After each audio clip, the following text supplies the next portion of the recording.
The Hound of the Baskervilles. Another adventure of Sherlock Holmes by Arthur Conan Doyle. Chapter 1. Mr. Sherlock Holmes. Mr. Sherlock Holmes, who was usually very late in the mornings, save upon those not infrequent occasions when he was up all night, was seated at the breakfast table. I stood upon the hearth-rug and picked up the stick which our visitor had left behind him the night before. It was a fine, thick piece of wood, bulbous-headed, of the sort which is known as a Penang lawyer. Just under the head was a broad silver band nearly an inch across. To James Mortimer, M.R.C.S., from his friends of the C.C.H., was engraved upon it, with the date 1884. It was just such a stick as the old-fashioned family practitioner used to carry, dignified, solid, and reassuring. "Well, Watson, what do you make of it?" Holmes was sitting with his back to me, and I had given him no sign of my occupation. "How did you know what I was doing? I believe you have eyes in the back of your head." "I have at least a well-polished, silver-plated coffee-pot in front of me," said he. "But tell me, Watson, what do you make of our visitor's stick? Since we have been so unfortunate as to miss him and have no notion of his errand, this accidental souvenir becomes of importance. Let me hear you reconstruct the man by an examination of it." "I think," said I, following as far as I could the methods of my companion, "that Dr. Mortimer is a successful elderly medical man, well esteemed since those who know him give him this mark of their appreciation." "Good," said Holmes. "Excellent. I think also that the probability is in favor of his being a country practitioner who does a great deal of his visiting on foot." "Why so?" "Because this stick, though originally a very handsome one, has been so knocked about that I can hardly imagine a town practitioner carrying it. The thick iron ferrule is worn down, so it is evident that he has done a great amount of walking with it." "Perfectly sound," said Holmes. "And then again, there is the friends of the C.C.H. I should guess that to be the something hunt, the local hunt, to whose members he has possibly given some surgical assistance, and which has made him a small presentation in return." "Really, Watson, you excel yourself," said Holmes, pushing back his chair and lighting a cigarette. "I am bound to say that in all the accounts which you have been so good as to give of my own small achievements, you have habitually underrated your own abilities. It may be that you are not yourself luminous, but you are a conductor of light. Some people without possessing genius have a remarkable power of stimulating it. I confess, my dear fellow, that I am very much in your debt." He had never said as much before, and I must admit that his words gave me keen pleasure, for I had often been piqued by his indifference to my admiration and to the attempts which I had made to give publicity to his methods. I was proud, too, to think that I had so far mastered his system as to apply it in a way which earned his approval. He now took the stick from my hands and examined it for a few minutes with his naked eyes. Then, with an expression of interest, he laid down his cigarette, and carrying the cane to the window, he looked over it again with a convex lens. "Interesting, though elementary," said he as he returned to his favourite corner of the settee. "There are certainly one or two indications upon the stick. It gives us the basis for several deductions." "Has anything escaped me?" I asked with some self-importance. "I trust that there is nothing of consequence which I have overlooked?" "I am afraid, my dear Watson, that most of your conclusions were erroneous. When I said that you stimulated me, I meant, to be frank, that in noting your fallacies I was occasionally guided towards the truth. Not that you are entirely wrong in this instance. The man is certainly a country practitioner, and he walks a good deal." "Then I was right." "To that extent, but that was all." "No, my dear Watson, not all, by no means all. I would suggest, for example, that a presentation to a doctor is more likely to come from a hospital than from a hunt, and that when the initials C.C. are placed before that hospital, the words Charing Crosses very naturally suggest themselves." "You may be right. The probability lies in that direction, and if we take this as a working hypothesis, we have a fresh basis from which to start our construction of this unknown visitor. Well then, supposing that C.H. does stand for Charing Cross Hospital, what further inferences may we draw?" Do none suggest themselves? You know my methods. Apply them. I can only think of the obvious conclusion that the man has practiced in town before going to the country. I think that we might venture a little farther than this. Look at it in this light. On what occasion would it be most probable that such a presentation would be made? When would his friends unite to give him a pledge of their goodwill? Obviously at the moment when Dr. Mortimer withdrew from the service of the hospital in order to start a practice for himself. We know there has been a presentation. We believe there has been a change from a town hospital to a country practice. Is it then stretching our inference too far to say that the presentation was on the occasion of the change? It certainly seems probable. Now, you will observe that he could not have been on the staff of the hospital, since only a man well established in a London practice could hold such a position, and such a one would not drift into the country. What was he then? If he was in the hospital and yet not on the staff, he could only have been a house surgeon or a house physician, little more than a senior student. And he left 5 years ago. The date is on the stick. So your grave, middle-aged family practitioner vanishes into thin air, my dear Watson, and there emerges a young fellow under 30, amiable, unambitious, absent-minded, and the possessor of a favourite dog, which I should describe roughly as being larger than a terrier and smaller than a mastiff. I laughed incredulously as Sherlock Holmes leaned back in his settee and blew little wavering rings of smoke up to the ceiling. As to the latter part, I have no means of checking you, said I, but at least it is not difficult to find out a few particulars about the man's age and professional career. From my small medical shelf, I took down the medical directory and turned up the name. There were several Mortimers, but only one who could be our visitor. I read his record aloud. Mortimer James, MRCS, 1882, Grimpen, Dartmoor, Devon. House surgeon from 1882 to 1884 at Charing Cross Hospital. Winner of the Jackson Prize for Comparative Pathology, with essay entitled Is Disease a Reversion? Corresponding member of the Swedish Pathological Society. Author of Some Freaks of Atavism, Lancet 1882. Do We Progress? Journal of Psychology, March 1883. Medical officer for the parishes of Grimpen, Thorsley and High Barrow. No mention of that local hunt, Watson, said Holmes with a mischievous smile, but a country doctor, as you very astutely observed. I think that I am fairly justified in my inferences. As to the adjectives, I said, if I remember right, amiable, unambitious, and absent-minded. It is my experience that it is only an amiable man in this world who receives testimonials, only an unambitious one who abandons a London career for the country, and only an absent-minded one who leaves his stick and not his visiting card after waiting an hour in your room. And the dog has been in the habit of carrying this stick behind his master. Being a heavy stick, the dog has held it tightly by the middle, and the marks of his teeth are very plainly visible. The dog's jaw, as shown in the space between these marks, is too broad in my opinion for a terrier, and not broad enough for a mastiff. It may have been, yes, by Jove, it is a curly-haired spaniel. He had risen and paced the room as he spoke. Now he halted in the recess of the window.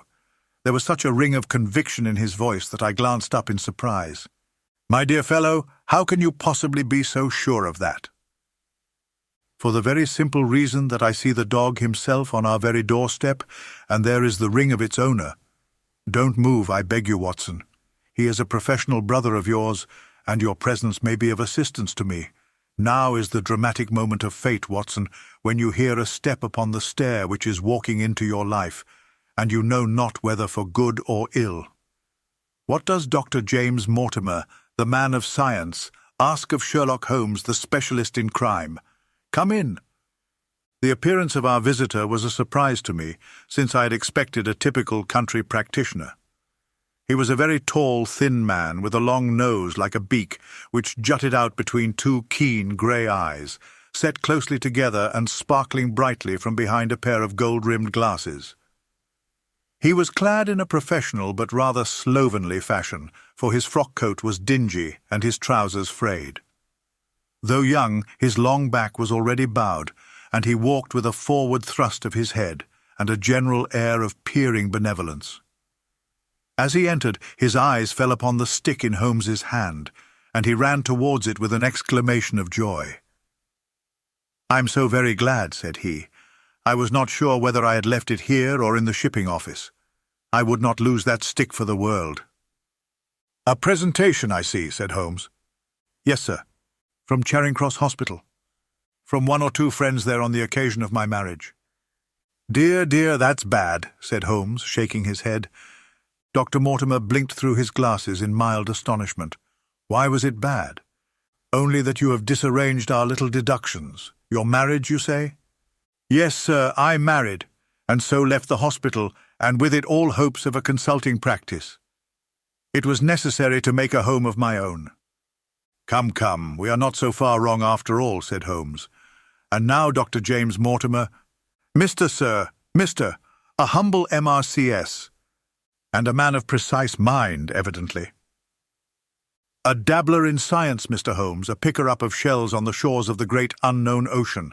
I presume that it is Mr. Sherlock Holmes whom I am addressing, and not—" "No, this is my friend Dr. Watson." "Glad to meet you, sir.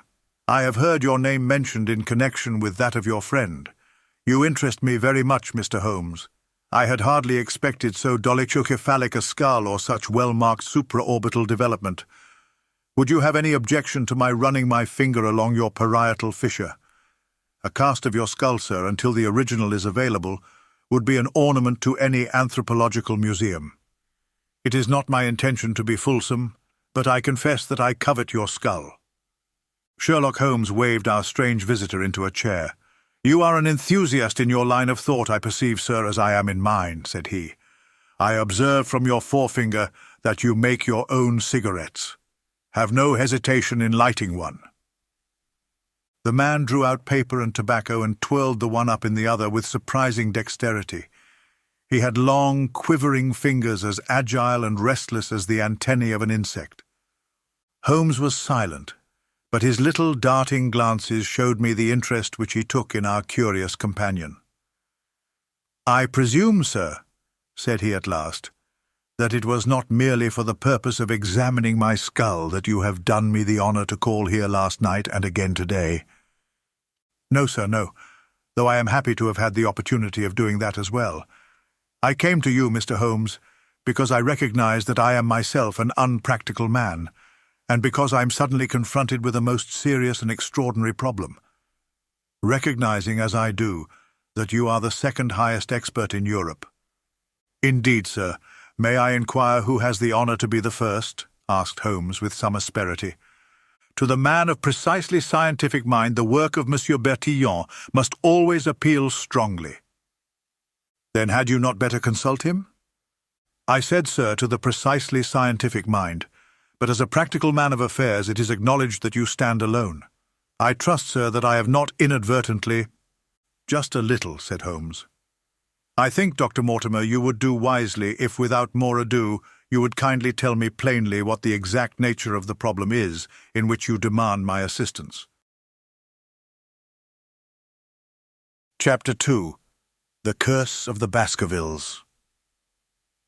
"I have in my pocket a manuscript," said Dr. James Mortimer. "I observed it as you entered the room," said Holmes. "It is an old manuscript, early 18th century, unless it is a forgery." "How can you say that, sir?" "You have presented an inch or two of it to my examination all the time that you have been talking. It would be a poor expert who could not give the date of a document within a decade or so. You may possibly have read my little monograph upon the subject. I put that at 1730. The exact date is 1742. Dr. Mortimer drew it from his breast pocket. This family paper was committed to my care by Sir Charles Baskerville, whose sudden and tragic death some 3 months ago created so much excitement in Devonshire. I may say that I was his personal friend as well as his medical attendant. He was a strong-minded man, sir, shrewd, practical, and as unimaginative as I am myself. Yet he took this document very seriously, and his mind was prepared for just such an end as did eventually overtake him." Holmes stretched out his hand for the manuscript and flattened it upon his knee. "You will observe, Watson, the alternative use of the long S and the short. It is one of several indications which enabled me to fix the date. And I looked over his shoulder at the yellow paper and the faded script. At the head was written Baskerville Hall, and below in large scrawling figures 1742. It appears to be a statement of some sort.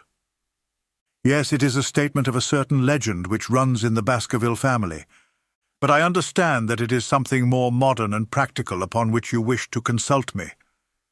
Most modern, a most practical, pressing matter, which must be decided within 24 hours. But the manuscript is short and is intimately connected with the affair. With your permission, I will read it to you. Holmes leaned back in his chair, placed his fingertips together, and closed his eyes with an air of resignation. Dr. Mortimer turned the manuscript to the light and read in a high, cracking voice the following curious old-world narrative. Of the origin of the Hound of the Baskervilles there have been many statements, yet as I come in a direct line from Hugo Baskerville, and as I had the story from my father, who also had it from his, I have set it down with all belief that it occurred even as is here set forth. And I would have you believe, my sons, that the same justice which punishes sin may also most graciously forgive it, and that no ban is so heavy but that by prayer and repentance it may be removed. Learn then from this story not to fear the fruits of the past, but rather to be circumspect in the future, that those foul passions whereby our family has suffered so grievously may not again be loosed to our undoing. Know then that in the time of the great rebellion, the history of which by the learned Lord Clarendon I most earnestly commend to your attention, this manor of Baskerville was held by Hugo of that name, nor can it be gainsaid that he was a most wild, profane, and godless man.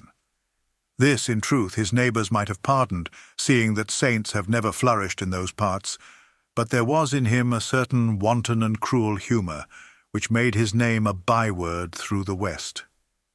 It chanced that this Hugo came to love, if indeed so dark a passion may be known under so bright a name, the daughter of a yeoman who held lands near the Baskerville estate. But the young maiden, being discreet and of good repute, would ever avoid him, for she feared his evil name. So it came to pass that one Michaelmas this Hugo, with 5 or 6 of his idle and wicked companions, stole down upon the farm and carried off the maiden, her father and brothers being from home, as he well knew.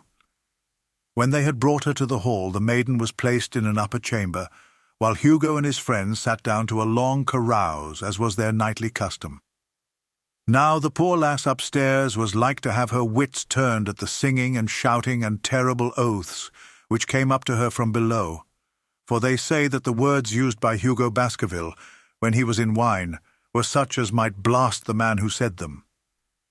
At last, in the stress of her fear, she did that which might have daunted the bravest or most active man, for by the aid of the growth of ivy which covered and still covers the south wall she came down from under the eaves, and so homeward across the moor, there being 3 leagues betwixt the hall and her father's farm. It chanced that some little time later Hugo left his guests to carry food and drink, with other worse things perchance, to his captive, and so found the cage empty, and the bird escaped. Then, as it would seem, he became as one that hath a devil, for, rushing down the stairs into the dining hall, he sprang upon the great table, flagons and trenchers flying before him, and he cried aloud before all the company that he would that very night render his body and soul to the powers of evil, if he might but overtake the wench. And while the revellers stood aghast at the fury of the man, one more wicked or, it may be, more drunken than the rest, cried out that they should put the hounds upon her. Whereat Hugo ran from the house, crying to his grooms that they should saddle his mare and unkennel the pack, and giving the hounds a kerchief of the maid's, he swung them to the line, and so off full cry in the moonlight over the moor. Now, for some space the revellers stood agape, unable to understand all that had been done in such haste. But anon their bemused wits awoke to the nature of the deed which was like to be done upon the moorlands. Everything was now in an uproar, some calling for their pistols, some for their horses, and some for another flask of wine. But at length some sense came back to their crazed minds, and the whole of them, 13 in number, took horse and started in pursuit. The moon shone clear above them, and they rode swiftly abreast, taking that course which the maid must needs have taken if she were to reach her own home. They had gone a mile or two when they passed one of the night shepherds upon the moorlands, and they cried to him to know if he had seen the hunt. And the man, as the story goes, was so crazed with fear that he could scarce speak, but at last he said that he had indeed seen the unhappy maiden, with the hounds upon her track. "But I have seen more than that," said he, "for Hugo Baskerville passed me upon his black mare, and there ran mute behind him such a hound of hell as God forbid should ever be at my heels." So the drunken squires cursed the shepherd and rode onward, but soon their skins turned cold, for there came a galloping across the moor, and the black mare, dabbled with white froth, went past with trailing bridle and empty saddle. Then the revellers rode close together, for a great fear was on them, but they still followed over the moor, though each, had he been alone, would have been right glad to have turned his horse's head. Riding slowly in this fashion, they came at last upon the hounds. These, though known for their valour and their breed, were whimpering in a cluster at the head of a deep dip, or goyal, as we call it, upon the moor, some slinking away, and some, with starting hackles and staring eyes, gazing down the narrow valley before them. The company had come to a halt, more sober men, as you may guess, than when they started. The most of them would by no means advance, but 3 of them, the boldest, or it may be the most drunken, rode forward down the goyal. Now it opened into a broad space in which stood 2 of those great stones, still to be seen there, which were set by certain forgotten peoples in the days of old. The moon was shining bright upon the clearing, and there in the centre lay the unhappy maid where she had fallen, dead of fear and of fatigue. But it was not the sight of her body, nor yet was it that of the body of Hugo Baskerville lying near her, which raised the hair upon the heads of these 3 daredevil roisterers, but it was that, standing over Hugo and plucking at his throat, there stood a foul thing, a great black beast, shaped like a hound, yet larger than any hound that ever mortal eye has rested upon.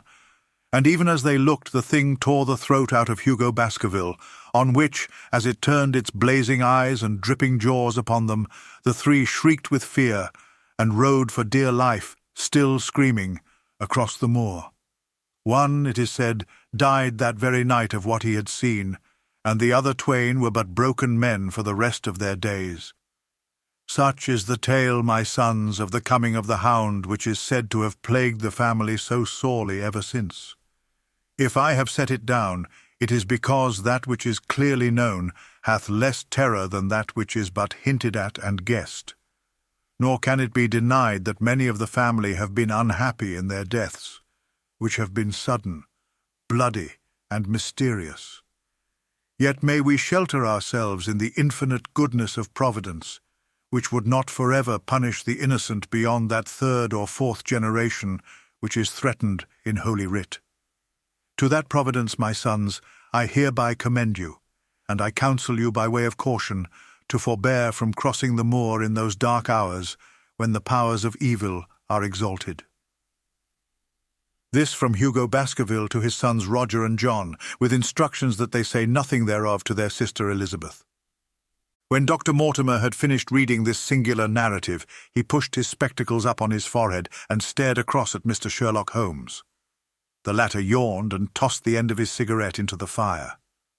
"Well," said he, "do you not find it interesting?" "To a collector of fairy tales." Dr. Mortimer drew a folded newspaper out of his pocket.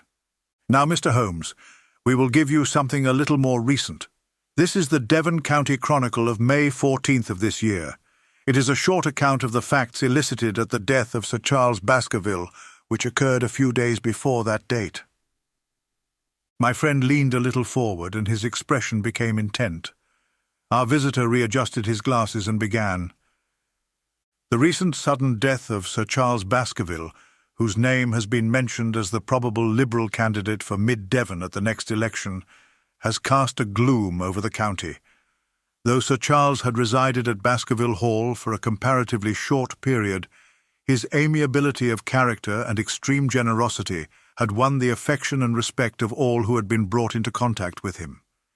In these days of nouveaux riches, it is refreshing to find a case where the scion of an old county family which has fallen upon evil days is able to make his own fortune and to bring it back with him to restore the fallen grandeur of his line.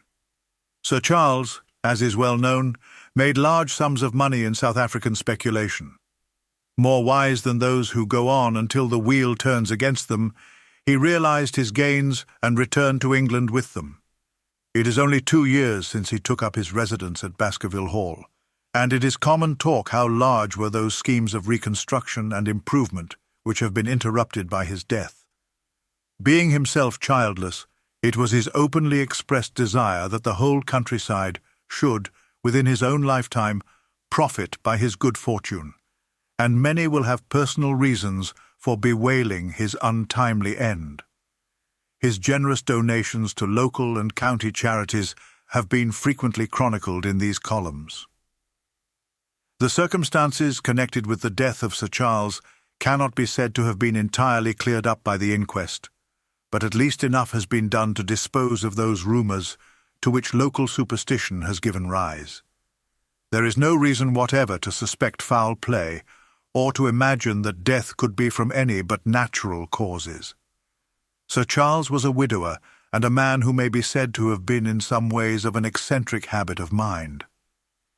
In spite of his considerable wealth, he was simple in his personal tastes, and his indoor servants at Baskerville Hall consisted of a married couple named Barrymore, the husband acting as butler and the wife as housekeeper. Their evidence, corroborated by that of several friends, tends to show that Sir Charles's health has for some time been impaired, and points especially to some affection of the heart, manifesting itself in changes of colour, breathlessness, and acute attacks of nervous depression. Dr. James Mortimer, the friend and medical attendant of the deceased, has given evidence to the same effect. The facts of the case are simple. Sir Charles Baskerville was in the habit every night before going to bed of walking down the famous yew alley of Baskerville Hall. The evidence of the Barrymores shows that this had been his custom. On the 4th of May, Sir Charles had declared his intention of starting next day for London, and had ordered Barrymore to prepare his luggage. That night he went out as usual for his nocturnal walk, in the course of which he was in the habit of smoking a cigar. He never returned. At 12 o'clock, Barrymore, finding the hall door still open, became alarmed, and lighting a lantern, went in search of his master. The day had been wet, and Sir Charles's footmarks were easily traced down the alley. Halfway down this walk there is a gate which leads out onto the moor. There were indications that Sir Charles had stood for some little time here. He then proceeded down the alley, and it was at the far end of it that his body was discovered. One fact which has not been explained is the statement of Barrymore that his master's footprints altered their character from the time that he passed the moor-gate, and that he appeared from thence onward to have been walking upon his toes. One Murphy, a gipsy horse-dealer, was on the moor at no great distance at the time, but he appears by his own confession to have been the worse for drink. He declares that he heard cries, but is unable to state from what direction they came. No signs of violence were to be discovered upon Sir Charles's person, and though the doctor's evidence pointed to an almost incredible facial distortion, so great that Dr. Mortimer refused at first to believe that it was indeed his friend and patient who lay before him, it was explained that that is a symptom which is not unusual in cases of dyspnea and death from cardiac exhaustion. This explanation was borne out by the post-mortem examination, which showed long-standing organic disease, and the coroner's jury returned a verdict in accordance with the medical evidence. It is well that this is so, for it is obviously of the utmost importance that Sir Charles's heir should settle at the Hall and continue the good work which has been so sadly interrupted.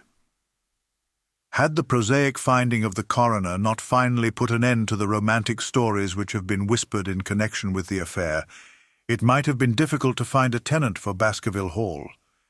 It is understood that the next of kin is Mr. Henry Baskerville, if he be still alive, the son of Sir Charles Baskerville's younger brother. The young man, when last heard of, was in America, and inquiries are being instituted with a view to informing him of his good fortune. Dr. Mortimer refolded his paper and replaced it in his pocket. "Those are the public facts, Mr. Holmes, in connection with the death of Sir Charles Baskerville." "I must thank you," said Sherlock Holmes, "for calling my attention to a case which certainly presents some features of interest.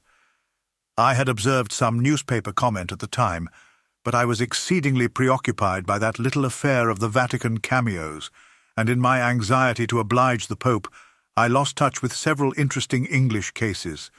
This article, you say, contains all the public facts?" "It does." "Then let me have the private ones." He leaned back, put his fingertips together, and assumed his most impassive and judicial expression. "In doing so," said Dr. Mortimer, who had begun to show signs of some strong emotion, "I am telling that which I have not confided to anyone. My motive for withholding it from the coroner's inquiry is that a man of science shrinks from placing himself in the public position of seeming to endorse a popular superstition. I had the further motive that Baskerville Hall, as the paper says, would certainly remain untenanted if anything were done to increase its already rather grim reputation. For both these reasons I thought that I was justified in telling rather less than I knew, since no practical good could result from it. But with you there is no reason why I should not be perfectly frank. The moor is very sparsely inhabited, and those who live near each other are thrown very much together. For this reason I saw a good deal of Sir Charles Baskerville. With the exception of Mr. Frankland, of Laughter Hall, and Mr. Stapleton the naturalist, there are no other men of education within many miles. Sir Charles was a retiring man, but the chance of his illness brought us together, and a community of interests in science kept us so. He had brought back much scientific information from South Africa, and many a charming evening we have spent together discussing the comparative anatomy of the Bushman and the Hottentot. Within the last few months it became increasingly plain to me that Sir Charles's nervous system was strained to the breaking point. He had taken this legend which I have read you exceedingly to heart, so much so that although he would walk in his own grounds, nothing would induce him to go out upon the moor at night. Incredible as it may appear to you, Mr. Holmes, he was honestly convinced that a dreadful fate overhung his family, and certainly the records which he was able to give of his ancestors were not encouraging.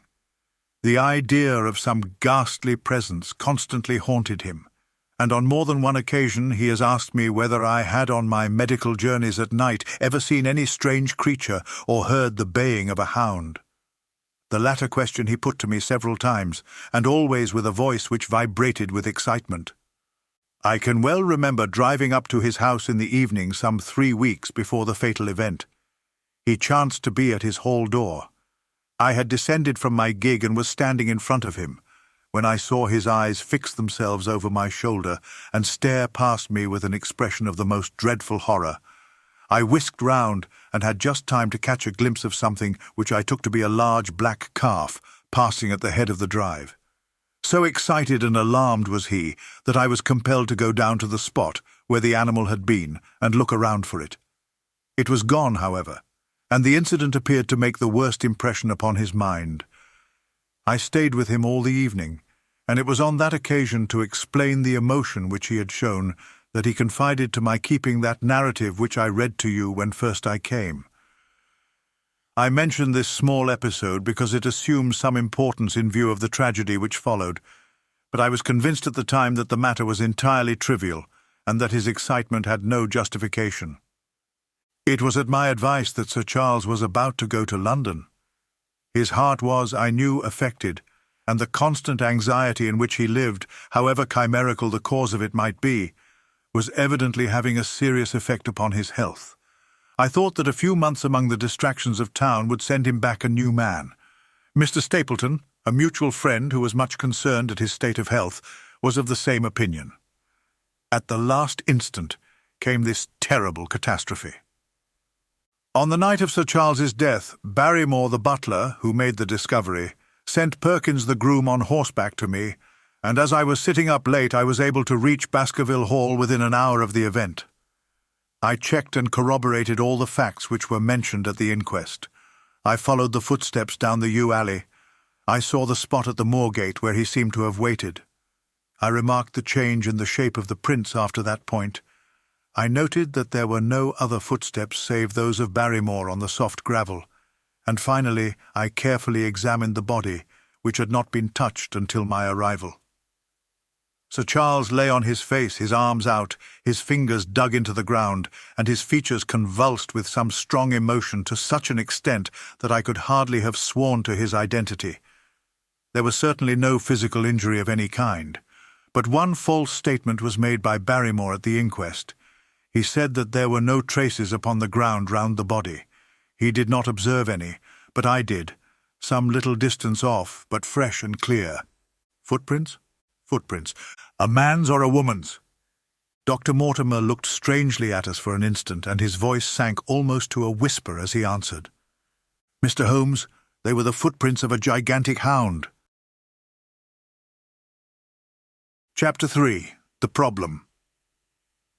I confess at these words a shudder passed through me. There was a thrill in the doctor's voice which showed that he was himself deeply moved by that which he told us. Holmes leaned forward in his excitement, and his eyes had the hard, dry glitter which shot from them when he was keenly interested. You saw this? As clearly as I see you. And you said nothing. What was the use? How was it that no one else saw it? The marks were some 20 yards from the body, and no one gave them a thought. I don't suppose I should have done so had I not known this legend. There are many sheepdogs on the moor? No doubt, but this was no sheepdog. You say it was large, enormous, but it had not approached the body? No. What sort of night was it? Damp and raw, but not actually raining? No. What is the alley like? There are 2 lines of old yew hedge, 12 feet high and impenetrable. The walk in the centre is about 8 feet across. Is there anything between the hedges and the walk? Yes, there is a strip of grass about 6 feet broad on either side. I understand that the yew hedge is penetrated at one point by a gate? Yes, the wicket gate which leads on to the moor. Is there any other opening? None. So that to reach the yew alley one either has to come down it from the house or else to enter it by the moor gate. There is an exit through a summer house at the far end. Had Sir Charles reached this? No, he lay about 50 yards from it.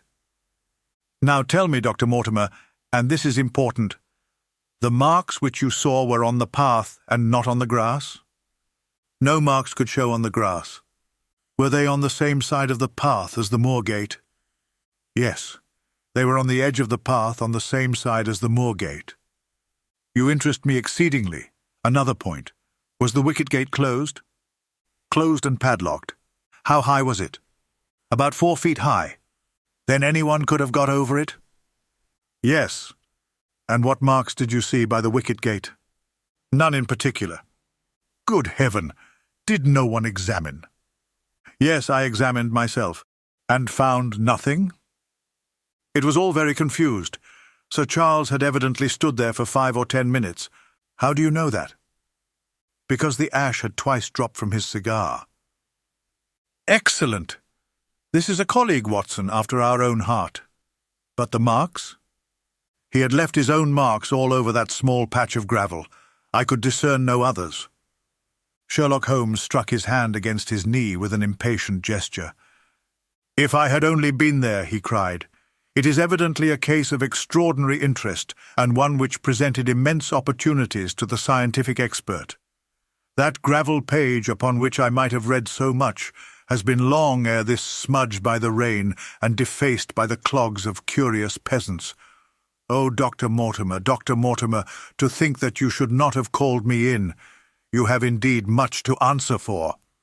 I could not call you in, Mr. Holmes, without disclosing these facts to the world, and I have already given my reasons for not wishing to do so. Besides... Why do you hesitate? There is a realm in which the most acute and most experienced of detectives is helpless. You mean that the thing is supernatural? I did not positively say so. No, but you evidently think it. Since the tragedy, Mr. Holmes, there have come to my ears several incidents which are hard to reconcile with the settled order of nature. For example, I find that before the terrible event occurred, Several people had seen a creature upon the moor which corresponds with this Baskerville demon, and which could not possibly be any animal known to science. They all agreed that it was a huge creature, luminous, ghastly, and spectral. I have cross-examined these men, one of them a hard-headed countryman, one a farrier, and one a moorland farmer, who all tell the same story of this dreadful apparition, exactly corresponding to the hell-hound of the legend. I assure you that there is a reign of terror in the district, and that it is a hardy man who will cross the moor at night. And you, a trained man of science, believe it to be supernatural? I do not know what to believe. Holmes shrugged his shoulders. I have hitherto confined my investigations to this world, said he. In a modest way I have combated evil, but to take on the father of evil himself would perhaps be too ambitious a task. Yet you must admit that the footmark is material. The original Hound was material enough to tug a man's throat out, and yet he was diabolical as well. I see that you have quite gone over to the supernaturalists, but now, Dr. Mortimer, tell me this. If you hold these views, why have you come to consult me at all? You tell me in the same breath that it is useless to investigate Sir Charles's death, and that you desire me to do it. I did not say that I desired you to do it. Then how can I assist you? By advising me as to what I should do with Sir Henry Baskerville, who arrives at Waterloo Station, Dr. Mortimer looked at his watch, in exactly 1 hour and a quarter. He being the heir. Yes. On the death of Sir Charles we inquired for this young gentleman, and found that he had been farming in Canada. From the accounts which have reached us, he is an excellent fellow in every way. I speak now not as a medical man, but as a trustee and executor of Sir Charles's will. There is no other claimant, I presume? None. The only other kinsman whom we have been able to trace was Roger Baskerville, the youngest of 3 brothers, of whom poor Sir Charles was the elder. The second brother, who died young, is the father of this lad Henry. The third, Roger, was the black sheep of the family. He came of the old masterful Baskerville strain, and was the very image, they tell me, of the family picture of old Hugo. He made England too hot to hold him, fled to Central America, and died there in 1876 of yellow fever. Henry is the last of the Baskervilles. In 1 hour and 5 minutes I meet him at Waterloo Station. I have had a wire that he arrived at Southampton this morning. Now, Mr. Holmes, what would you advise me to do with him? Why should he not go to the home of his fathers? It seems natural, does it not? And yet consider that every Baskerville who goes there meets with an evil fate. I feel sure that if Sir Charles could have spoken with me before his death, he would have warned me against bringing this, the last of the old race, and the heir to great wealth, to that deadly place. And yet it cannot be denied that the prosperity of the whole poor, bleak countryside depends upon his presence. All the good work which has been done by Sir Charles will crash to the ground if there is no tenant of the hall. I fear lest I should be swayed too much by my own obvious interest in the matter, and that is why I bring the case before you and ask for your advice. Holmes considered for a little time. Put into plain words, the matter is this, said he. In your opinion, there is a diabolical agency which makes Dartmoor an unsafe abode for a Baskerville. That is your opinion. At least I might go the length of saying that there is some evidence that this may be so. Exactly, but surely, if your supernatural theory be correct, it could work the young man evil in London as easily as in Devonshire. A devil with merely local powers like a parish vestry would be too inconceivable a thing. You put the matter more flippantly, Mr. Holmes, than you would probably do if you were brought into personal contact with these things. Your advice, then, as I understand it, is that the young man will be as safe in Devonshire as in London. He comes in 50 minutes. What would you recommend? I recommend, sir, that you take a cab, call off your spaniel who is scratching at my front door, and proceed to Waterloo to meet Sir Henry Baskerville. And then? And then you will say nothing to him at all until I have made up my mind about the matter. How long will it take you to make up your mind? 24 hours. At 10 o'clock tomorrow, Dr. Mortimer, I will be much obliged to you if you will call upon me here, and it will be of help to me in my plans for the future if you will bring Sir Henry Baskerville with you." "I will do so, Mr. Holmes." He scribbled the appointment on his shirt cuff and hurried off in his strange, peering, absent-minded fashion. Holmes stopped him at the head of the stair. "Only one more question, Dr. Mortimer. You say that before Sir Charles Baskerville's death, several people saw this apparition upon the moor?" "3 people did." "Did any see it after?" "I have not heard of any." "Thank you. Good morning." Holmes returned to his seat with that quiet look of inward satisfaction which meant that he had a congenial task before him. "Going out, Watson? Unless I can help you." "No, my dear fellow. It is at the hour of action that I turn to you for aid, but this is splendid, really unique from some points of view. When you pass Bradley's, would you ask him to send up a pound of the strongest shag tobacco? Thank you. It would be as well if you could make it convenient not to return before evening. Then I should be very glad to compare impressions as to this most interesting problem which has been submitted to us this morning." I knew that seclusion and solitude were very necessary for my friend in those hours of intense mental concentration during which he weighed every particle of evidence, constructed alternative theories, balanced one against the other, and made up his mind as to which points were essential and which immaterial. I therefore spent the day at my club and did not return to Baker Street until evening. It was nearly 9 o'clock when I found myself in the sitting-room once more. My first impression as I opened the door was that a fire had broken out, for the room was so filled with smoke that the light of the lamp upon the table was blurred by it. As I entered, however, my fears were set at rest, for it was the acrid fumes of strong, coarse tobacco which took me by the throat and set me coughing. Through the haze, I had a vague vision of Holmes in his dressing-gown, coiled up in an armchair with his black clay pipe between his lips. Several rolls of paper lay around him. "Caught cold, Watson?" said he. "No, it's this poisonous atmosphere. I suppose it is pretty thick, now that you mention it." "Thick? It is intolerable." "Open the window, then. You have been at your club all day, I perceive." "My dear Holmes, am I right?" "Certainly, but how?" He laughed at my bewildered expression. "There is a delightful freshness about you, Watson, which makes it a pleasure to exercise any small powers which I possess at your expense. A gentleman goes forth on a showery and miry day. He returns immaculate in the evening with the gloss still on his hat and his boots. He has been a fixture, therefore, all day. He is not a man with intimate friends. Where, then, could he have been? Is it not obvious?" "Well, it is rather obvious. The world is full of obvious things which nobody by any chance ever observes. Where do you think that I have been?" "A fixture also." "On the contrary, I have been to Devonshire." "In spirit?" "Exactly. My body has remained in this armchair, and has, I regret to observe, consumed in my absence 2 large pots of coffee and an incredible amount of tobacco.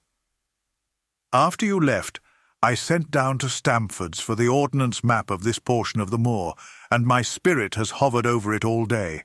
I flatter myself that I could find my way about." "A large-scale map, I presume?" "Very large." He unrolled one section and held it over his knee.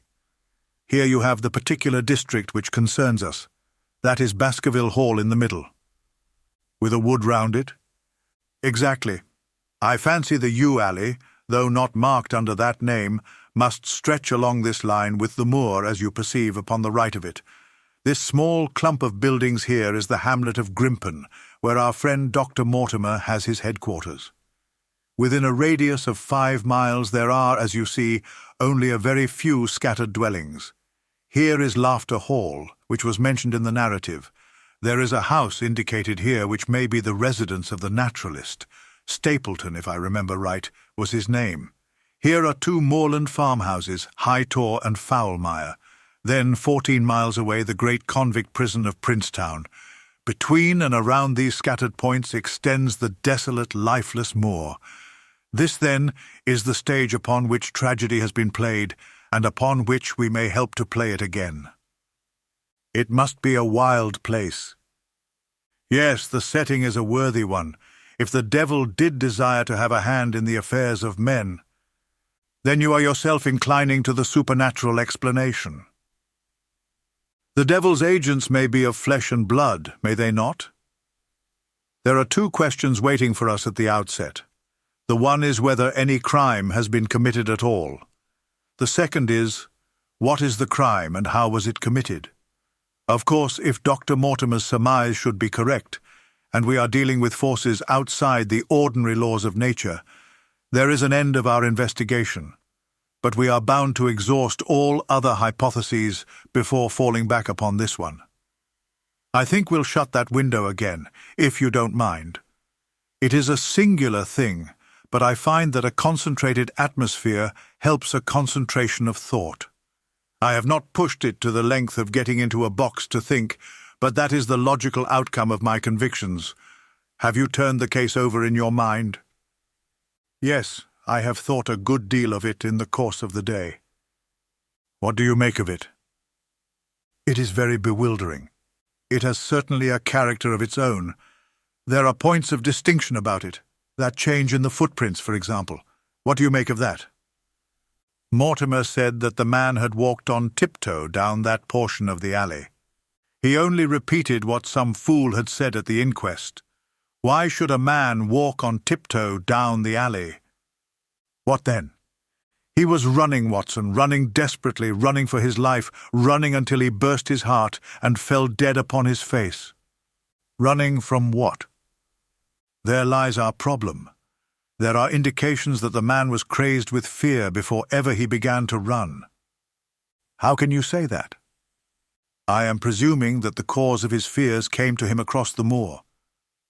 If that were so, and it seems most probable, only a man who had lost his wits would have run from the house instead of towards it. If the gypsy's evidence may be taken as true, he ran with cries for help in the direction where help was least likely to be. Then again, whom was he waiting for that night? And why was he waiting for him in the yew alley, rather than in his own house?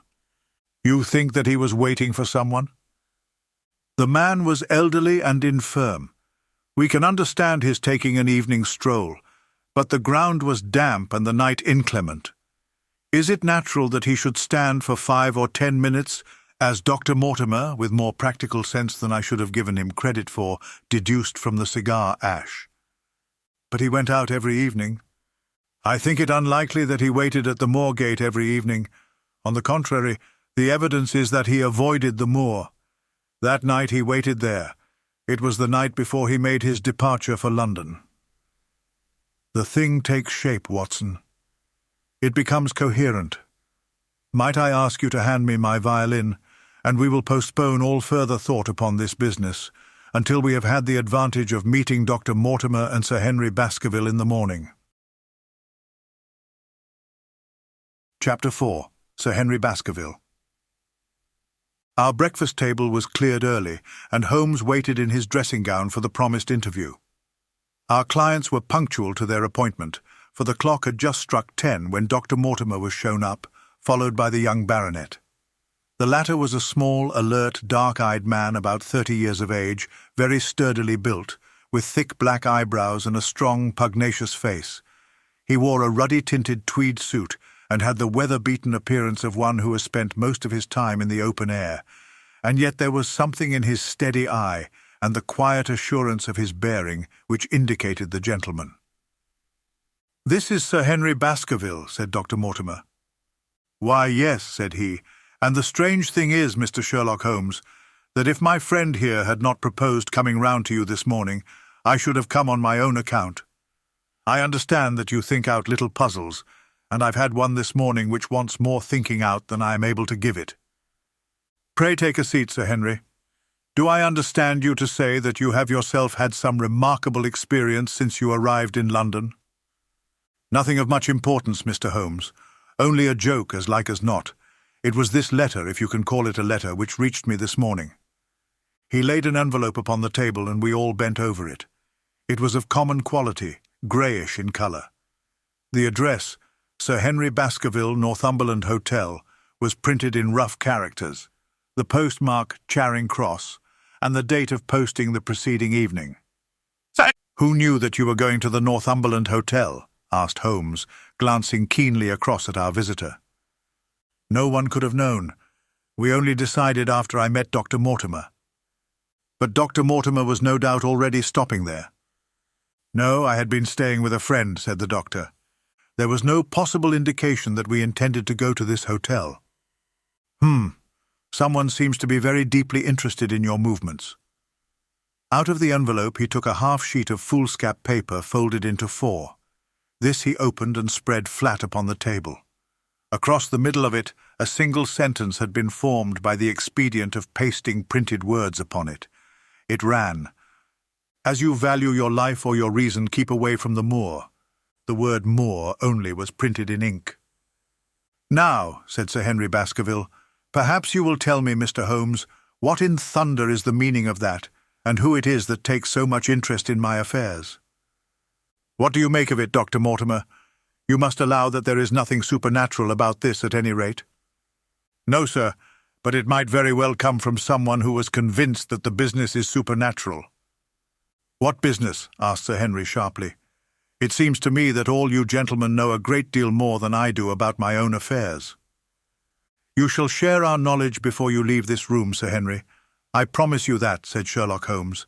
"We will confine ourselves for the present, with your permission, to this very interesting document, which must have been put together and posted yesterday evening. Have you yesterday's Times, Watson?" "It is here in the corner." "Might I trouble you for it? The inside page, please, with the leading articles." He glanced swiftly over it, running his eyes up and down the columns. "Capital article this on free trade. Permit me to give you an extract from it. You may be cajoled into imagining that your own special trade or your own industry will be encouraged by a protective tariff, but it stands to reason that such legislation must in the long run keep away wealth from the country, diminish the value of our imports, and lower the general conditions of life in this island." "What do you think of that, Watson?" cried Holmes in high glee, rubbing his hands together with satisfaction. "Don't you think that is an admirable sentiment?" Dr. Mortimer looked at Holmes with an air of professional interest, and Sir Henry Baskerville turned a pair of puzzled dark eyes upon me. "I don't know much about the tariff and things of that kind," said he, "but it seems to me we've got a bit off the trail so far as that note is concerned." "On the contrary, I think we are particularly hot upon the trail, Sir Henry. Watson here knows more about my methods than you do, but I fear that even he has not quite grasped the significance of this sentence. No, I confess that I see no connection. And yet, my dear Watson, there is so very close a connection that the one is extracted out of the other. You, your life, reason, value, keep away from the... Don't you see now whence these words have been taken?" "By thunder, you're right. Well, if that isn't smart," cried Sir Henry. "If any possible doubt remained, it is settled by the fact that keep away and from the are cut out in one piece." "Well now, so it is." "Really, Mr. Holmes, this exceeds anything which I could have imagined," said Dr. Mortimer, gazing at my friend in amazement. "I could understand anyone saying that the words were from a newspaper, but that you should name which, and add that it came from the leading article, is really one of the most remarkable things which I have ever known. How did you do it?" "I presume, Doctor, that you could tell the skull of a Negro from that of an Eskimo?" "Most certainly." "But how?" "Because that is my special hobby. The differences are obvious. The supraorbital crest, the facial angle, the maxillary curve, But this is my special hobby, and the differences are equally obvious. There is as much difference to my eyes between the leaded bourgeois type of a Times article and the slovenly print of an evening halfpenny paper as there could be between your Negro and your Eskimo. The detection of types is one of the most elementary branches of knowledge to the special expert in crime, though I confess that once, when I was very young, I confused the Leeds Mercury with the Western Morning News. But a Times leader is entirely distinctive, and these words could have been taken from nothing else. As it was done yesterday, the strong probability was that we should find the words in yesterday's issue. "So far as I can follow you then, Mr. Holmes," said Sir Henry Baskerville, "someone cut out this message with a scissors." "Nail scissors," said Holmes. "You can see that it was a very short-bladed scissors, since the cutter had to take 2 snips over a keep away. That is so. Someone then cut out the message with a pair of short-bladed scissors, pasted it with paste. Gum, said Holmes, with gum onto the paper, but I want to know why the word more should have been written. Because he could not find it in print. The other words were all simple and might be found in any issue, but more would be less common. Why, of course, that would explain it. Have you read anything else in this message, Mr. Holmes? There are 1 or 2 indications, and yet the utmost pains have been taken to remove all clues.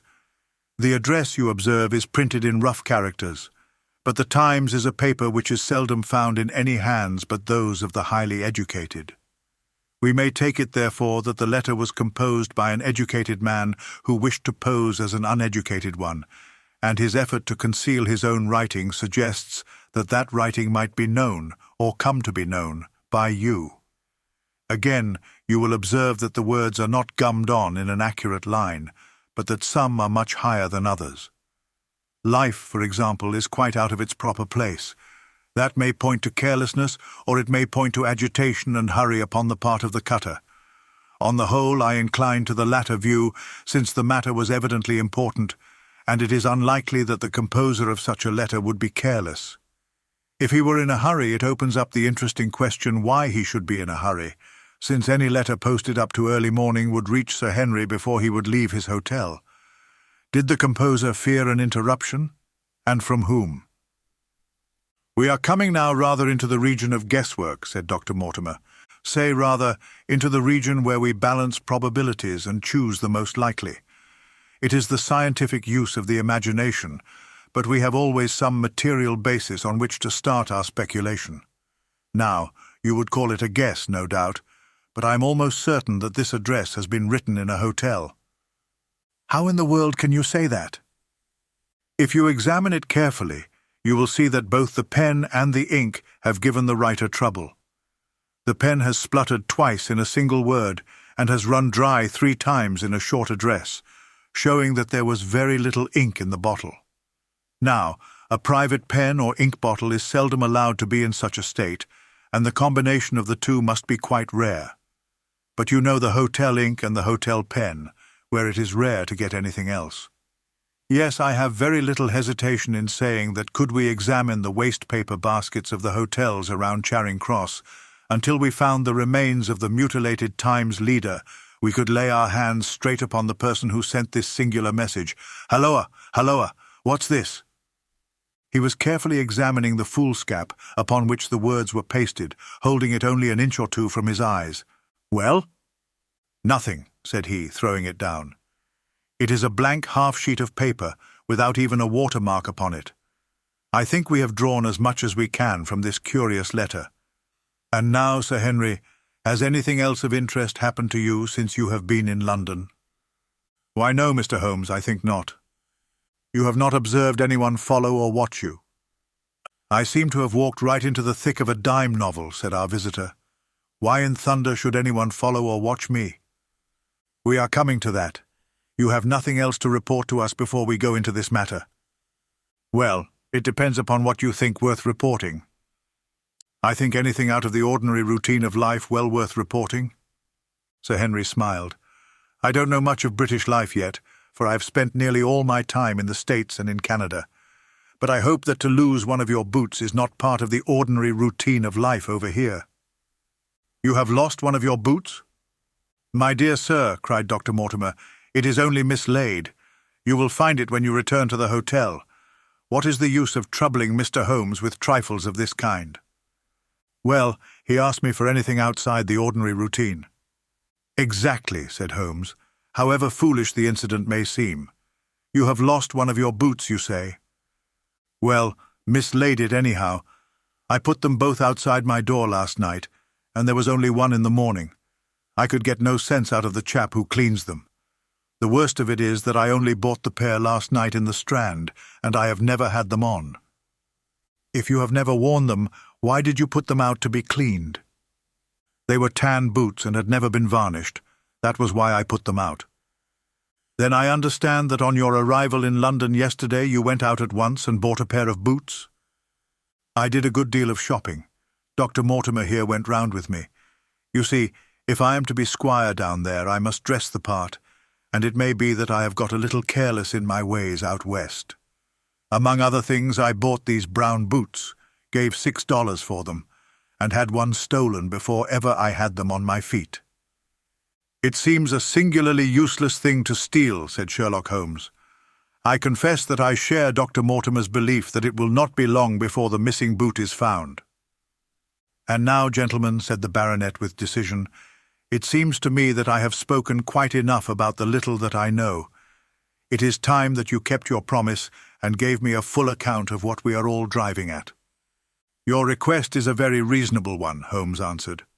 "Dr. Mortimer, I think you could not do better than to tell your story as you told it to us." Thus encouraged, our scientific friend drew his papers from his pocket and presented the whole case as he had done upon the morning before. Sir Henry Baskerville listened with the deepest attention and with an occasional exclamation of surprise. "Well, I seem to have come into an inheritance with a vengeance," said he, when the long narrative was finished. "Of course, I've heard of the Hound ever since I was in the nursery. It's the pet story of the family, though I never thought of taking it seriously before. But as to my uncle's death, well, it all seems boiling up in my head, and I can't get it clear yet. You don't seem quite to have made up your mind whether it's a case for a policeman or a clergyman." "Precisely. And now there's this affair of the letter to me at the hotel. I suppose that fits into its place." "It seems to show that someone knows more than we do about what goes on upon the moor," said Dr. Mortimer. "And also," said Holmes, "that someone is not ill-disposed towards you, since they warn you of danger. Or it may be that they wish, for their own purposes, to scare me away." "Well, of course, that is possible also. I am very much indebted to you, Dr. Mortimer, for introducing me to a problem which presents several interesting alternatives. But the practical point which we now have to decide, Sir Henry, is whether it is or is not advisable for you to go to Baskerville Hall." "Why should I not go?" "There seems to be danger." "Do you mean danger from this family fiend, or do you mean danger from human beings?" "Well, that is what we have to find out. Whichever it is, my answer is fixed. There is no devil in hell, Mr. Holmes, and there is no man upon earth who can prevent me from going to the home of my own people, and you may take that to be my final answer." His dark brows knitted and his face flushed to a dusky red as he spoke. It was evident that the fiery temper of the Baskervilles was not extinct in this their last representative. "Meanwhile," said he, "I have hardly had time to think over all that you have told me. It's a big thing for a man to have to understand and to decide at one sitting. I should like to have a quiet hour by myself to make up my mind. Now, look here, Mr. Holmes, it's 11:30 now, and I am going back right away to my hotel. Suppose you and your friend, Dr. Watson, come round and lunch with us at 2. I'll be able to tell you more clearly then how this thing strikes me." "Is that convenient to you, Watson?" "Perfectly. Then you may expect us. Shall I have a cab called?" "I'd prefer to walk, for this affair has flurried me rather." "I'll join you in a walk with pleasure," said his companion. "Then we meet again at 2 o'clock. Au revoir, and good morning." We heard the steps of our visitors descend the stair and the bang of the front door. In an instant, Holmes had changed from the languid dreamer to the man of action. "Your hat and boots, Watson, quick! Not a moment to lose!" He rushed into his room in his dressing gown and was back again in a few seconds in a frock-coat. We hurried together down the stairs and into the street.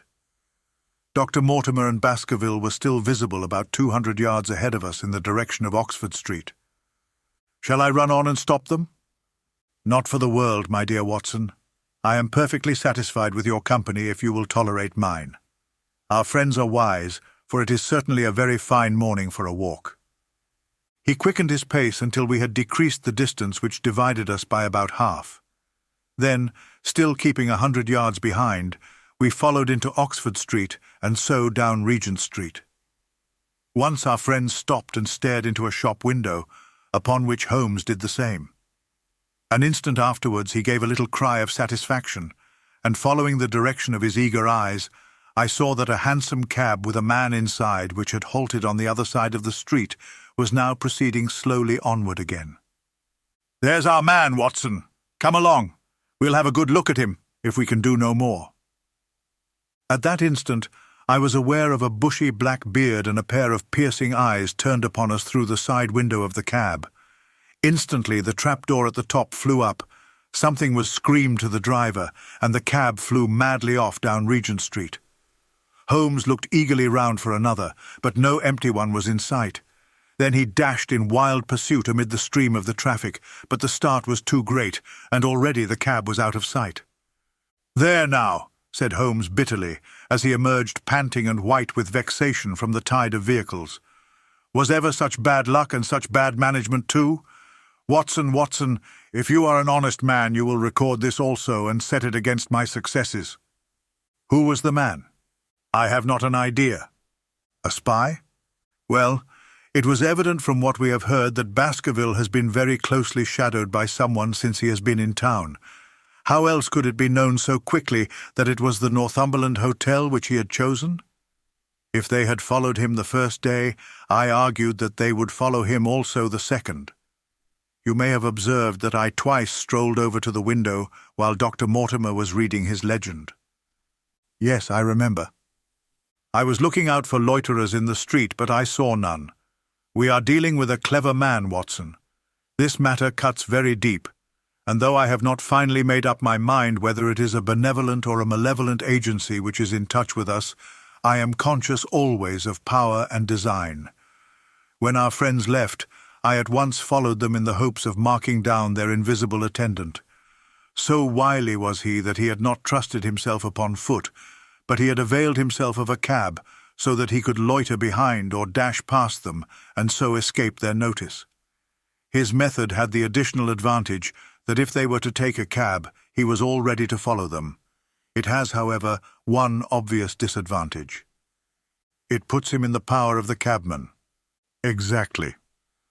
What a pity we did not get the number. My dear Watson, clumsy as I have been, you surely do not seriously imagine that I neglected to get the number? No. 2704 is our man, but that is no use to us for the moment. I fail to see how you could have done more. On observing the cab, I should have instantly turned and walked in the other direction.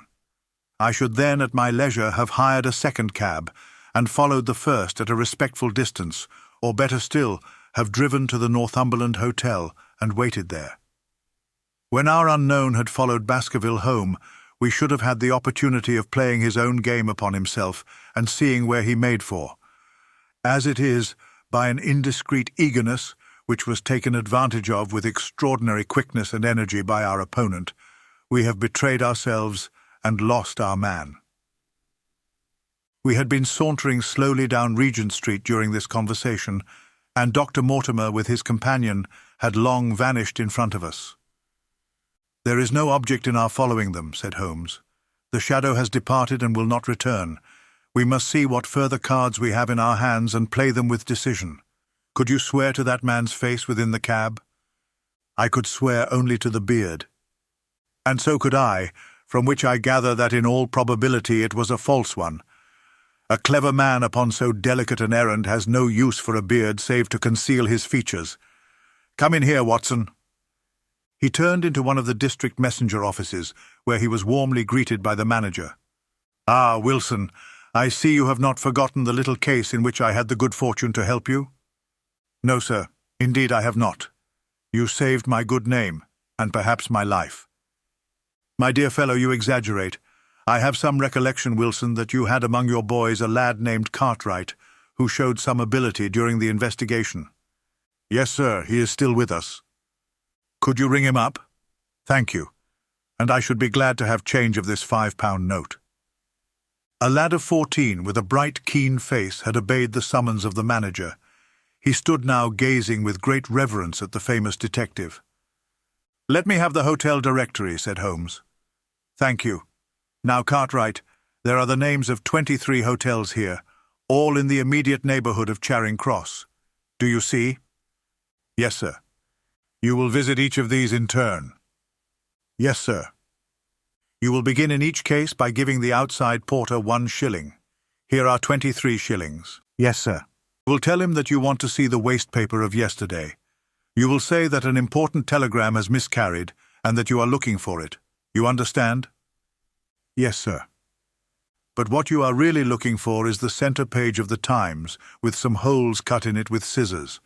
Here is a copy of the Times. It is this page. You could easily recognize it, could you not?" "Yes, sir." "In each case, the outside porter will send for the hall porter, to whom also you will give a shilling. Here are 23 shillings. You will then learn in possibly 20 cases out of the 23 that the waste of the day before has been burned or removed. In the 3 other cases, you will be shown a heap of paper, and you will look for this page of the Times among it. The odds are enormously against your finding it. There are 10 shillings over in case of emergencies. Let me have a report by wire at Baker Street before evening. And now, Watson, it only remains for us to find out by wire the identity of the cabman, number 2704, and then we will drop into one of the Bond Street picture galleries and fill in the time until we are due at the hotel." Chapter 5. 3 Broken Threads. Sherlock Holmes had, in a very remarkable degree, the power of detaching his mind at will.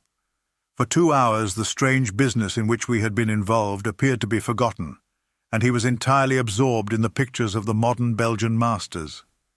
He would talk of nothing but art, of which he had the crudest ideas, from our leaving the gallery until we found ourselves at the Northumberland Hotel.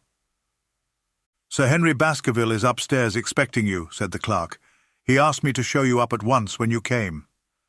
"Have you any objection to my looking at your register?" said Holmes. "Not in the least." The book showed that 2 names had been added after that of Baskerville. One was Theophilus Johnson and family of Newcastle, the other Mrs. Oldmore and maid of High Lodge, Alton. "Surely that must be the same Johnson whom I used to know," said Holmes to the porter. "A lawyer, is he not, grey-headed and walks with a limp?" "No, sir. This is Mr. Johnson, the coal owner, a very active gentleman, not older than yourself." "Surely you are mistaken about his trade." "No, sir. He has used this hotel for many years, and he is very well known to us." "Ah, that settles it. Mrs. Oldmore, too. I seem to remember the name. Excuse my curiosity, but often in calling upon one friend one finds another." "She is an invalid lady, sir. Her husband was once mayor of Gloucester. She always comes to us when she is in town." "Thank you. I am afraid I cannot claim her acquaintance. We have established a most important fact by these questions, Watson," he continued in a low voice as we went upstairs together. "We know now that the people who are so interested in our friend have not settled down in his own hotel. That means that while they are, as we have seen, very anxious to watch him, they are equally anxious that he should not see them. Now, this is a most suggestive fact." "What does it suggest?" "It suggests— Halloa, my dear fellow, what on earth is the matter?" As we came round the top of the stairs, we had run up against Sir Henry Baskerville himself. His face was flushed with anger, and he held an old and dusty boot in one of his hands. So furious was he that he was hardly articulate, and when he did speak, it was in a much broader and more Western dialect than any which we had heard from him in the morning. "Seems to me they are playing me for a sucker in this hotel," he cried. "They'll find they've started in to monkey with the wrong man, unless they are careful. By thunder, if that chap can't find my missing boot, there will be trouble. I can take a joke with the best, Mr. Holmes, but they've got a bit over the mark this time." "Still looking for your boot?" "Yes, sir, and mean to find it." "But surely you said that it was a new brown boot." "So it was, sir, and now it's an old black one." "What? You don't mean to say—" "That's just what I do mean to say. I only had 3 pairs in the world, the new brown, the old black, and the patent leathers which I am wearing. Last night they took one of my brown ones, and today they have sneaked one of the black. Well, have you got it? Speak out, man, and don't stand staring." An agitated German waiter had appeared upon the scene. "No, sir, I have made inquiry all over the hotel, but I can hear no word of it."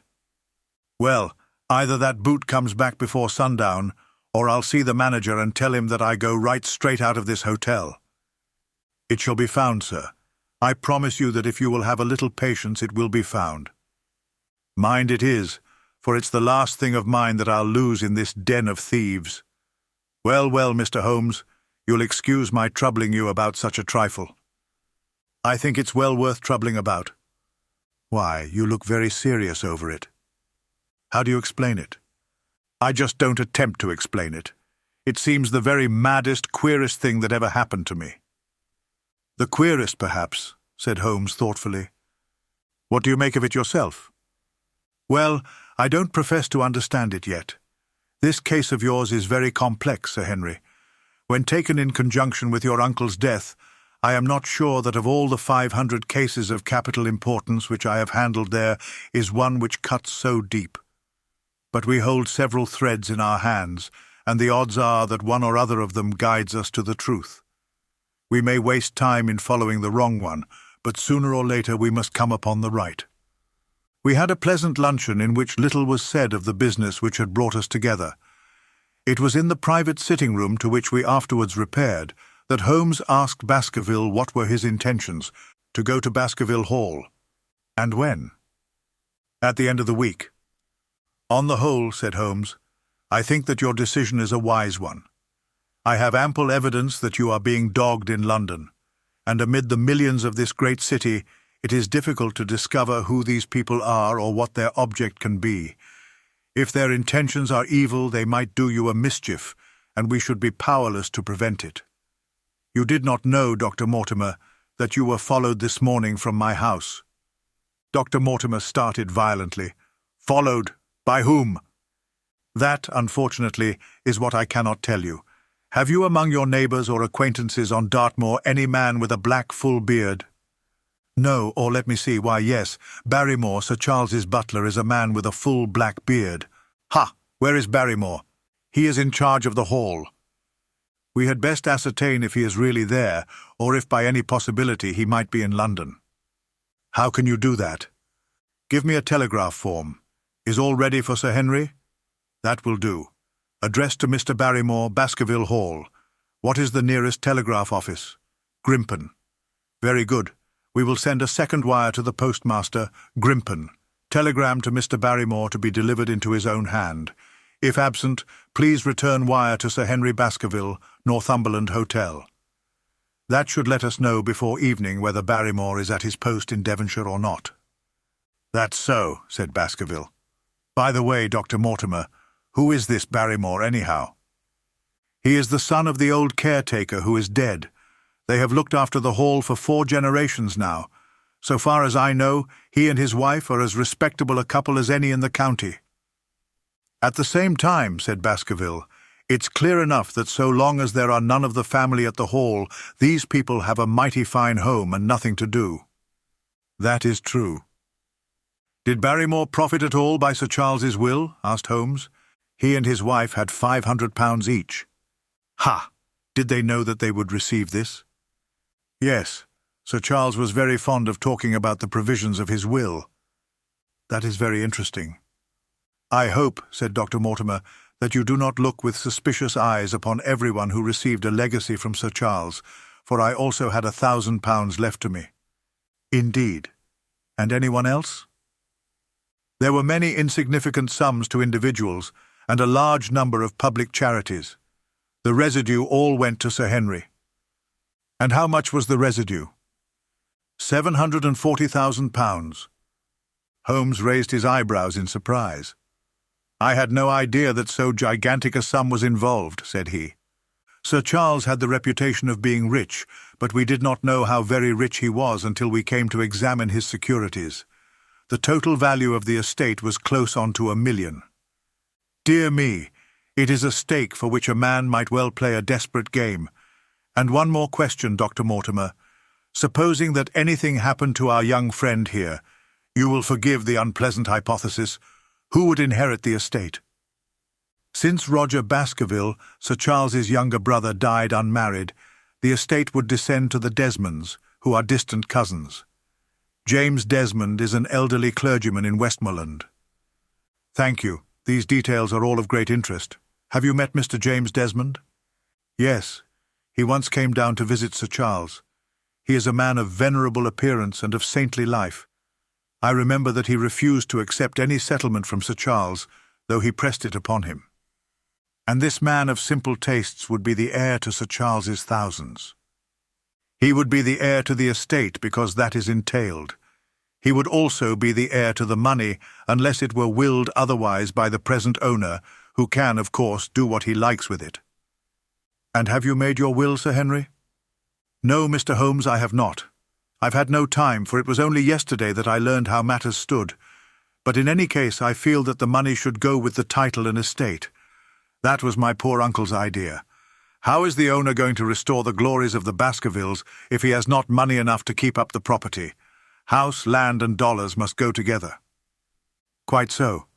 Well, Sir Henry, I am of one mind with you as to the advisability of your going down to Devonshire without delay. There is only one provision which I must make. You certainly must not go alone.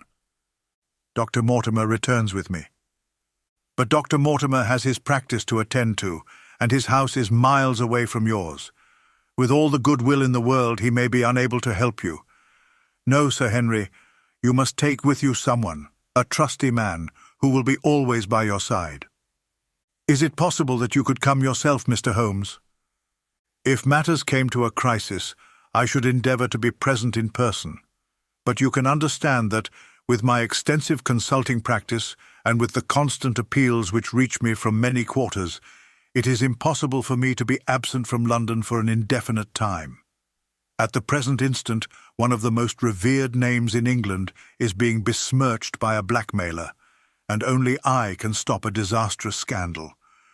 You will see how impossible it is for me to go to Dartmoor. Whom would you recommend, then? Holmes laid his hand upon my arm.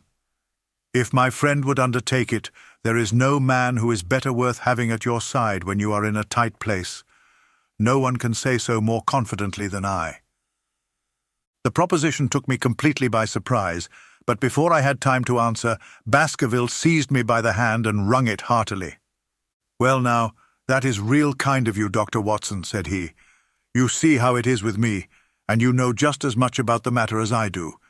If you will come down to Baskerville Hall and see me through, I'll never forget it." The promise of adventure had always a fascination for me, and I was complimented by the words of Holmes and by the eagerness with which the baronet hailed me as a companion. "I will come with pleasure," said I. "I do not know how I could employ my time better." "And you will report very carefully to me," said Holmes. "When a crisis comes, as it will do, I will direct how you shall act. I suppose that by Saturday all might be ready." "Would that suit Dr. Watson?" "Perfectly." "Then on Saturday, unless you hear to the contrary, we shall meet at the 10:30 train from Paddington." We had risen to depart when Baskerville gave a cry of triumph, and diving into one of the corners of the room, he drew a brown boot from under a cabinet. "My missing boot," he cried. "May all our difficulties vanish as easily," said Sherlock Holmes. "But it is a very singular thing," Dr. Mortimer remarked. "I searched this room carefully before lunch." "And so did I," said Baskerville. "Every inch of it." "There was certainly no boot in it then." "In that case, the waiter must have placed it there while we were lunching." The German was sent for, but professed to know nothing of the matter, nor could any inquiry clear it up. Another item had been added to that constant and apparently purposeless series of small mysteries which had succeeded each other so rapidly. Setting aside the whole grim story of Sir Charles's death, we had a line of inexplicable incidents, all within the limits of 2 days, which included the receipt of the printed letter, the black-bearded spy in the hansom, the loss of the new brown boot, the loss of the old black boot, and now the return of the new brown boot. Holmes sat in silence in the cab as we drove back to Baker Street, and I knew from his drawn brows and keen face that his mind, like my own, was busy in endeavouring to frame some scheme into which all these strange and apparently disconnected episodes could be fitted. All afternoon and late into the evening he sat lost in tobacco and thought. Just before dinner 2 telegrams were handed in. The first ran, "Have just heard that Barrymore is at the Hall, Baskerville." The second, "Visited 23 hotels as directed, but sorry to report unable to trace cut sheet of times, Cartwright." There go two of my threads, Watson. There is nothing more stimulating than a case where everything goes against you. We must cast round for another scent. We have still the cabman who drove the spy. Exactly. I have wired to get his name and address from the official registry.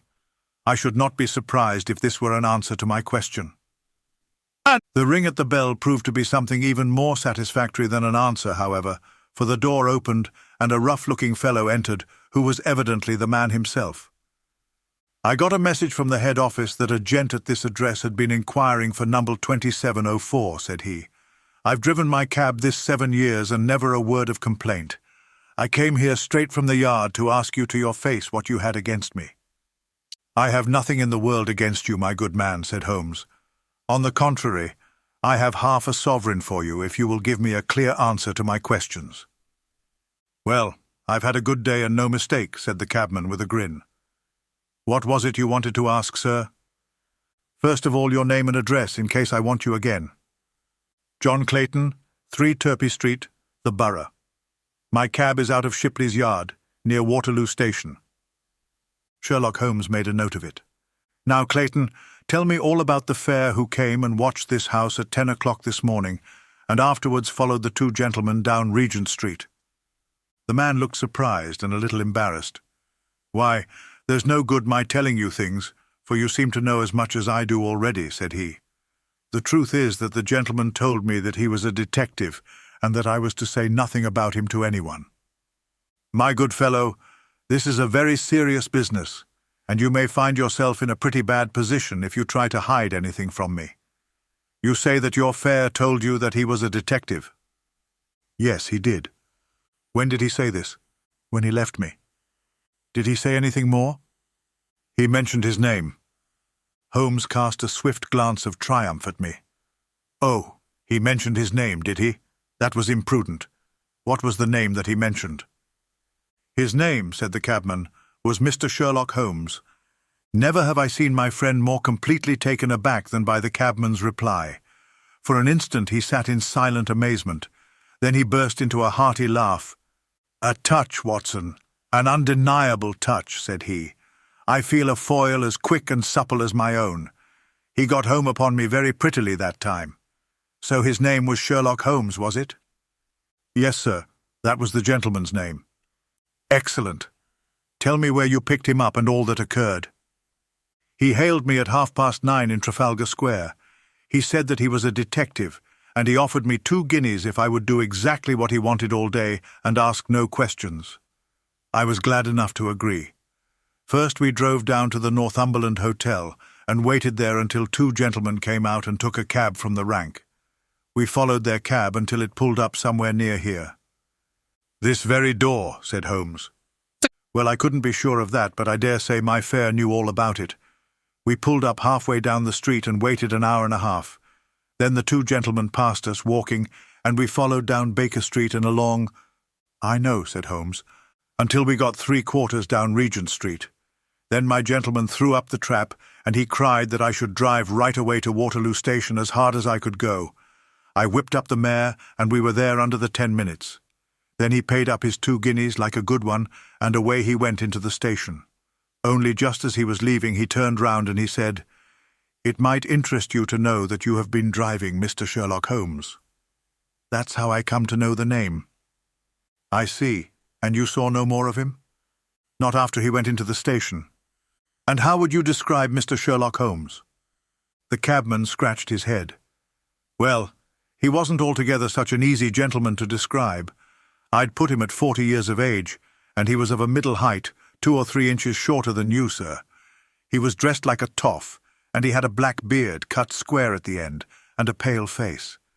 I don't know as I could say more than that. Colour of his eyes? No, I can't say that. Nothing more that you can remember? No, sir, nothing. Well then, here is your half-sovereign. There's another one waiting for you if you can bring any more information. Good night. Good night, sir, and thank you. John Clayton departed chuckling, and Holmes turned to me with a shrug of his shoulders and a rueful smile. Snap goes our 3rd thread, and we end where we began, said he. The cunning rascal. He knew our number, knew that Sir Henry Baskerville had consulted me, spotted who I was in Regent Street, conjectured that I had got the number of the cab and would lay my hands on the driver, and so sent back this audacious message. I tell you, Watson, this time we have got a foeman who is worthy of our steel. I've been checkmated in London. I can only wish you better luck in Devonshire, but I'm not easy in my mind about it. About what? About sending you.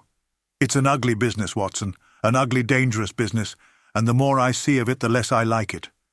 Yes, my dear fellow, you may laugh, but I give you my word that I shall be very glad to have you back safe and sound in Baker Street once more. Chapter 6. Baskerville Hall. Sir Henry Baskerville and Dr. Mortimer were ready upon the appointed day, and we started as arranged for Devonshire. Mr. Sherlock Holmes drove with me to the station and gave me his last parting injunctions and advice. "I will not bias your mind by suggesting theories or suspicions, Watson," said he. "I wish you simply to report facts in the fullest possible manner to me, and you can leave me to do the theorizing." "What sort of facts?" I asked. "Anything which may seem to have a bearing, however indirect, upon the case, and especially the relations between young Baskerville and his neighbours, or any fresh particulars concerning the death of Sir Charles. I have made some inquiries myself in the last few days, but the results have, I fear, been negative. One thing only appears to be certain, and that is that Mr. James Desmond, who is the next heir, is an elderly gentleman of a very amiable disposition, so that this persecution does not arise from him. I really think that we may eliminate him entirely from our calculations. There remain the people who will actually surround Sir Henry Baskerville upon the moor.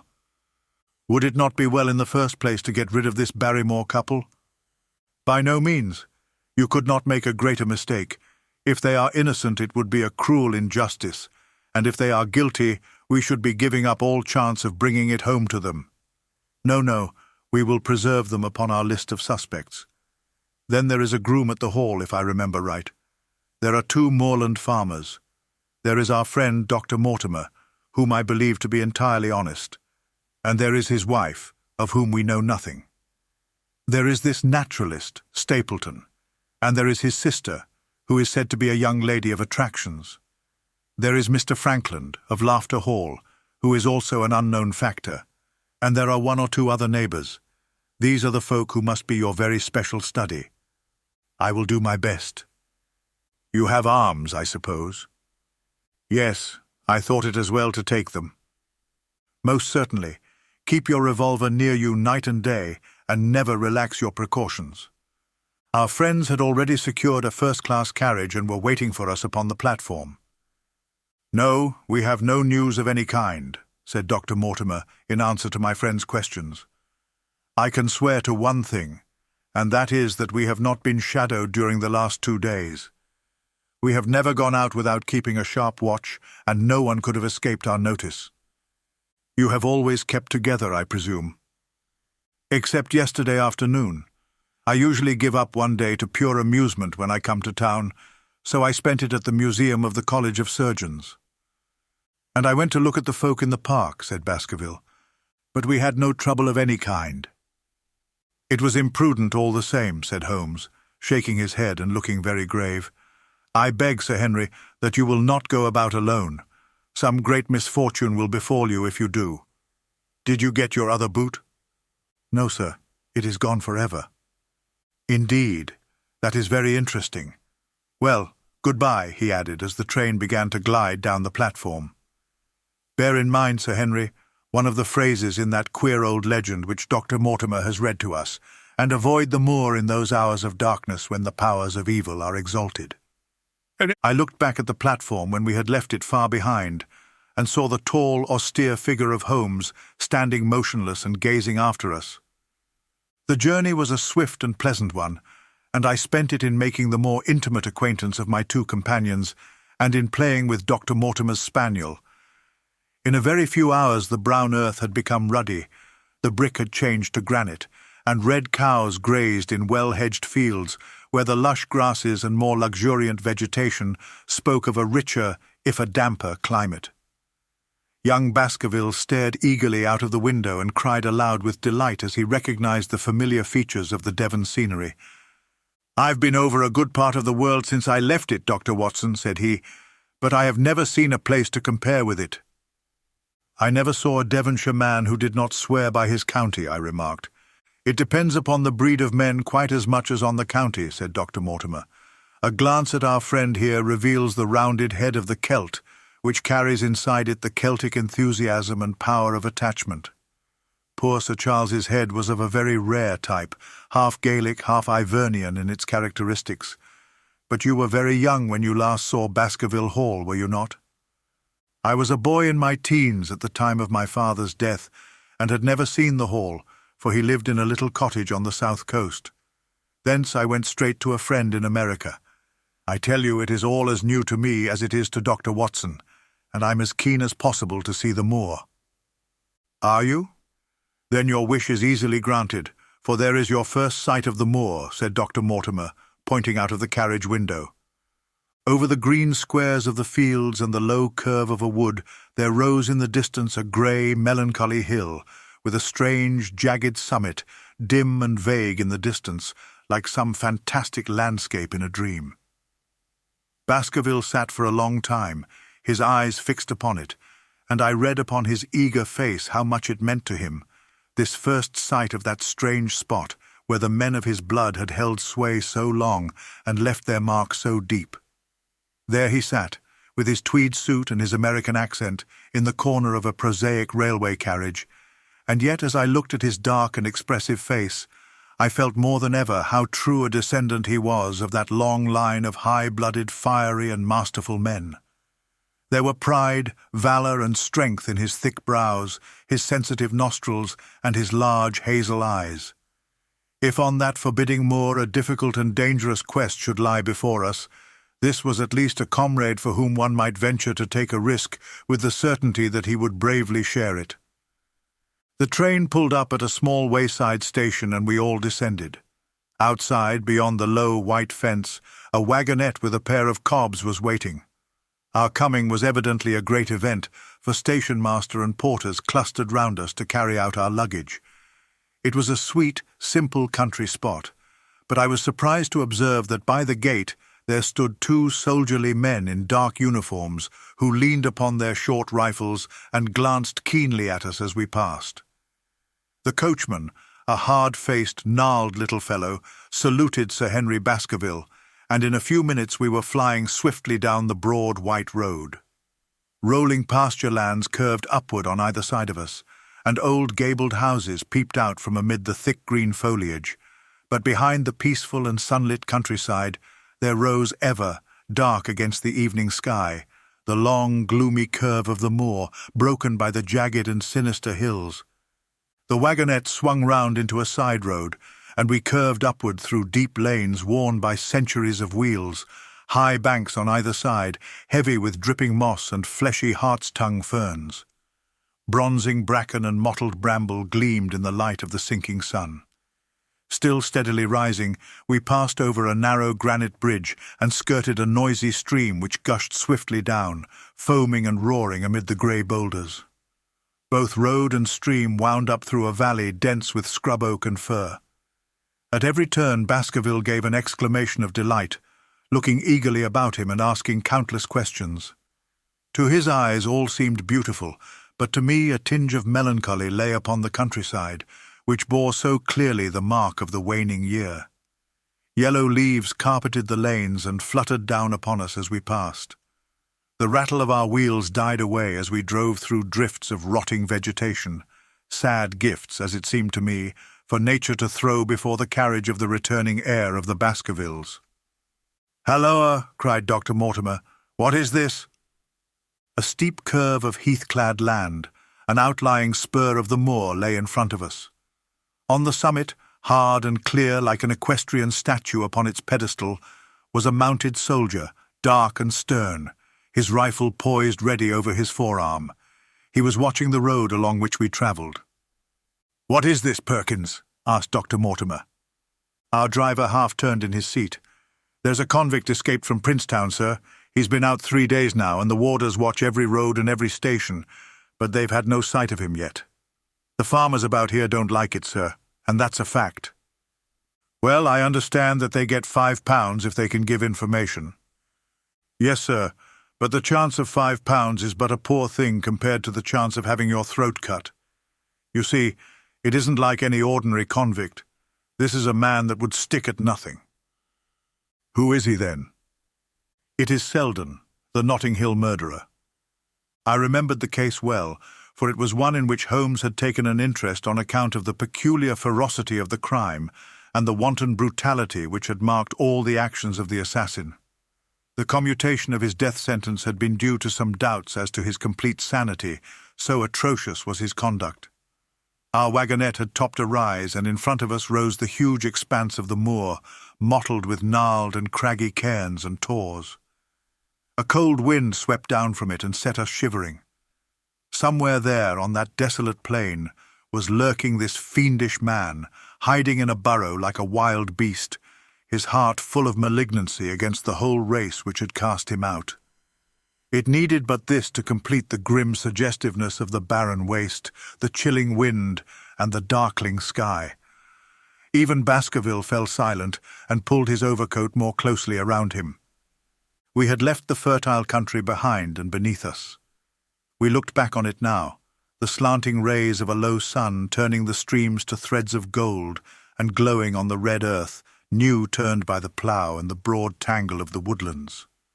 The road in front of us grew bleaker and wilder over huge russet and olive slopes, sprinkled with giant boulders. Now and then we passed a moorland cottage, walled and roofed with stone, with no creeper to break its harsh outline. Suddenly we looked down into a cup-like depression, patched with stunted oaks and firs, which had been twisted and bent by the fury of years of storm. Two high, narrow towers rose over the trees. The driver pointed with his whip. "Baskerville Hall," said he. Its master had risen and was staring with flushed cheeks and shining eyes. A few minutes later we had reached the lodge gates, a maze of fantastic tracery in wrought iron, with weather-bitten pillars on either side, blotched with lichens, and surmounted by the boar's heads of the Baskervilles. The lodge was a ruin of black granite and bared ribs of rafters, but facing it was a new building, half-constructed, the first fruit of Sir Charles's South African gold. Through the gateway we passed into the avenue, where the wheels were again hushed amid the leaves, and the old trees shot their branches in a sombre tunnel over our heads. Baskerville shuddered as he looked up the long, dark drive to where the house glimmered like a ghost at the farther end. "Was it here?" he asked in a low voice. No, the yew alley is on the other side." The young heir glanced round with a gloomy face. "It's no wonder my uncle felt as if trouble were coming on him in such a place as this," said he. "It's enough to scare any man. I'll have a row of electric lamps up here inside of 6 months, and you won't know it again, with 1,000 candle-power Swan and Edison right here in front of the hall door." The avenue opened into a broad expanse of turf, and the house lay before us. In the fading light, I could see that the centre was a heavy block of building from which a porch projected. The whole front was draped in ivy, with a patch clipped bare here and there where a window or a coat of arms broke through the dark veil. From this central block rose the twin towers, ancient, crenellated, and pierced with many loopholes. To right and left of the turrets were more modern wings of black granite. A dull light shone through heavy mullioned windows, and from the high chimneys which rose from the steep, high-angled roof there sprang a single black column of smoke. "Welcome, Sir Henry! Welcome to Baskerville Hall!" A tall man had stepped from the shadow of the porch to open the door of the wagonette. The figure of a woman was silhouetted against the yellow light of the hall. She came out and helped the man to hand down our bags. "You don't mind my driving straight home, Sir Henry?" said Dr. Mortimer. "My wife is expecting me." "Surely you will stay and have some dinner?" "No, I must go. I shall probably find some work awaiting me. I would stay to show you over the house, but Barrymore will be a better guide than I. Goodbye, and never hesitate night or day to send for me if I can be of service." The wheels died away down the drive while Sir Henry and I turned into the hall, and the door clanged heavily behind us. It was a fine apartment in which we found ourselves, large, lofty, and heavily raftered with huge bulks of age-blackened oak. In the great old-fashioned fireplace behind the high iron dogs, a log fire crackled and snapped. Sir Henry and I held out our hands to it, for we were numb from our long drive. Then we gazed round us at the high, thin window of old stained glass, the oak panelling, the stags' heads, the coats of arms upon the walls, all dim and sombre in the subdued light of the central lamp. "It's just as I imagined it," said Sir Henry. "Is it not the very picture of an old family home? To think that this should be the same hall in which for 500 years my people have lived. It strikes me solemn to think of it." I saw his dark face lit up with a boyish enthusiasm as he gazed about him. The light beat upon him where he stood, but long shadows trailed down the walls and hung like a black canopy above him. Barrymore had returned from taking our luggage to our rooms. He stood in front of us now with the subdued manner of a well-trained servant. He was a remarkable-looking man, tall, handsome, with a square black beard and pale, distinguished features. "Would you wish dinner to be served at once, sir?" "Is it ready?" "In a very few minutes, sir. You will find hot water in your rooms. My wife and I will be happy, Sir Henry, to stay with you until you have made your fresh arrangements, but you will understand that under the new conditions this house will require a considerable staff." "What new conditions?" "I only meant, sir, that Sir Charles led a very retired life, and we were able to look after his wants. You would naturally wish to have more company, and so you will need changes in your household." "Do you mean that your wife and you wish to leave?" "Only when it is quite convenient to you, sir." "But your family have been with us for several generations, have they not? I should be sorry to begin my life here by breaking an old family connection." I seemed to discern some signs of emotion upon the butler's white face. "I feel that also, sir, and so does my wife. But to tell the truth, sir, we were both very much attached to Sir Charles, and his death gave us a shock and made these surroundings very painful to us.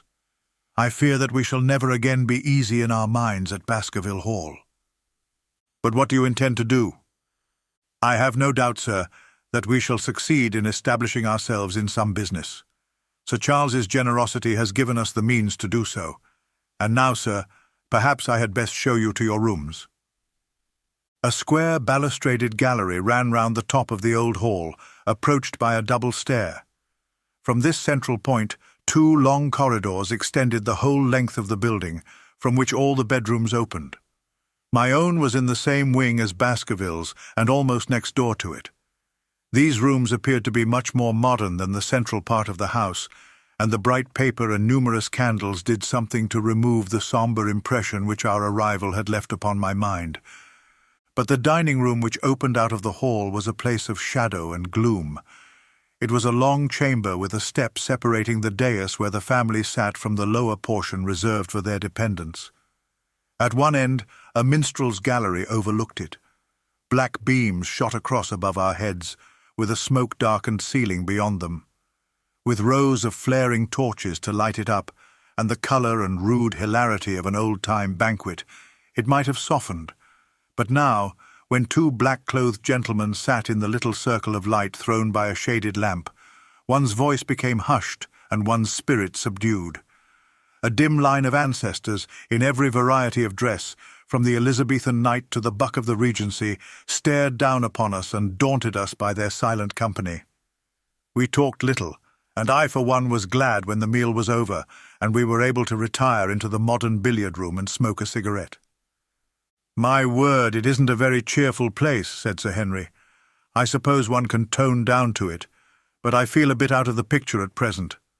I don't wonder that my uncle got a little jumpy if he lived all alone in such a house as this. However, if it suits you, we will retire early tonight, and perhaps things may seem more cheerful in the morning."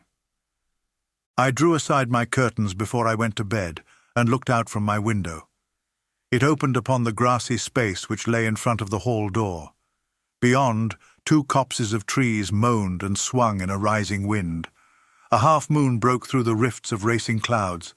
In its cold light I saw beyond the trees a broken fringe of rocks and the long, low curve of the melancholy moor. I closed the curtain, feeling that my last impression was in keeping with the rest. And yet it was not quite the last. I found myself weary and yet wakeful, tossing restlessly from side to side, seeking for the sleep which would not come. Far away, a chiming clock struck out the quarters of the hours, but otherwise a deathly silence lay upon the old house. And then suddenly, in the very dead of the night, there came a sound to my ears, clear, resonant, and unmistakable. It was the sob of a woman, the muffled, strangling gasp of one who is torn by an uncontrollable sorrow. I sat up in bed and listened intently. The noise could not have been far away and was certainly in the house. For half an hour I waited with every nerve on the alert, but there came no other sound save the chiming clock and the rustle of the ivy on the wall. Chapter 7. The Stapletons of Merripit House. The fresh beauty of the following morning did something to efface from our minds the grim and grey impression which had been left upon both of us by our first experience of Baskerville Hall. As Sir Henry and I sat at breakfast, the sunlight flooded in through the high, mullioned windows, throwing watery patches of colour from the coats of arms which covered them. The dark panelling glowed like bronze in the golden rays, and it was hard to realize that this was indeed the chamber which had struck such a gloom into our souls upon the evening before. "I guess it is ourselves and not the house that we have to blame," said the baronet. "We were tired with our journey and chilled by our drive, so we took a grey view of the place. Now we are fresh and well, so it is all cheerful once more." "And yet it was not entirely a question of imagination," I answered. "Did you, for example, happen to hear someone, a woman I think, sobbing in the night?" "That is curious, for I did when I was half asleep fancy that I heard something of the sort. I waited quite a time, but there was no more of it, so I concluded that it was all a dream. I heard it distinctly, and I am sure that it was really the sob of a woman. We must ask about this right away." He rang the bell and asked Barrymore whether he could account for our experience. It seemed to me that the pallid features of the butler turned a shade paler still as he listened to his master's question. "There are only 2 women in the house, Sir Henry," he answered. "One is the scullery maid, who sleeps in the other wing. The other is my wife, and I can answer for it that the sound could not have come from her."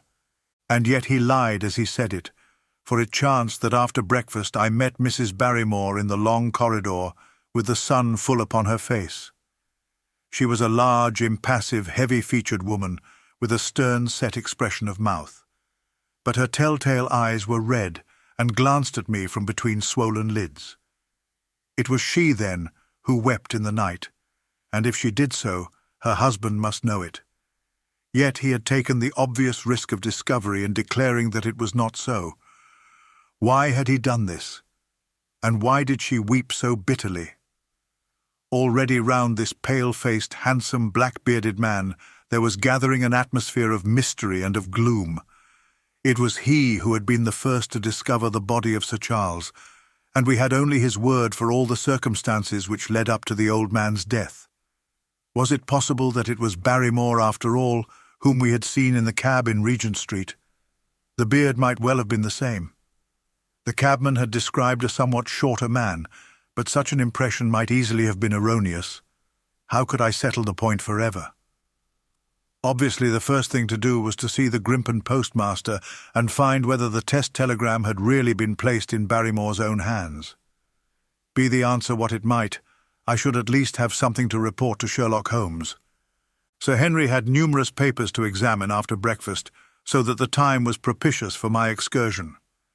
It was a pleasant walk of 4 miles along the edge of the moor, leading me at last to a small grey hamlet, in which 2 larger buildings, which proved to be the inn and the house of Dr. Mortimer, stood high above the rest. The postmaster, who was also the village grocer, had a clear recollection of the telegram. "Certainly, sir," said he, "I had the telegram delivered to Mr. Barrymore exactly as directed." "Who delivered it?" "My boy here. James, you delivered that telegram to Mr. Barrymore at the hall last week, did you not?" "Yes, father, I delivered it." "Into his own hands?" I asked. "Well, he was up in the loft at the time, so that I could not put it into his own hands, but I gave it into Mrs. Barrymore's hands, and she promised to deliver it at once." "Did you see Mr. Barrymore?" "No, sir. I tell you he was in the loft." "If you didn't see him, how do you know he was in the loft?" "Well, surely his own wife ought to know where he is," said the postmaster testily. "Didn't he get the telegram?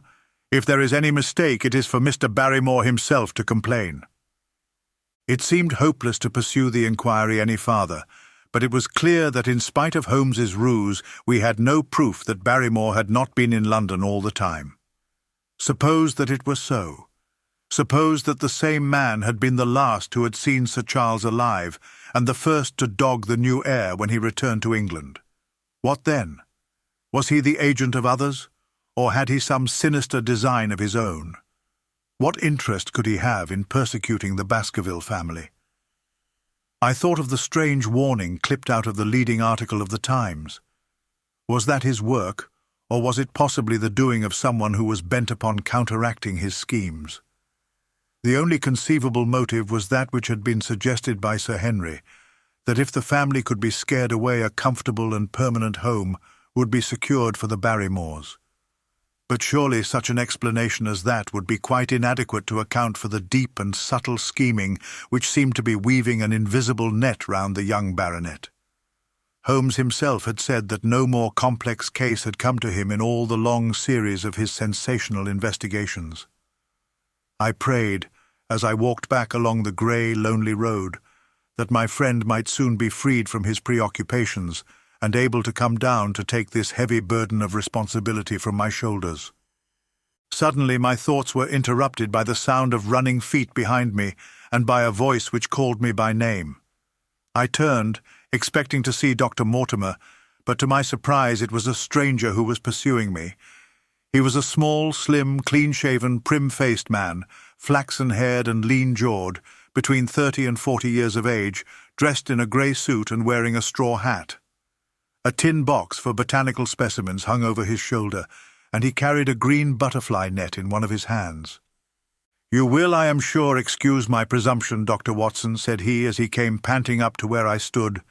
"Here on the moor we are homely folk, and do not wait for formal introductions. You may possibly have heard my name from our mutual friend Mortimer. I am Stapleton of Merripit House." "Your net and box would have told me as much," said I, "for I knew that Mr. Stapleton was a naturalist. But how did you know me?" "I have been calling on Mortimer, and he pointed you out to me from the window of his surgery as you passed. As our road lay the same way, I thought that I would overtake you and introduce myself. I trust that Sir Henry is none the worse for his journey?" "He is very well, thank you." We were all rather afraid that after the sad death of Sir Charles, the new baronet might refuse to live here. It is asking much of a wealthy man to come down and bury himself in a place of this kind, but I need not tell you that it means a very great deal to the countryside. Sir Henry has, I suppose, no superstitious fears in the matter.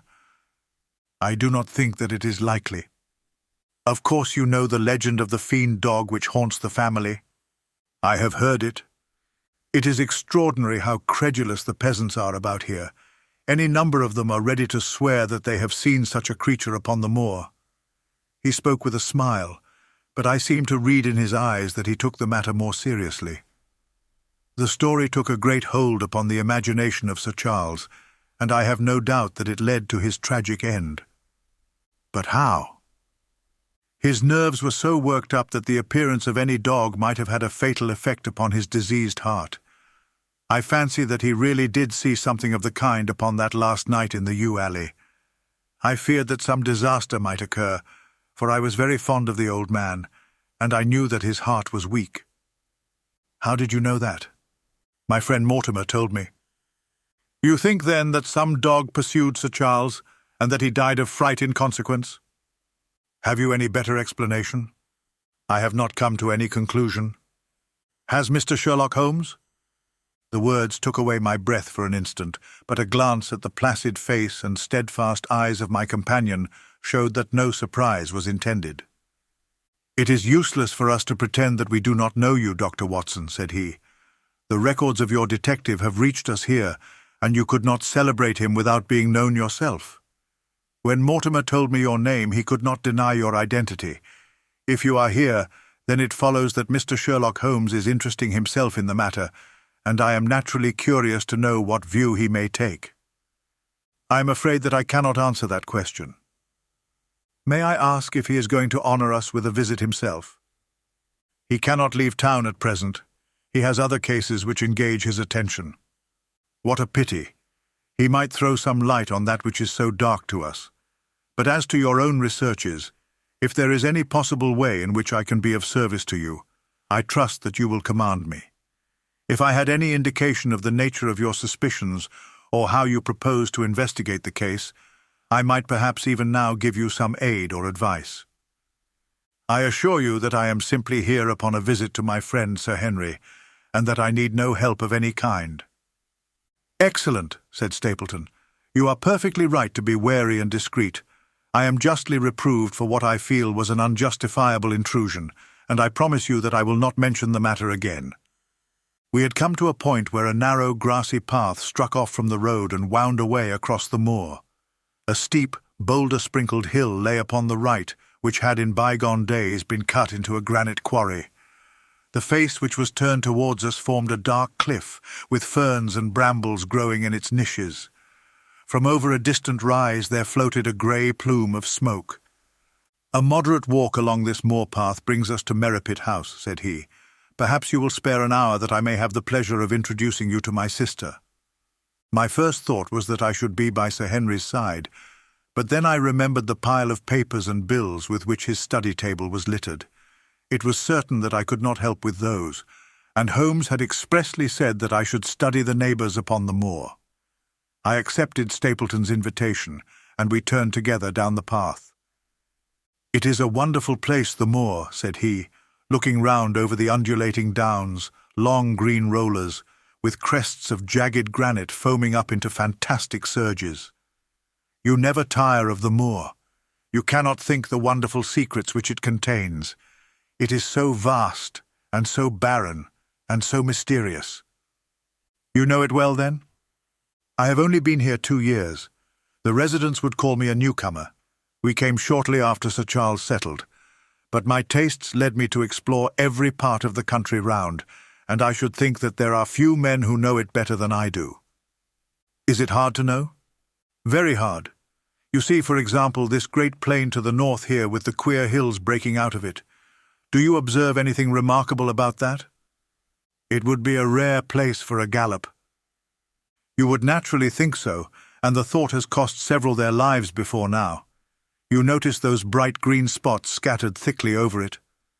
"Yes, they seem more fertile than the rest." Stapleton laughed. "That is the great Grimpen Mire," said he. "A false step yonder means death to man or beast. Only yesterday I saw one of the moor ponies wander into it. He never came out. I saw his head for quite a long time craning out of the bog hole, but it sucked him down at last. Even in dry seasons it is a danger to cross it, but after these autumn rains it is an awful place. And yet I can find my way to the very heart of it and return alive. By George, there is another of those miserable ponies." Something brown was rolling and tossing among the green sedges. Then a long, agonized, writhing neck shot upward, and a dreadful cry echoed over the moor. It turned me cold with horror, but my companion's nerves seemed to be stronger than mine. "It's gone," said he. "The mire has him. 2 in 2 days, and many more perhaps, for they get in the way of going there in the dry weather and never know the difference until the mire has them in its clutches. It's a bad place, the great Grimpen Mire." "And you say you can penetrate it?" "Yes, there are 1 or 2 paths which a very active man can take. I have found them out." "But why should you wish to go into so horrible a place?" "Well, you see the hills beyond? They are really islands cut off on all sides by the impassable mire, which has crawled round them in the course of years. That is where the rare plants and the butterflies are, if you have the wit to reach them. I shall try my luck some day." He looked at me with a surprised face. "For God's sake, put such an idea out of your mind," said he. "Your blood would be upon my head. I assure you that there would not be the least chance of your coming back alive. It is only by remembering certain complex landmarks that I am able to do it." "Halloa!" I cried. "What is that?" A long, low moan, indescribably sad, swept over the moor. It filled the whole air, and yet it was impossible to say whence it came. From a dull murmur it swelled into a deep roar, and then sank back into a melancholy, throbbing murmur once again. Stapleton looked at me with a curious expression in his face. "Queer place, the moor," said he. "But what is it?" "The peasants say it is the Hound of the Baskervilles calling for its prey. I've heard it once or twice before, but never quite so loud." I looked round, with a chill of fear in my heart, at the huge, swelling plain, mottled with the green patches of rushes. Nothing stirred over the vast expanse save a pair of ravens, which croaked loudly from a tor behind us. "You are an educated man. You don't believe such nonsense as that?" said I. "What do you think is the cause of so strange a sound?" "Bogs make queer noises sometimes. It's the mud settling or the water rising or something." No, that was a living voice." "Well, perhaps it was.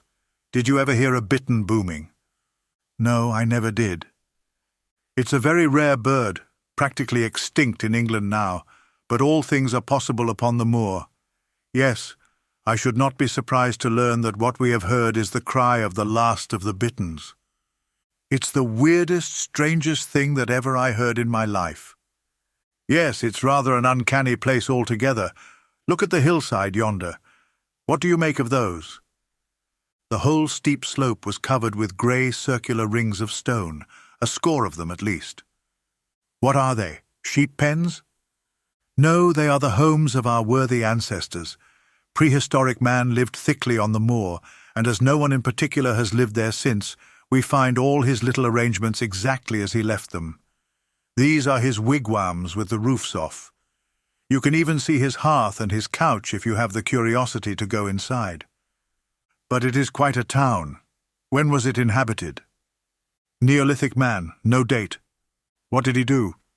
"He grazed his cattle on these slopes, and he learned to dig for tin when the bronze sword began to supersede the stone axe.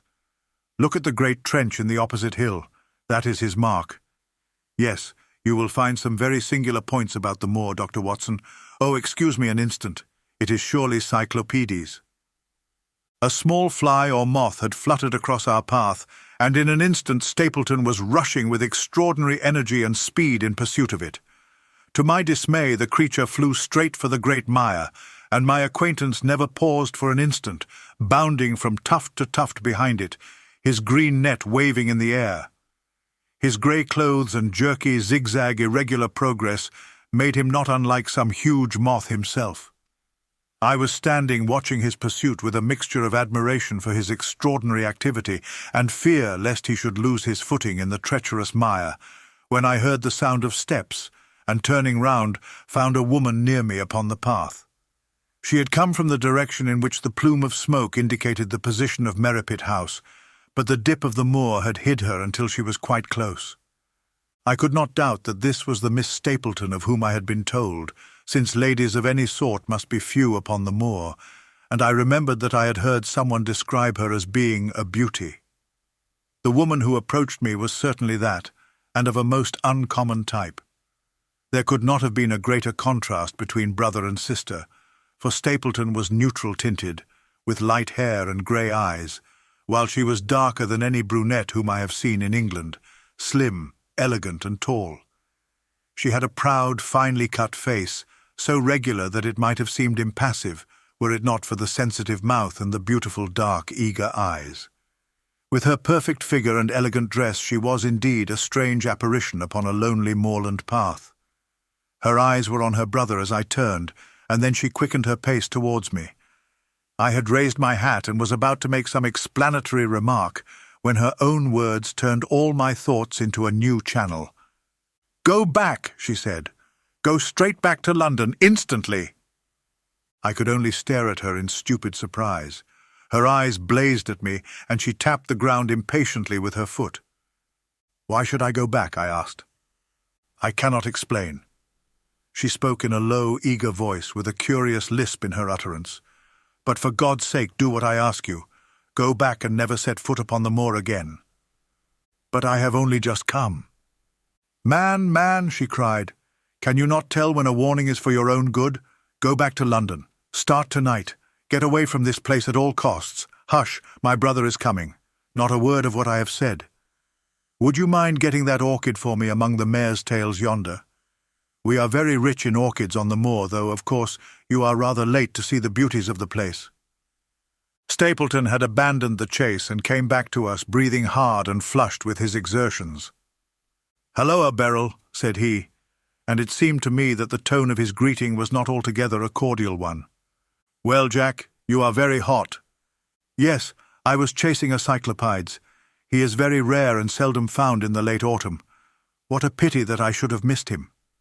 He spoke unconcernedly, but his small light eyes glanced incessantly from the girl to me. "You have introduced yourselves, I can see." "Yes. I was telling Sir Henry that it was rather late for him to see the true beauties of the moor." "Why, who do you think this is?" "I imagine that it must be Sir Henry Baskerville." "No, no," said I. "Only a humble commoner, but his friend. My name is Dr. Watson." A flush of vexation passed over her expressive face. "We have been talking at cross purposes," said she. "Why, you had not very much time for talk," her brother remarked with the same questioning eyes.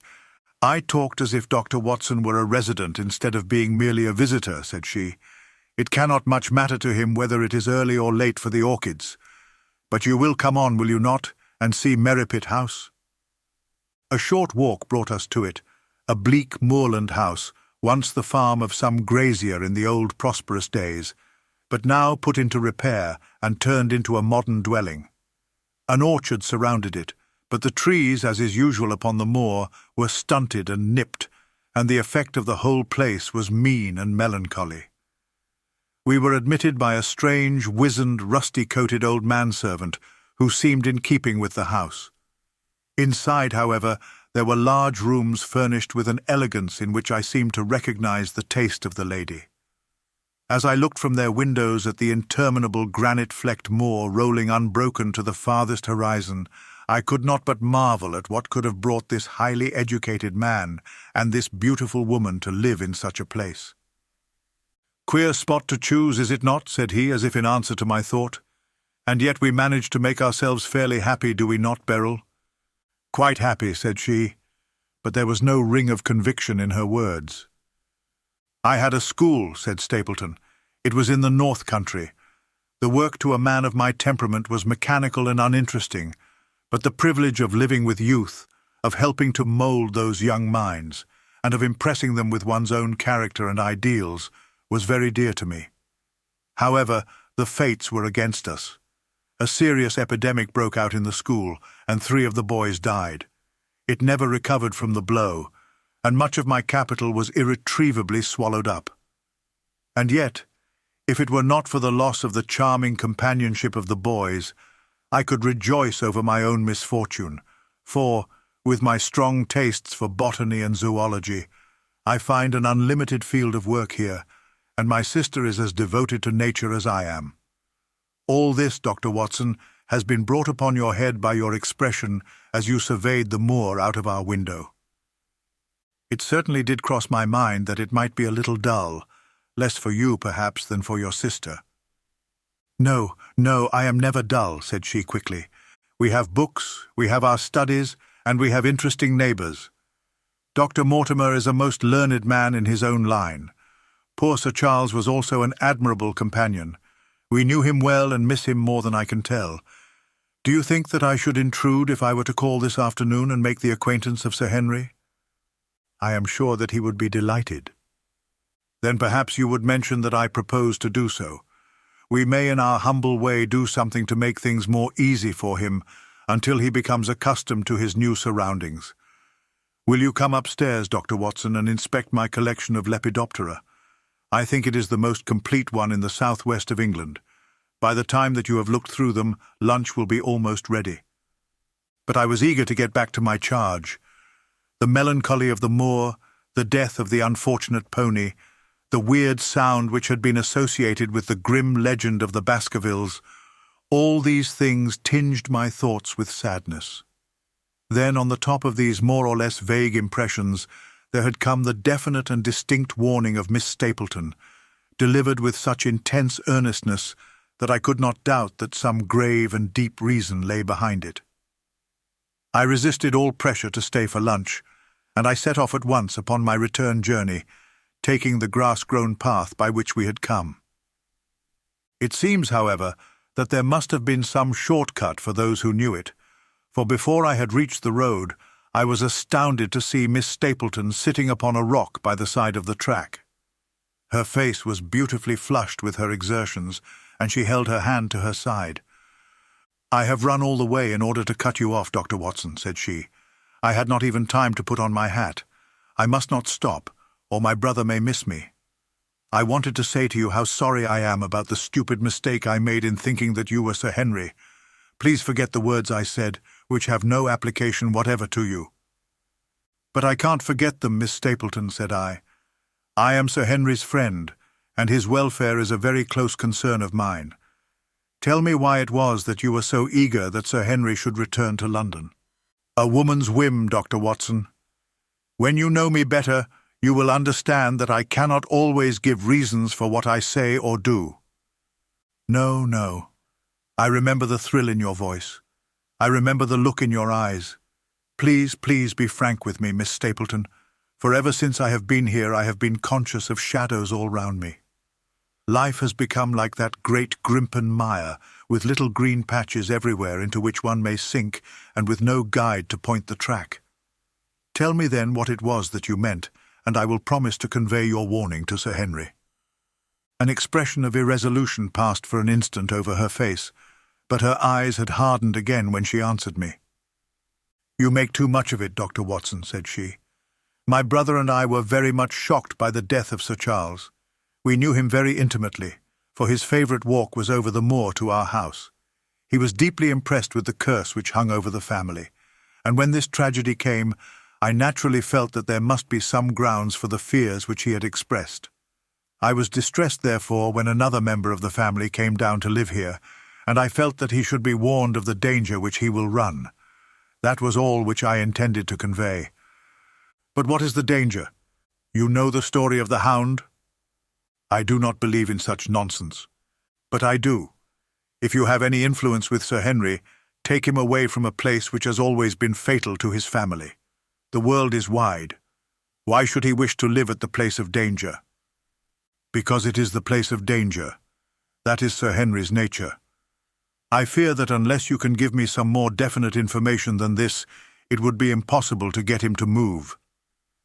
"I cannot say anything definite, for I do not know anything definite." "I would ask you one more question, Miss Stapleton. If you meant no more than this when you first spoke to me, why should you not wish your brother to overhear what you said? There is nothing to which he or anyone else could object. My brother is very anxious to have the hall inhabited, for he thinks it is for the good of the poor folk upon the moor. He would be very angry if he knew that I have said anything which might induce Sir Henry to go away. But I have done my duty now, and I will say no more. I must go back, or he will miss me and suspect that I have seen you. Goodbye." She turned and had disappeared in a few minutes among the scattered boulders, while I, with my soul full of vague fears, pursued my way to Baskerville Hall. Chapter 8. First Report of Dr. Watson.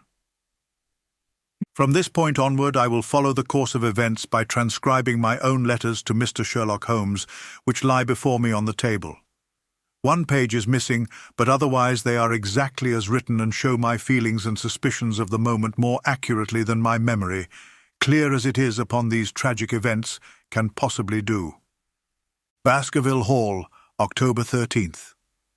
My dear Holmes, my previous letters and telegrams have kept you pretty well up to date as to all that has occurred in this most God-forsaken corner of the world. The longer one stays here, the more does the spirit of the moor sink into one's soul, its vastness, and also its grim charm.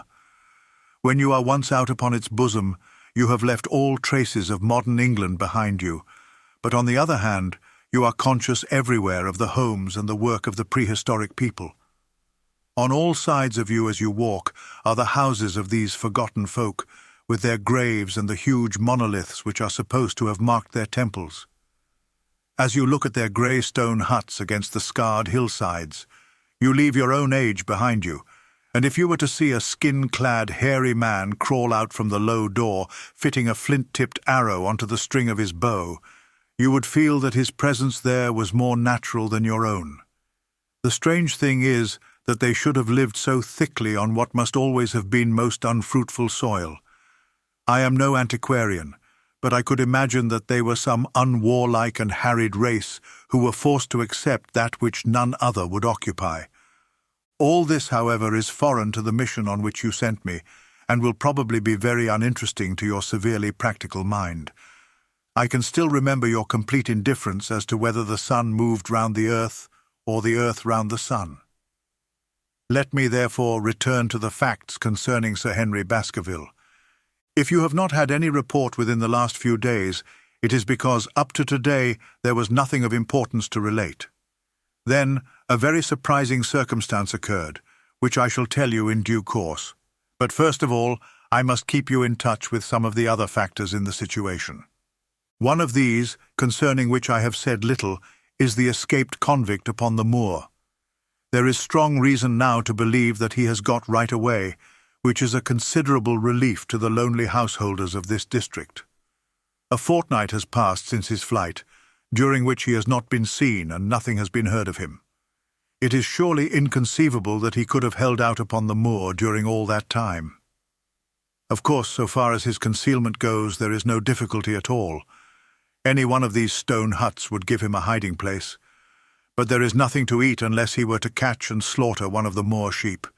We think, therefore, that he has gone, and the outlying farmers sleep the better in consequence.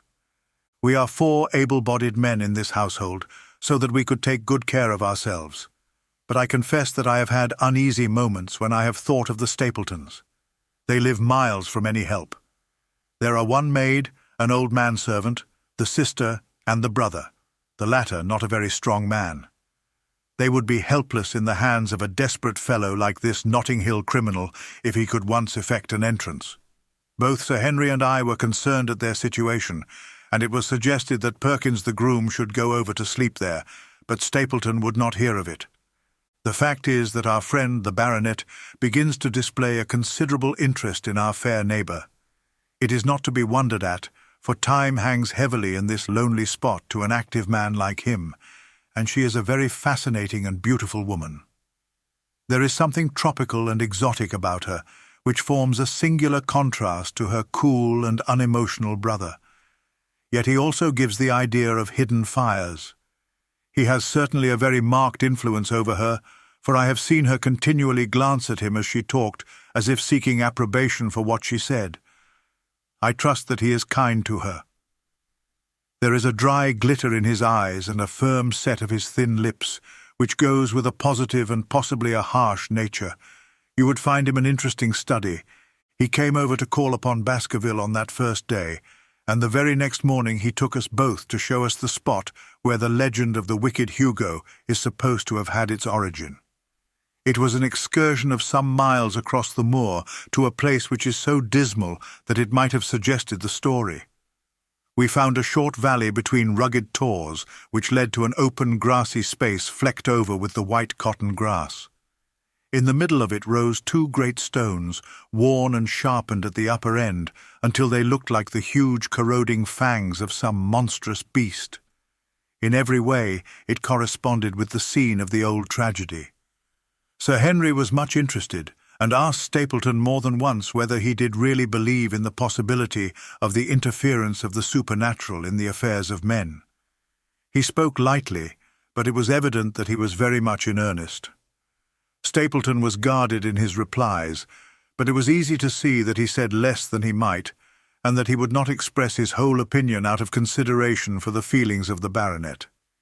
He told us of similar cases where families had suffered from some evil influence, and he left us with the impression that he shared the popular view upon the matter.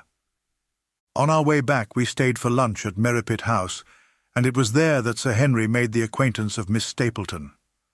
From the first moment that he saw her, he appeared to be strongly attracted by her, and I am much mistaken if the feeling was not mutual. He referred to her again and again on our walk home, and since then hardly a day has passed that we have not seen something of the brother and sister. They dine here tonight, and there is some talk of our going to them next week. One would imagine that such a match would be very welcome to Stapleton, and yet I have more than once caught a look of the strongest disapprobation in his face when Sir Henry has been paying some attention to his sister. He is much attached to her, no doubt, and would lead a lonely life without her, but it would seem the height of selfishness if he were to stand in the way of her making so brilliant a marriage. Yet I am certain that he does not wish their intimacy to ripen into love, and I have several times observed that he has taken pains to prevent them from being tête-à-tête.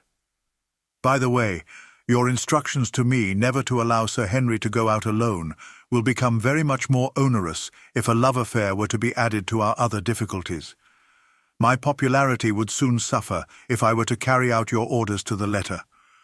The other day, Thursday to be more exact, Dr. Mortimer lunched with us. He has been excavating a barrow at Long Down and has got a prehistoric skull which fills him with great joy. Never was there such a single-minded enthusiast as he. The Stapletons came in afterwards, and the good doctor took us all to the yew alley at Sir Henry's request to show us exactly how everything occurred upon that fatal night. It is a long, dismal walk, the yew alley, between two high walls of clipped hedge, with a narrow band of grass upon either side. At the far end is an old tumble-down summer-house. Halfway down is the moor gate, where the old gentleman left his cigar ash.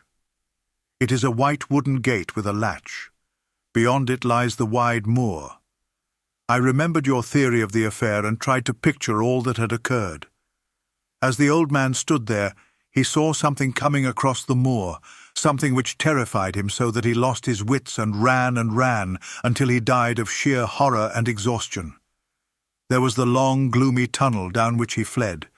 And from what? A sheepdog of the moor? Or a spectral hound, black, silent, and monstrous? Was there a human agency in the matter? Did the pale, watchful Barrymore know more than he cared to say?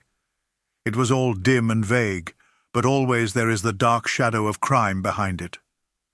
One other neighbour I have met since I wrote last. This is Mr. Frankland, of Laughter Hall, who lives some 4 miles to the south of us. He is an elderly man, red-faced, white-haired, and choleric. His passion is for the British law, and he has spent a large fortune in litigation.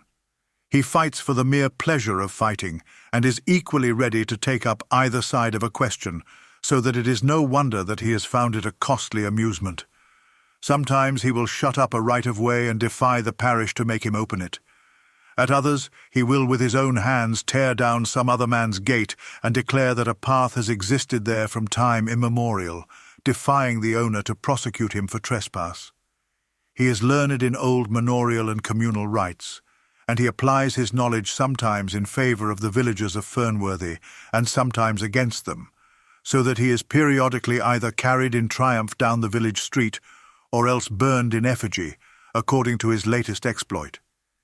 He is said to have about 7 lawsuits upon his hands at present, which will probably swallow up the remainder of his fortune and so draw his sting and leave him harmless for the future. Apart from the law, he seems a kindly, good-natured person, and I only mention him because you were particular that I should send some description of the people who surround us. He is curiously employed at present, for, being an amateur astronomer, he has an excellent telescope, with which he lies upon the roof of his own house and sweeps the moor all day in the hope of catching a glimpse of the escaped convict. If he would confine his energies to this, all would be well, but there are rumours that he intends to prosecute Dr. Mortimer for opening a grave without the consent of the next of kin because he dug up the Neolithic skull in the barrow on Long Down. He helps to keep our lives from being monotonous and gives a little comic relief where it is badly needed. And now, having brought you up to date in the escaped convict, the Stapletons, Dr. Mortimer and Frankland of Laughter Hall, let me end on that which is most important and tell you more about the Barrymores, and especially about the surprising development of last night. First of all, about the test telegram which you sent from London in order to make sure that Barrymore was really here. I have already explained that the testimony of the postmaster shows that the test was worthless and that we have no proof one way or the other. I told Sir Henry how the matter stood, and he at once, in his downright fashion, had Barrymore up and asked him whether he had received the telegram himself. Barrymore said that he had. "Did the boy deliver it into your own hands?" asked Sir Henry. Barrymore looked surprised and considered for a little time. "No," said he. "I was in the box-room at the time, and my wife brought it up to me." "Did you answer it yourself?" "No. I told my wife what to answer, and she went down to write it." In the evening he recurred to the subject of his own accord. "I could not quite understand the object of your questions this morning, Sir Henry," said he. "I trust that they do not mean that I have done anything to forfeit your confidence?" Sir Henry had to assure him that it was not so, and pacify him by giving him a considerable part of his old wardrobe, the London outfit having now all arrived. "Mrs. Barrymore is of interest to me. She is a heavy, solid person, very limited, intensely respectable, and inclined to be puritanical. You could hardly conceive a less emotional subject. Yet I have told you how, on the first night here, I heard her sobbing bitterly, and since then I have more than once observed traces of tears upon her face. Some deep sorrow gnaws ever at her heart. Sometimes I wonder if she has a guilty memory which haunts her, and sometimes I suspect Barrymore of being a domestic tyrant. I have always felt that there was something singular and questionable in this man's character, but the adventure of last night brings all my suspicions to a head. And yet it may seem a small matter in itself. You are aware that I am not a very sound sleeper, and since I have been on guard in this house my slumbers have been lighter than ever. Last night, about 2 in the morning, I was aroused by a stealthy step passing my room. I rose, opened my door and peeped out. A long black shadow was trailing down the corridor. It was thrown by a man who walked softly down the passage with a candle held in his hand. He was in shirt and trousers with no covering to his feet. I could merely see the outline, but his height told me that it was Barrymore. He walked very slowly and circumspectly, and there was something indescribably guilty and furtive in his whole appearance. I have told you that the corridor is broken by the balcony which runs round the hall, but that it is resumed upon the farther side. I waited until he had passed out of sight, and then I followed him. When I came round the balcony, he had reached the end of the farther corridor, and I could see from the glimmer of light through an open door that he had entered one of the rooms. Now, all these rooms are unfurnished and unoccupied, so that his expedition became more mysterious than ever. The light shone steadily, as if he were standing motionless. I crept down the passage as noiselessly as I could, and peeped round the corner of the door. Barrymore was crouching at the window with the candle held against the glass. His profile was half turned towards me, and his face seemed to be rigid with expectation as he stared out into the blackness of the moor. For some minutes he stood watching intently. Then he gave a deep groan, and with an impatient gesture he put out the light. Instantly I made my way back to my room, and very shortly came the stealthy steps passing once more upon their return journey. Long afterwards, when I had fallen into a light sleep, I heard a key turn somewhere in a lock, but I could not tell whence the sound came. What it all means I cannot guess, but there is some secret business going on in this house of gloom which sooner or later we shall get to the bottom of. I do not trouble you with my theories, for you asked me to furnish you only with facts. I have had a long talk with Sir Henry this morning, and we have made a plan of campaign founded upon my observations of last night. I will not speak about it just now, but it should make my next report interesting reading. Chapter 9. The Light upon the Moor. Second Report of Dr. Watson. Baskerville Hall, October 15th. My dear Holmes, if I was compelled to leave you without much news during the early days of my mission, you must acknowledge that I am making up for lost time, and that events are now crowding thick and fast upon us. In my last report I ended upon my top note with Barrymore at the window, and now I have quite a budget already which will, unless I am much mistaken, considerably surprise you. Things have taken a turn which I could not have anticipated.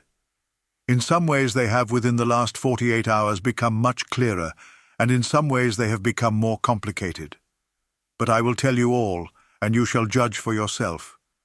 Before breakfast on the morning following my adventure, I went down the corridor and examined the room in which Barrymore had been on the night before. The western window through which he had stared so intently has, I noticed, one peculiarity above all other windows in the house. It commands the nearest outlook onto the moor. There is an opening between two trees, which enables one from this point of view to look right down upon it, while from all the other windows it is only a distant glimpse which can be obtained. It follows, therefore, that Barrymore, since only this window would serve the purpose, must have been looking out for something or somebody upon the moor. The night was very dark, so that I can hardly imagine how he could have hoped to see anyone. It had struck me that it was possible that some love intrigue was on foot. That would have accounted for his stealthy movements and also for the uneasiness of his wife. The man is a striking-looking fellow, very well equipped to steal the heart of a country girl, so that this theory seemed to have something to support it. That opening of the door, which I had heard after I had returned to my room, might mean that he had gone out to keep some clandestine appointment. So I reasoned with myself in the morning, and I tell you the direction of my suspicions, however much the result may have shown that they were unfounded. But whatever the true explanation of Barrymore's movements might be, I felt that the responsibility of keeping them to myself until I could explain them was more than I could bear. I had an interview with the baronet in his study after breakfast, and I told him all that I had seen. He was less surprised than I had expected. I knew that Barrymore walked about nights, and I had a mind to speak to him about it, said he. 2 or 3 times I have heard his steps in the passage, coming and going, just about the hour you name. Perhaps then he pays a visit every night to that particular window, I suggested. Perhaps he does. If so, we should be able to shadow him and see what it is that he is after. I wonder what your friend Holmes would do if he were here. I believe that he would do exactly what you now suggest, said I. He would follow Barrymore and see what he did. Then we shall do it together. But surely he would hear us. The man is rather deaf, and in any case we must take our chance of that. We'll sit up in my room tonight and wait until he passes. Sir Henry rubbed his hands with pleasure, and it was evident that he hailed the adventure as a relief to his somewhat quiet life upon the moor. The baronet has been in communication with the architect who prepared the plans for Sir Charles, and with a contractor from London, so that we may expect great changes to begin here soon. There have been decorators and furnishers up from Plymouth, and it is evident that our friend has large ideas and means to spare no pains or expense to restore the grandeur of his family. When the house is renovated and refurnished, all that he will need will be a wife to make it complete. Between ourselves there are pretty clear signs that this will not be wanting if the lady is willing, for I have seldom seen a man more infatuated with a woman than he is with our beautiful neighbour, Miss Stapleton. And yet the course of true love does not run quite as smoothly as one would under the circumstances expect. Today, for example, its surface was broken by a very unexpected ripple, which has caused our friend considerable perplexity and annoyance. After the conversation which I have quoted about Barrymore, Sir Henry put on his hat and prepared to go out. As a matter of course, I did the same.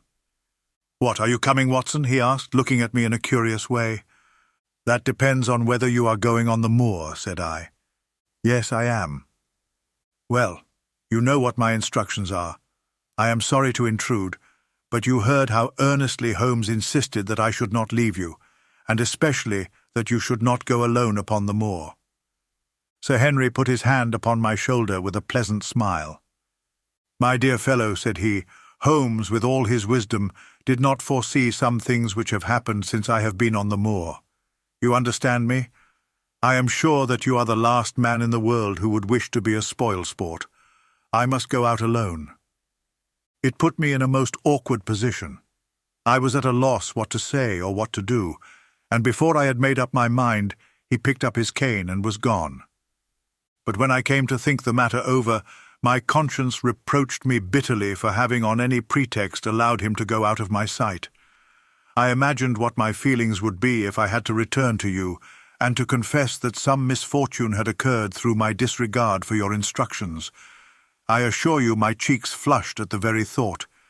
It might not even now be too late to overtake him, so I set off at once in the direction of Merripit House. I hurried along the road at the top of my speed without seeing anything of Sir Henry, until I came to the point where the moor path branches off. There, fearing that perhaps I had come in the wrong direction after all, I mounted a hill from which I could command a view, the same hill which is cut into the dark quarry. Thence I saw him at once. He was on the moor path about a quarter of a mile off, and a lady was by his side who could only be Miss Stapleton. It was clear that there was already an understanding between them, and that they had met by appointment. They were walking slowly along in deep conversation, and I saw her making quick little movements of her hands as if she were very earnest in what she was saying, while he listened intently, and once or twice shook his head in strong dissent. I stood among the rocks watching them, very much puzzled as to what I should do next. To follow them and break into their intimate conversation seemed to be an outrage, and yet my clear duty was never for an instant to let him out of my sight. To act the spy upon a friend was a hateful task. Still, I could see no better course than to observe him from the hill, and to clear my conscience by confessing to him afterwards what I had done. It is true that if any sudden danger had threatened him, I was too far away to be of use, and yet I am sure that you will agree with me that the position was very difficult, and that there was nothing more which I could do. Our friend Sir Henry and the lady had halted on the path and were standing deeply absorbed in their conversation, when I was suddenly aware that I was not the only witness of their interview. A wisp of green floating in the air caught my eye, and another glance showed me that it was carried on a stick by a man who was moving among the broken ground. It was Stapleton with his butterfly net. He was very much closer to the pair than I was, and he appeared to be moving in their direction. At this instant, Sir Henry suddenly drew Miss Stapleton to his side. His arm was round her, but it seemed to me that she was straining away from him with her face averted. He stooped his head to hers, and she raised one hand as if in protest. Next moment, I saw them spring apart and turn hurriedly round. Stapleton was the cause of the interruption. He was running wildly towards them, his absurd net dangling behind him. He gesticulated and almost danced with excitement in front of the lovers. What the scene meant I could not imagine, but it seemed to me that Stapleton was abusing Sir Henry, who offered explanations, which became more angry as the other refused to accept them. The lady stood by in haughty silence. Finally Stapleton turned upon his heel and beckoned in a peremptory way to his sister, who, after an irresolute glance at Sir Henry, walked off by the side of her brother. The naturalist's angry gestures showed that the lady was included in his displeasure. The baronet stood for a minute looking after them, and then he walked slowly back the way that he had come, his head hanging, the very picture of dejection. What all this meant I could not imagine, but I was deeply ashamed to have witnessed so intimate a scene without my friend's knowledge. I ran down the hill, therefore, and met the baronet at the bottom. His face was flushed with anger, and his brows were wrinkled, like one who is at his wits' ends what to do. "Halloa, Watson. Where have you dropped from?" said he. "You don't mean to say that you came after me in spite of all?" I explained everything to him, how I had found it impossible to remain behind, how I had followed him, and how I had witnessed all that had occurred. For an instant his eyes blazed at me, but my frankness disarmed his anger, and he broke at last into a rather rueful laugh. "You would have thought the middle of that prairie a fairly safe place for a man to be private," said he, "but by thunder the whole countryside seems to have been out to see me do my wooing, and a mighty poor wooing at that. Where had you engaged a seat?" "I was on that hill." "Quite in the back row, eh? But her brother was well up to the front. Did you see him come out on us?" "Yes, I did." "Did he ever strike you as being crazy, this brother of hers?" "I can't say that he ever did." "I dare say not. I always thought him sane enough until today, but you can take it from me that either he or I ought to be in a straitjacket. What's the matter with me, anyhow? You've lived near me for some weeks, Watson. Tell me straight now. Is there anything that would prevent me from making a good husband to a woman that I loved?" "I should say not." "He can't object to my worldly position, so it must be myself that he has this down on." "What has he against me? I never hurt man or woman in my life that I know of, and yet he would not so much as let me touch the tips of her fingers. Did he say so? That, and a deal more. I tell you, Watson, I've only known her these few weeks, but from the first I just felt that she was made for me, and she too. She was happy when she was with me, and that I'll swear. There's a light in a woman's eyes that speaks louder than words. But he has never let us get together, and it was only today for the first time that I saw a chance of having a few words with her alone. She was glad to meet me, but when she did, it was not love that she would talk about, and she wouldn't have let me talk about it either if she could have stopped it. She kept coming back to it, that this was a place of danger, and that she would never be happy until I had left it. I told her that since I had seen her, I was in no hurry to leave it, and that if she really wanted me to go, the only way to work it was for her to arrange to go with me. With that I offered in as many words to marry her, but before she could answer, down came this brother of hers, running at us with a face on him like a madman. He was just white with rage, and those light eyes of his were blazing with fury. What was I doing with the lady? How dared I offer her attentions which were distasteful to her? Did I think that because I was a baronet I could do what I liked? If he had not been her brother, I should have known better how to answer him. As it was, I told him that my feelings towards his sister were such as I was not ashamed of, and that I hoped that she might honor me by becoming my wife. That seemed to make the matter no better, so then I lost my temper too, and I answered him rather more hotly than I should perhaps, considering that she was standing by. So it ended by his going off with her, as you saw, and here am I, as badly puzzled a man as any in this county. Just tell me what it all means, Watson, and I'll owe you more than ever I can hope to pay. I tried one or two explanations, but indeed I was completely puzzled myself. Our friend's title, his fortune, his age, his character, and his appearance are all in his favour, and I know nothing against him unless it be this dark fate which runs in his family. That his advances should be rejected so brusquely without any reference to the lady's own wishes, and that the lady should accept the situation without protest, is very amazing. However, our conjectures were set at rest by a visit from Stapleton himself that very afternoon. He had come to offer apologies for his rudeness of the morning, and after a long private interview with Sir Henry in his study, the upshot of their conversation was that the breach is quite healed, and that we are to dine at Merripit House next Friday as a sign of it. "I don't say now that he isn't a crazy man," said Sir Henry. "I can't forget the look in his eyes when he ran at me this morning, but I must allow that no man could make a more handsome apology than he has done."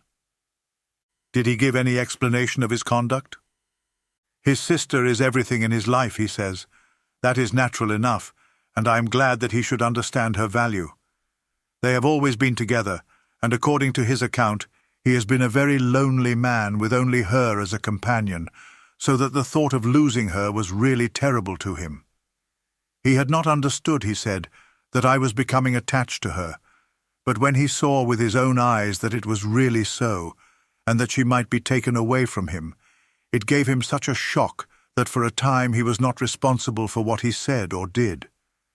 He was very sorry for all that had passed, and he recognized how foolish and how selfish it was that he should imagine that he could hold a beautiful woman like his sister to himself for her whole life. If she had to leave him, he had rather it was to a neighbor like myself than to anyone else. But in any case it was a blow to him, and it would take him some time before he could prepare himself to meet it. He would withdraw all opposition upon his part if I would promise for 3 months to let the matter rest, and to be content with cultivating the lady's friendship during that time without claiming her love. This I promised, and so the matter rests. So there is one of our small mysteries cleared up. It is something to have touched bottom anywhere in this bog in which we are floundering. We know now why Stapleton looked with disfavour upon his sister's suitor, even when that suitor was so eligible a one as Sir Henry. And now I pass on to another thread which I have extricated out of the tangled skein, the mystery of the sobs in the night, of the tear-stained face of Mrs. Barrymore, of the secret journey of the butler to the western lattice window. Congratulate me, my dear Holmes, and tell me that I have not disappointed you as an agent, that you do not regret the confidence which you showed in me when you sent me down. All these things have by one night's work been thoroughly cleared. I have said by one night's work, but in truth it was by 2 nights' work, for on the first we drew entirely blank. I sat up with Sir Henry in his rooms until nearly 3 o'clock in the morning, but no sound of any sort did we hear except the chiming clock upon the stairs. It was a most melancholy vigil, and ended by each of us falling asleep in our chairs. Fortunately, we were not discouraged, and we determined to try again. The next night we lowered the lamp and sat smoking cigarettes without making the least sound. It was incredible how slowly the hours crawled by, and yet we were helped through it by the same sort of patient interest which the hunter must feel as he watches the trap into which he hopes the game may wander. 1 struck, and 2, and we had almost for the second time given it up in despair, when in an instant we both sat bolt upright in our chairs with all our weary senses keenly on the alert once more. We had heard the creak of a step in the passage. Very stealthily we heard it pass along until it died away in the distance. Then the baronet gently opened his door, and we set out in pursuit. Already our man had gone round the gallery, and the corridor was all in darkness. Softly we stole along until we had come into the other wing. We were just in time to catch a glimpse of the tall, black-bearded figure, his shoulders rounded as he tiptoed down the passage. Then he passed through the same door as before, and the light of the candle framed it in the darkness and shot one single yellow beam across the gloom of the corridor. We shuffled cautiously towards it, trying every plank before we dared to put our whole weight upon it. We had taken the precaution of leaving our boots behind us, but even so, the old boards snapped and creaked beneath our tread. Sometimes it seemed impossible that he should fail to hear our approach. However, the man is fortunately rather deaf, and he was entirely preoccupied in that which he was doing. When at last we reached the door and peeped through, we found him crouching at the window, candle in hand, his white, intent face pressed against the pane, exactly as I had seen him 2 nights before. We had arranged no plan of campaign, but the baronet is a man to whom the most direct way is always the most natural. He walked into the room, and as he did so, Barrymore sprang up from the window with a sharp hiss of his breath and stood, livid and trembling, before us. His dark eyes, glaring out of the white mask of his face, were full of horror and astonishment as he gazed from Sir Henry to me. "What are you doing here, Barrymore?" "Nothing, sir." His agitation was so great that he could hardly speak, and the shadows sprang up and down from the shaking of his candle. "It was the window, sir. I go round at night to see that they are fastened." "On the 2nd floor?" "Yes, sir, all the windows."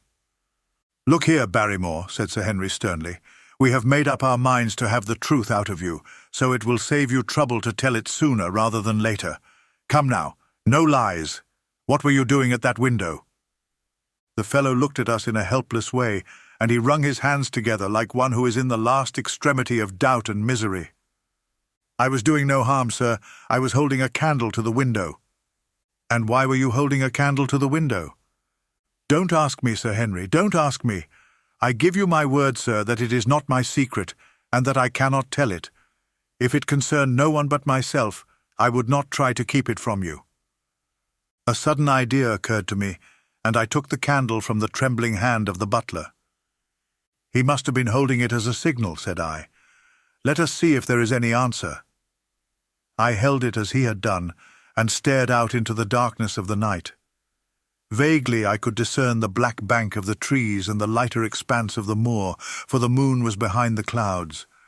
And then I gave a cry of exultation, for a tiny pinpoint of yellow light had suddenly transfixed the dark veil, and glowed steadily in the centre of the black square framed by the window. "There it is," I cried. "No, no, sir, it is nothing, nothing at all," the butler broke in. "I assure you, sir." "Move your light across the window, Watson," cried the baronet. "See, the other moves also. Now, you rascal, do you deny that it is a signal? Come, speak up. Who is your confederate out yonder, and what is this conspiracy that is going on?" The man's face became openly defiant. "It is my business and not yours. I will not tell." "Then you leave my employment right away." "Very good, sir. If I must, I must." "And you go in disgrace. By thunder, you may well be ashamed of yourself. Your family has lived with mine for over 100 years under this roof, and here I find you deep in some dark plot against me." "No, no, sir, no, not against you." It was a woman's voice, and Mrs. Barrymore, paler and more horror-struck than her husband, was standing at the door. Her bulky figure in a shawl and skirt might have been comic were it not for the intensity of feeling upon her face. "We have to go, Eliza. This is the end of it. You can pack our things," said the butler. "Oh, John, John, have I brought you to this? It is my doing, Sir Henry, all mine. He has done nothing except for my sake, and because I asked him." "Speak out, then. What does it mean?" "My unhappy brother is starving on the moor. We cannot let him perish at our very gates. The light is a signal to him that food is ready for him, and his light out yonder is to show the spot to which to bring it." "Then your brother is—" "The escaped convict, sir, Selden, the criminal." "That's the truth, sir," said Barrymore. "I said that it was not my secret, and that I could not tell it to you. But now you have heard it, and you will see that if there was a plot, it was not against you." This, then, was the explanation of the stealthy expeditions at night and the light at the window. Sir Henry and I both stared at the woman in amazement. Was it possible that this stolidly respectable person was of the same blood as one of the most notorious criminals in the country? "Yes, sir, my name was Selden, and he is my younger brother. We humoured him too much when he was a lad, and gave him his own way in everything until he came to think that the world was made for his pleasure, and that he could do what he liked in it. Then, as he grew older, he met wicked companions, and the devil entered into him until he broke my mother's heart and dragged our name in the dirt. From crime to crime he sank lower and lower, until it is only the mercy of God which has snatched him from the scaffold. But to me, sir, he was always the little curly-headed boy that I had nursed and played with as an elder sister would. That was why he broke prison, sir. He knew that I was here, and that we could not refuse to help him. When he dragged himself here one night, weary and starving, with the warders hard at his heels, what could we do? We took him in and fed him and cared for him. Then you returned, sir, and my brother thought he would be safer on the moor than anywhere else until the hue and cry was over, so he lay in hiding there. But every second night we made sure if he was still there by putting a light in the window, and if there was an answer, my husband took out some bread and meat to him. Every day we hoped that he was gone, but as long as he was there we could not desert him. That is the whole truth, as I am an honest Christian woman, and you will see that if there is blame in the matter, it does not lie with my husband, but with me, for whose sake he has done all that he has." The woman's words came with an intense earnestness which carried conviction with them. "Is this true, Barrymore?" "Yes, Sir Henry, every word of it." "Well, I cannot blame you for standing by your own wife. Forget what I have said. Go to your room, you two, and we shall talk further about this matter in the morning." When they were gone, we looked out of the window again. Sir Henry had flung it open, and the cold night wind beat in upon our faces. Far away in the black distance there still glowed that one tiny point of yellow light. "I wonder he dares," said Sir Henry. "It may be so placed as to be only visible from here." "Very likely. How far do you think it is?" "Out by the cleft tor, I think. Not more than a mile or two off." "Hardly that." "Well, it cannot be far if Barrymore had to carry out the food to it, and he is waiting, this villain, beside that candle. By thunder, Watson, I am going out to take that man." The same thought had crossed my own mind. It was not as if the Barrymores had taken us into their confidence. Their secret had been forced from them. The man was a danger to the community, an unmitigated scoundrel for whom there was neither pity nor excuse. We were only doing our duty in taking this chance of putting him back where he could do no harm. With his brutal and violent nature, others would have to pay the price if we held our hands. Any night, for example, our neighbours the Stapletons might be attacked by him, and it may have been the thought of this which made Sir Henry so keen upon the adventure. "I will come," said I. "Then get your revolver and put on your boots. The sooner we start, the better, as the fellow may put out his light and be off." In 5 minutes we were outside the door, starting upon our expedition. We hurried through the dark shrubbery, amid the dull moaning of the autumn wind and the rustle of the falling leaves. The night air was heavy with the smell of damp and decay. Now and again the moon peeped out for an instant, but clouds were driving over the face of the sky, and just as we came out on the moor, a thin rain began to fall. The light still burned steadily in front. "Are you armed?" I asked. "I have a hunting crop. We must close in on him rapidly, for he is said to be a desperate fellow. We shall take him by surprise and have him at our mercy before he can resist." "I say, Watson," said the baronet, "what would Holmes say to this? How about that hour of darkness in which the power of evil is exalted?"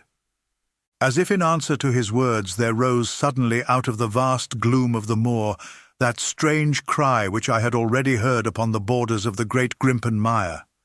It came with the wind through the silence of the night, a long, deep mutter, then a rising howl, and then the sad moan in which it died away. Again and again it sounded, the whole air throbbing with it, strident, wild, and menacing. The baronet caught my sleeve, and his face glimmered white through the darkness. "My God, what's that, Watson?" "I don't know. It's a sound they have on the moor. I heard it once before." It died away, and an absolute silence closed in upon us. We stood straining our ears, but nothing came. "Watson," said the baronet, "it was the cry of a hound." My blood ran cold in my veins, for there was a break in his voice which told of the sudden horror which had seized him. "What do they call this sound?" he asked. "Who?" "The folk on the countryside." "Oh, they are ignorant people. Why should you mind what they call it? Tell me, Watson, what do they say of it?" I hesitated, but could not escape the question. "They say it is the cry of the Hound of the Baskervilles." He groaned and was silent for a few moments. "A hound it was," he said at last, "but it seemed to come from miles away, over yonder, I think." It was hard to say whence it came. "It rose and fell with the wind. Isn't that the direction of the great Grimpen Mire?" "Yes, it is." "Well, it was up there. Come now, Watson. Didn't you think yourself that it was the cry of a hound? I am not a child. You need not fear to speak the truth." Stapleton was with me when I heard it last. He said that it might be the calling of a strange bird. "No, no, it was a hound. My God, can there be some truth in all these stories? Is it possible that I am really in danger from so dark a cause? You don't believe it, do you, Watson?" "No, no. And yet it was one thing to laugh about it in London, and it is another to stand out here in the darkness of the moor and to hear such a cry as that. And my uncle. There was the footprint of the hound beside him as he lay. It all fits together. I don't think that I am a coward, Watson, but that sound seemed to freeze my very blood. Feel my hand. It was as cold as a block of marble. You'll be all right tomorrow." "I don't think I'll get that cry out of my head. What do you advise that we do now?" "Shall we turn back?" "No, by thunder. We have come out to get our man, and we will do it. We after the convict, and a hellhound as likely as not after us. Come on. We'll see it through if all the fiends of the pit were loose upon the moor." We stumbled slowly along in the darkness, with the black loom of the craggy hills around us and the yellow speck of light burning steadily in front. There is nothing so deceptive as the distance of a light upon a pitch-dark night, and sometimes the glimmer seemed to be far away upon the horizon, and sometimes it might have been within a few yards of us. But at last we could see whence it came, and then we knew that we were indeed very close. A guttering candle was stuck in a crevice of the rocks which flanked it on each side, so as to keep the wind from it, and also to prevent it from being visible, save in the direction of Baskerville Hall. A boulder of granite concealed our approach, and crouching behind it we gazed over it at the signal light. It was strange to see this single candle burning there in the middle of the moor, with no sign of life near it, just the one straight yellow flame and the gleam of the rock on each side of it. "What shall we do now?" whispered Sir Henry. "Wait here. He must be near his light. Let us see if we can get a glimpse of him." The words were hardly out of my mouth when we both saw him. Over the rocks, in the crevice of which the candle burned, there was thrust out an evil yellow face, a terrible animal face, all seamed and scored with vile passions. foul with mire, with a bristling beard and hung with matted hair. It might well have belonged to one of those old savages who dwelt in the burrows on the hillsides.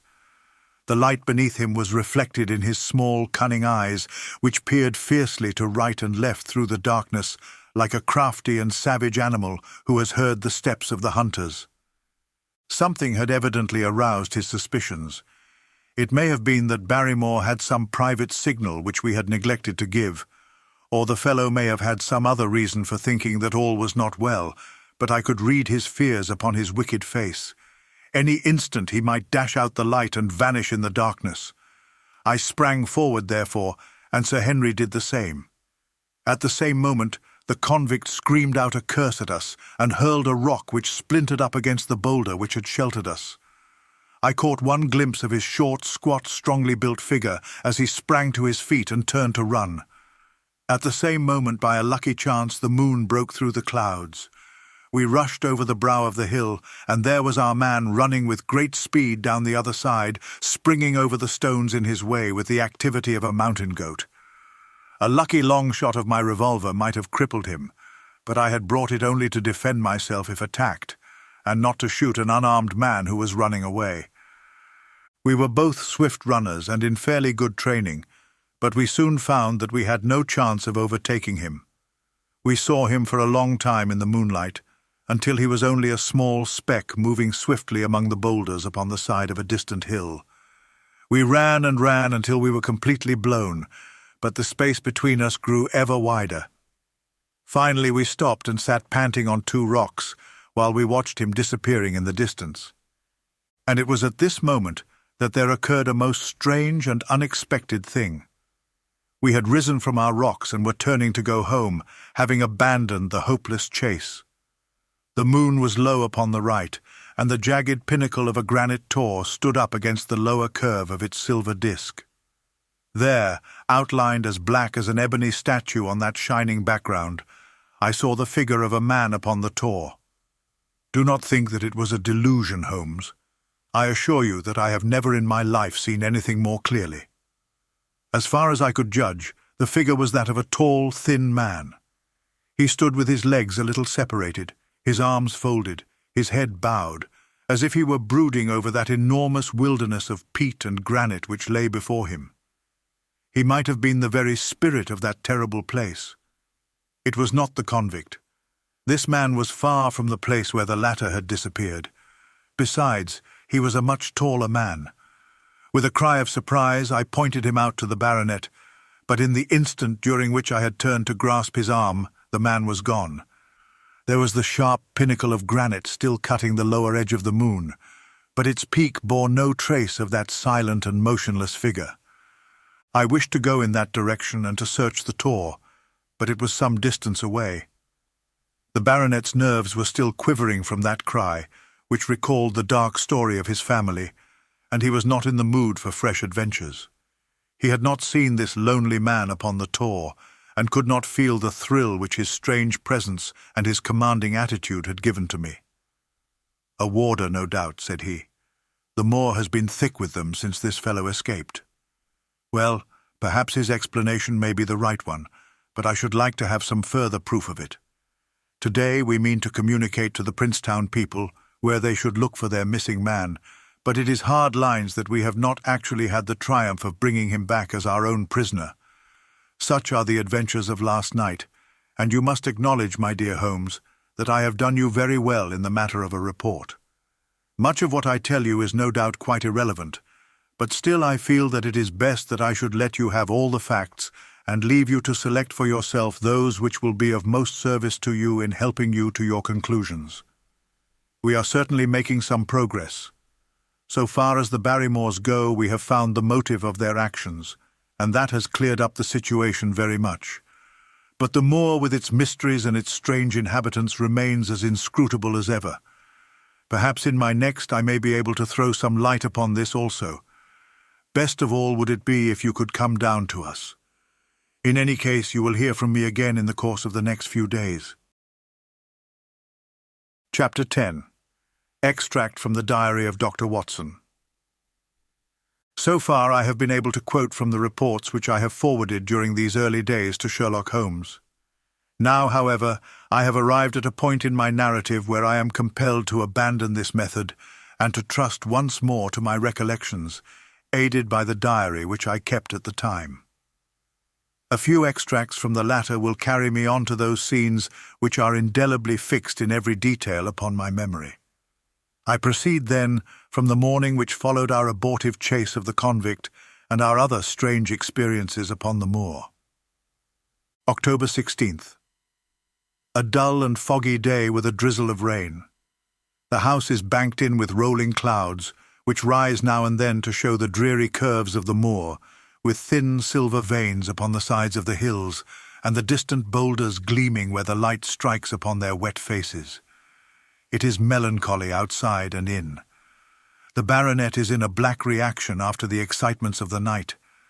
I am conscious myself of a weight at my heart and a feeling of impending danger, ever-present danger, which is the more terrible because I am unable to define it. And have I not cause for such a feeling? Consider the long sequence of incidents which have all pointed to some sinister influence which is at work around us. There is the death of the last occupant of the hall, fulfilling so exactly the conditions of the family legend, and there are the repeated reports from peasants of the appearance of a strange creature upon the moor. Twice I have with my own ears heard the sound which resembled the distant baying of a hound. It is incredible, impossible, that it should really be outside the ordinary laws of nature. A spectral hound which leaves material footmarks and fills the air with its howling is surely not to be thought of. Stapleton may fall in with such a superstition, and Mortimer also, but if I have one quality upon earth it is common sense, and nothing will persuade me to believe in such a thing. To do so would be to descend to the level of these poor peasants, who are not content with a mere fiend dog, but must needs describe him with hellfire shooting from his mouth and eyes. Holmes would not listen to such fancies, and I am his agent. But facts are facts, and I have twice heard this crying upon the moor. Suppose that there were really some huge hound loose upon it. That would go far to explain everything. But where could such a hound lie concealed? Where did it get its food? Where did it come from? How was it that no one saw it by day? It must be confessed that the natural explanation offers almost as many difficulties as the other. And always, apart from the hound, there is the fact of the human agency in London, the man in the cab, and the letter which warned Sir Henry against the moor. This at least was real, but it might have been the work of a protecting friend as easily as of an enemy. Where is that friend or enemy now? Has he remained in London, or has he followed us down here?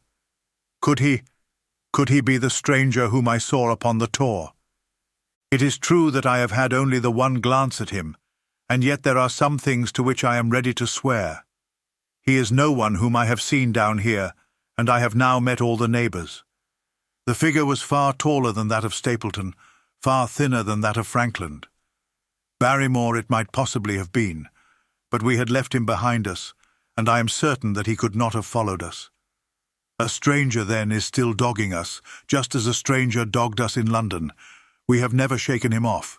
If I could lay my hands upon that man, then at last we might find ourselves at the end of all our difficulties. To this one purpose I must now devote all my energies. My first impulse was to tell Sir Henry all my plans. My second and wisest one is to play my own game and speak as little as possible to anyone.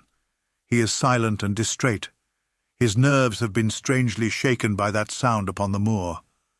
I will say nothing to add to his anxieties, but I will take my own steps to attain my own end. We had a small scene this morning after breakfast. Barrymore asked leave to speak with Sir Henry, and they were closeted in his study some little time. Sitting in the billiard-room, I more than once heard the sound of voices raised, and I had a pretty good idea what the point was which was under discussion. After a time, the baronet opened his door and called for me. "Barrymore considers that he has a grievance," he said. "He thinks that it was unfair on our part to hunt his brother-in-law down when he, of his own free will, had told us the secret." The butler was standing very pale but very collected before us. "I may have spoken too warmly, sir," said he, "and if I have, I am sure that I beg your pardon. At the same time, I was very much surprised when I heard you two gentlemen come back this morning and learned that you had been chasing Selden. The poor fellow has enough to fight against without my putting more upon his track. If you had told us of your own free will, it would have been a different thing," said the baronet. "You only told us, or rather your wife only told us, when it was forced from you, and you could not help yourself." "I didn't think you would have taken advantage of it, Sir Henry. Indeed, I didn't. The man is a public danger. There are lonely houses scattered over the moor, and he is a fellow who would stick at nothing. You only want to get a glimpse of his face to see that. Look at Mr. Stapleton's house, for example, with no one but himself to defend it. There's no safety for anyone until he is under lock and key. He'll break into no house, sir. I give you my solemn word upon that. But he will never trouble anyone in this country again. I assure you, Sir Henry, that in a very few days the necessary arrangements will have been made, and he will be on his way to South America. For God's sake, sir, I beg of you not to let the police know that he is still on the moor. They have given up the chase there, and he can lie quiet until the ship is ready for him. You can't tell on him without getting my wife and me into trouble. I beg you, sir, to say nothing to the police." "What do you say, Watson?" I shrugged my shoulders. If he were safely out of the country, it would relieve the taxpayer of a burden. "But how about the chance of his holding someone up before he goes?" "He would not do anything so mad, sir. We have provided him with all that he can want. To commit a crime would be to show where he was hiding." "That is true," said Sir Henry.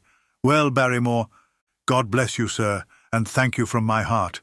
It would have killed my poor wife had he been taken again." "I guess we are aiding and abetting a felony, Watson. But after what we have heard, I don't feel as if I could give the man up, so there is an end of it. All right, Barrymore, you can go." With a few broken words of gratitude, the man turned, but he hesitated and then came back. "You've been so kind to us, sir, that I should like to do the best I can for you in return. I know something, Sir Henry, and perhaps I should have said it before, but it was long after the inquest that I found it out. I've never breathed a word about it yet to mortal man. It's about poor Sir Charles's death." The baronet and I were both upon our feet. "Do you know how he died?" "No, sir, I don't know that." "What then?" "I know why he was at the gate at that hour. It was to meet a woman." "To meet a woman? He?" "Yes, sir." "And the woman's name?" "I can't give you the name, sir, but I can give you the initials. Her initials were LL. "How do you know this, Barrymore?" "Well, Sir Henry, your uncle had a letter that morning. He had usually a great many letters, for he was a public man and well known for his kind heart, so that everyone who was in trouble was glad to turn to him. But that morning, as it chanced, there was only this one letter, so I took the more notice of it. It was from Coombe Tracy, and it was addressed in a woman's hand." "Well?" "Well, sir, I thought no more of the matter, and never would have done had it not been for my wife. Only a few weeks ago she was cleaning out Sir Charles's study. It had never been touched since his death, and she found the ashes of a burned letter in the back of the grate. The greater part of it was charred to pieces, but one little slip, the end of a page, hung together, and the writing could still be read, though it was grey on a black ground. It seemed to us to be a postscript at the end of the letter, and it said, 'Please, please, as you are a gentleman, burn this letter and be at the gate by 10 o'clock. Beneath it were signed the initials LL. Have you got that slip?" "No, sir. It crumbled all to bits after we moved it." "Had Sir Charles received any other letters in the same writing?" "Well, sir, I took no particular notice of his letters. I should not have noticed this one, only it happened to come alone." "And you have no idea who LL is?" "No, sir. No more than you have. But I expect if we could lay our hands upon that lady, we should know more about Sir Charles's death." "I cannot understand, Barrymore, how you came to conceal this important information." "Well, sir, it was immediately after that our own trouble came to us. And then again, sir, we were both of us very fond of Sir Charles, as we well might be considering all that he has done for us. To rake this up couldn't help our poor master, and it's well to go carefully when there's a lady in the case, even the best of us." You thought it might injure his reputation? Well, sir, I thought no good could come of it, but now you have been kind to us, and I feel as if it would be treating you unfairly not to tell you all that I know about the matter. Very good, Barrymore. You can go. When the butler had left us, Sir Henry turned to me. Well, Watson, what do you think of this new light? It seems to leave the darkness rather blacker than before. So I think. But if we can only trace LL, it should clear up the whole business. We have gained that much. We know that there is someone who has the facts if we can only find her. What do you think we should do? Let Holmes know all about it at once. It will give him the clue for which he has been seeking. I am much mistaken if it does not bring him down. I went at once to my room and drew up my report of the morning's conversation for Holmes. It was evident to me that he had been very busy of late, for the notes which I had from Baker Street were few and short, with no comments upon the information which I had supplied and hardly any reference to my mission. No doubt his blackmailing case is absorbing all his faculties, and yet this new factor must surely arrest his attention and renew his interest. I wish that he were here. October 17th. All day today the rain poured down, rustling on the ivy and dripping from the eaves. I thought of the convict out upon the bleak, cold, shelterless moor. Poor devil! Whatever his crimes, he has suffered something to atone for them. And then I thought of that other one, the face in the cab, the figure against the moon. Was he also out in that deluged, the unseen watcher, the man of darkness? In the evening I put on my waterproof, and I walked far upon the sodden moor, full of dark imaginings, the rain beating upon my face and the wind whistling about my ears. God help those who wander into the great mire now, for even the firm uplands are becoming a morass. I found the black tor upon which I had seen the solitary watcher, and from its craggy summit I looked out myself across the melancholy downs. Rain squalls drifted across their russet face, and the heavy slate-coloured clouds hung low over the landscape, trailing in grey wreaths down the sides of the fantastic hills. In the distant hollow on the left, half hidden by the mist, the two thin towers of Baskerville Hall rose above the trees. They were the only signs of human life which I could see, save only those prehistoric huts which lay thickly upon the slopes of the hills.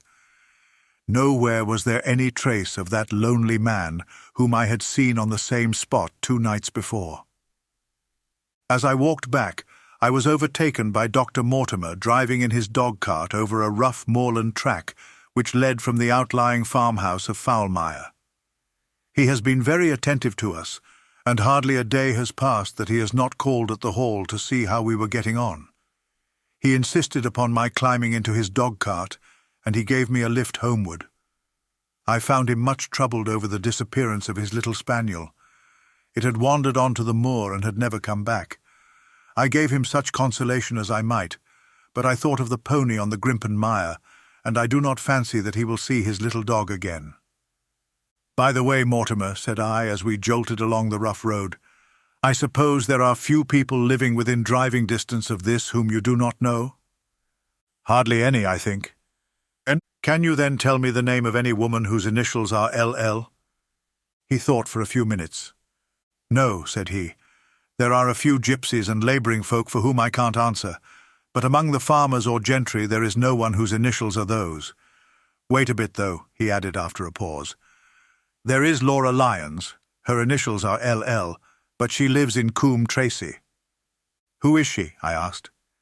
She is Franklin's daughter. What? Old Franklin the Crank? Exactly. She married an artist named Lyons, who came sketching on the moor. He proved to be a blackguard and deserted her. The fault, from what I hear, may not have been entirely on one side. Her father refused to have anything to do with her because she had married without his consent, and perhaps for 1 or 2 other reasons as well. So, between the old sinner and the young one, the girl has had a pretty bad time. How does she live? I fancy old Franklin allows her a pittance, but it cannot be more, for his own affairs are considerably involved. Whatever she may have deserved, one could not allow her to go hopelessly to the bad. Her story got about, and several of the people here did something to enable her to earn an honest living. Stapleton did for one, and Sir Charles for another. I gave a trifle myself. It was to set her up in a typewriting business. He wanted to know the object of my inquiries, but I managed to satisfy his curiosity without telling him too much, for there is no reason why we should take anyone into our confidence. Tomorrow morning I shall find my way to Coombe Tracy, and if I can see this Mrs. Laura Lyons, of equivocal reputation, a long step will have been made towards clearing one incident in this chain of mysteries. I am certainly developing the wisdom of the serpent, for when Mortimer pressed his questions to an inconvenient extent, I asked him casually to what type Franklin's skull belonged, and so heard nothing but craniology for the rest of our drive. I have not lived for years with Sherlock Holmes for nothing. I have only one other incident to record upon this tempestuous and melancholy day. This was my conversation with Barrymore just now, which gives me one more strong card which I can play in due time. Mortimer had stayed to dinner, and he and the baronet played écarté afterwards. The butler brought me my coffee into the library, and I took the chance to ask him a few questions. "Well," said I, "has this precious relation of yours departed, or is he still lurking out yonder?" "I don't know, sir. I hope to heaven that he has gone, for he has brought nothing but trouble here. I've not heard of him since I left out food for him last, and that was 3 days ago." "Did you see him then?" "No, sir, but the food was gone when next I went that way." "Then he was certainly there?" "So you would think, sir, unless it was the other man who took it." I sat with my coffee cup halfway to my lips and stared at Barrymore. "You know that there is another man, then?" "Yes, sir, there is another man upon the moor." "Have you seen him?" "No, sir." "How do you know of him, then?" "Selden told me of him, sir, a week ago or more. He's in hiding, too, but he's not a convict as far as I can make out. I don't like it, Dr. Watson. I tell you straight, sir, that I don't like it." He spoke with a sudden passion of earnestness. "Now listen to me, Barrymore. I have no interest in this matter but that of your master. I have come here with no object except to help him. Tell me frankly what it is that you don't like." Barrymore hesitated for a moment, as if he regretted his outburst or found it difficult to express his own feelings in words. "It's all these goings-on, sir," he cried at last, waving his hand towards the rain-lashed window which faced the moor. "There's foul play somewhere, and there's black villainy brewing. To that I'll swear.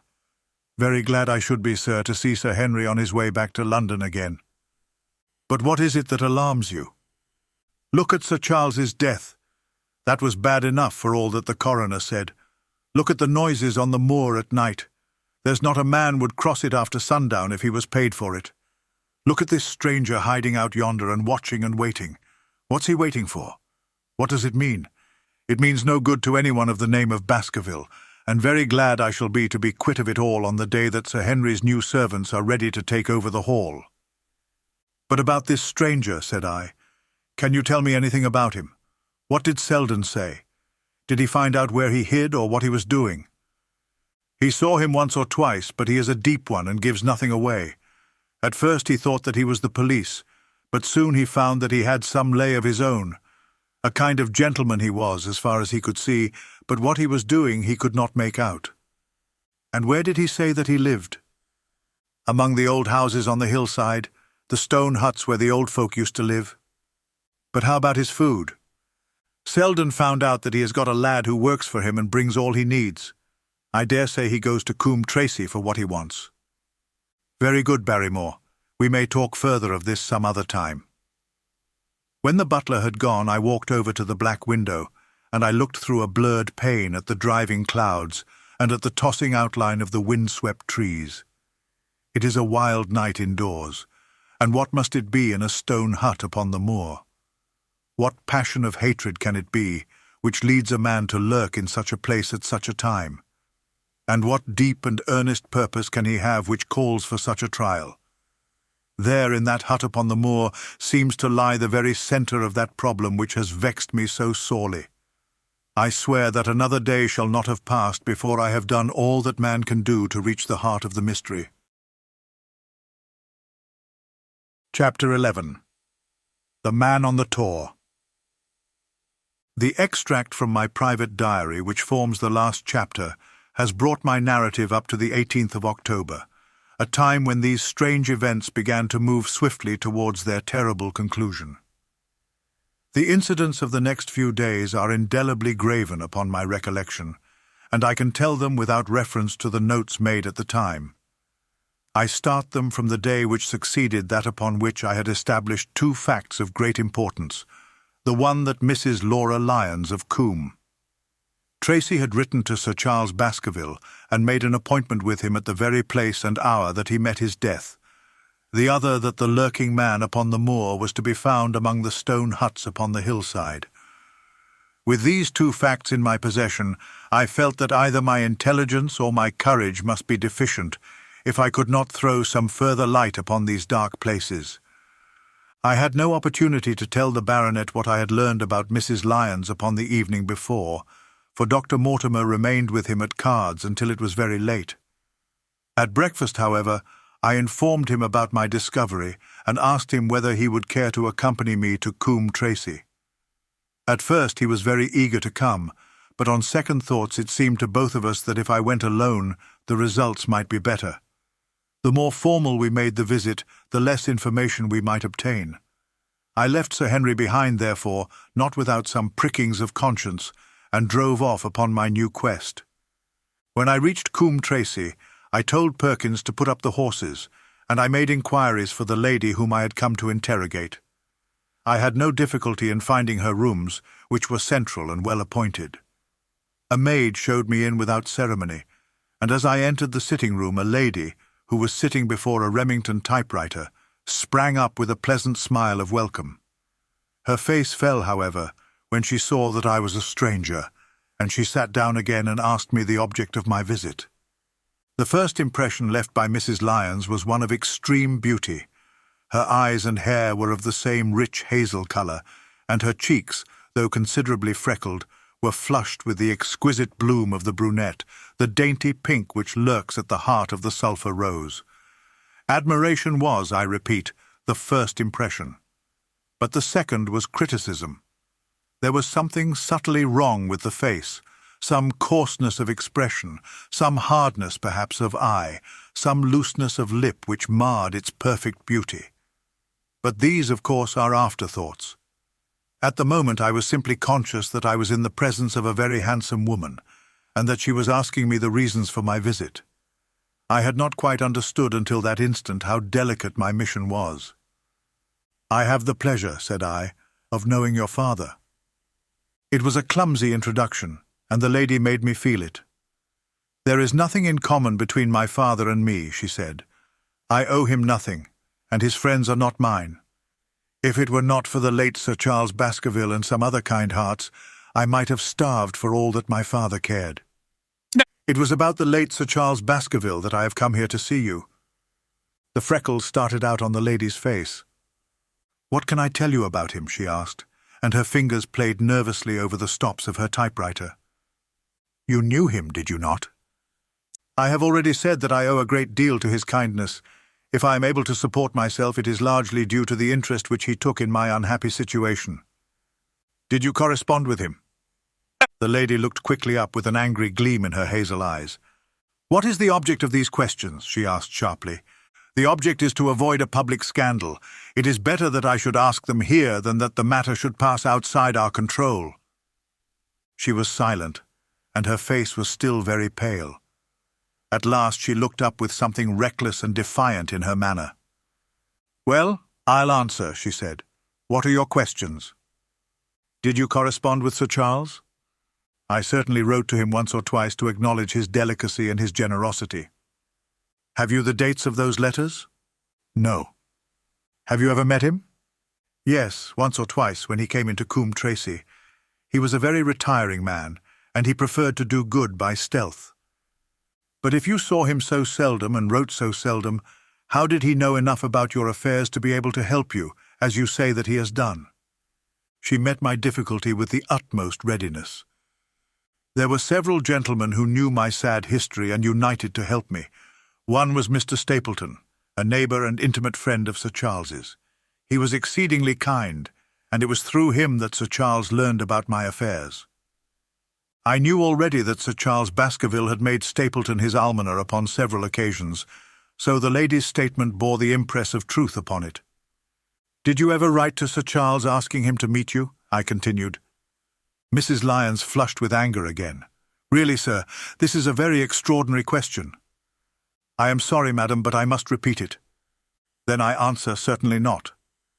"Not on the very day of Sir Charles's death." The flush had faded in an instant, and a deathly face was before me. Her dry lips could not speak the no which I saw rather than heard. "Surely your memory deceives you," said I. "I could even quote a passage of your letter. It ran, 'Please, please, as you are a gentleman, burn this letter, and be at the gate by 10 o'clock. I thought that she had fainted, but she recovered herself by a supreme effort. "Is there no such thing as a gentleman?" she gasped. "You do Sir Charles an injustice. He did burn the letter, but sometimes a letter may be legible even when burned. You acknowledge now that you wrote it?" "Yes, I did write it," she cried, pouring out her soul in a torrent of words. "I did write it. Why should I deny it? I have no reason to be ashamed of it. I wished him to help me. I believed that if I had an interview I could gain his help, so I asked him to meet me." "But why at such an hour?" "Because I had only just learned that he was going to London next day and might be away for months. There were reasons why I could not get there earlier." "But why a rendezvous in the garden instead of a visit to the house? Do you think a woman could go alone at that hour to a bachelor's house?" "Well, what happened when you did get there?" "I never went. Mrs. Lyons. No, I swear it to you on all I hold sacred. I never went. Something intervened to prevent my going." "What was that?" "That is a private matter. I cannot tell it." "You acknowledge, then, that you made an appointment with Sir Charles at the very hour and place at which he met his death, but you deny that you kept the appointment." "That is the truth." Again and again I cross-questioned her, but I could never get past that point. "Mrs. Lyons," said I as I rose from this long and inconclusive interview, "you are taking a very great responsibility and putting yourself in a very false position by not making an absolutely clean breast of all that you know. If I have to call in the aid of the police, you will find how seriously you are compromised. If your position is innocent, why did you in the first instance deny having written to Sir Charles upon that date? Because I feared that some false conclusion might be drawn from it, and that I might find myself involved in a scandal. And why were you so pressing that Sir Charles should destroy your letter? If you have read the letter, you will know." "I did not say that I had read all the letter." "You quoted some of it." "I quoted the postscript. The letter had, as I said, been burned, and it was not all legible. I ask you once again why it was that you were so pressing that Sir Charles should destroy this letter which he received on the day of his death." "The matter is a very private one." "The more reason why you should avoid a public investigation." "I will tell you then. If you have heard anything of my unhappy history, you will know that I made a rash marriage and had reason to regret it." "I have heard so much." "My life has been one incessant persecution from a husband whom I abhor. The law is upon his side, and every day I am faced by the possibility that he may force me to live with him.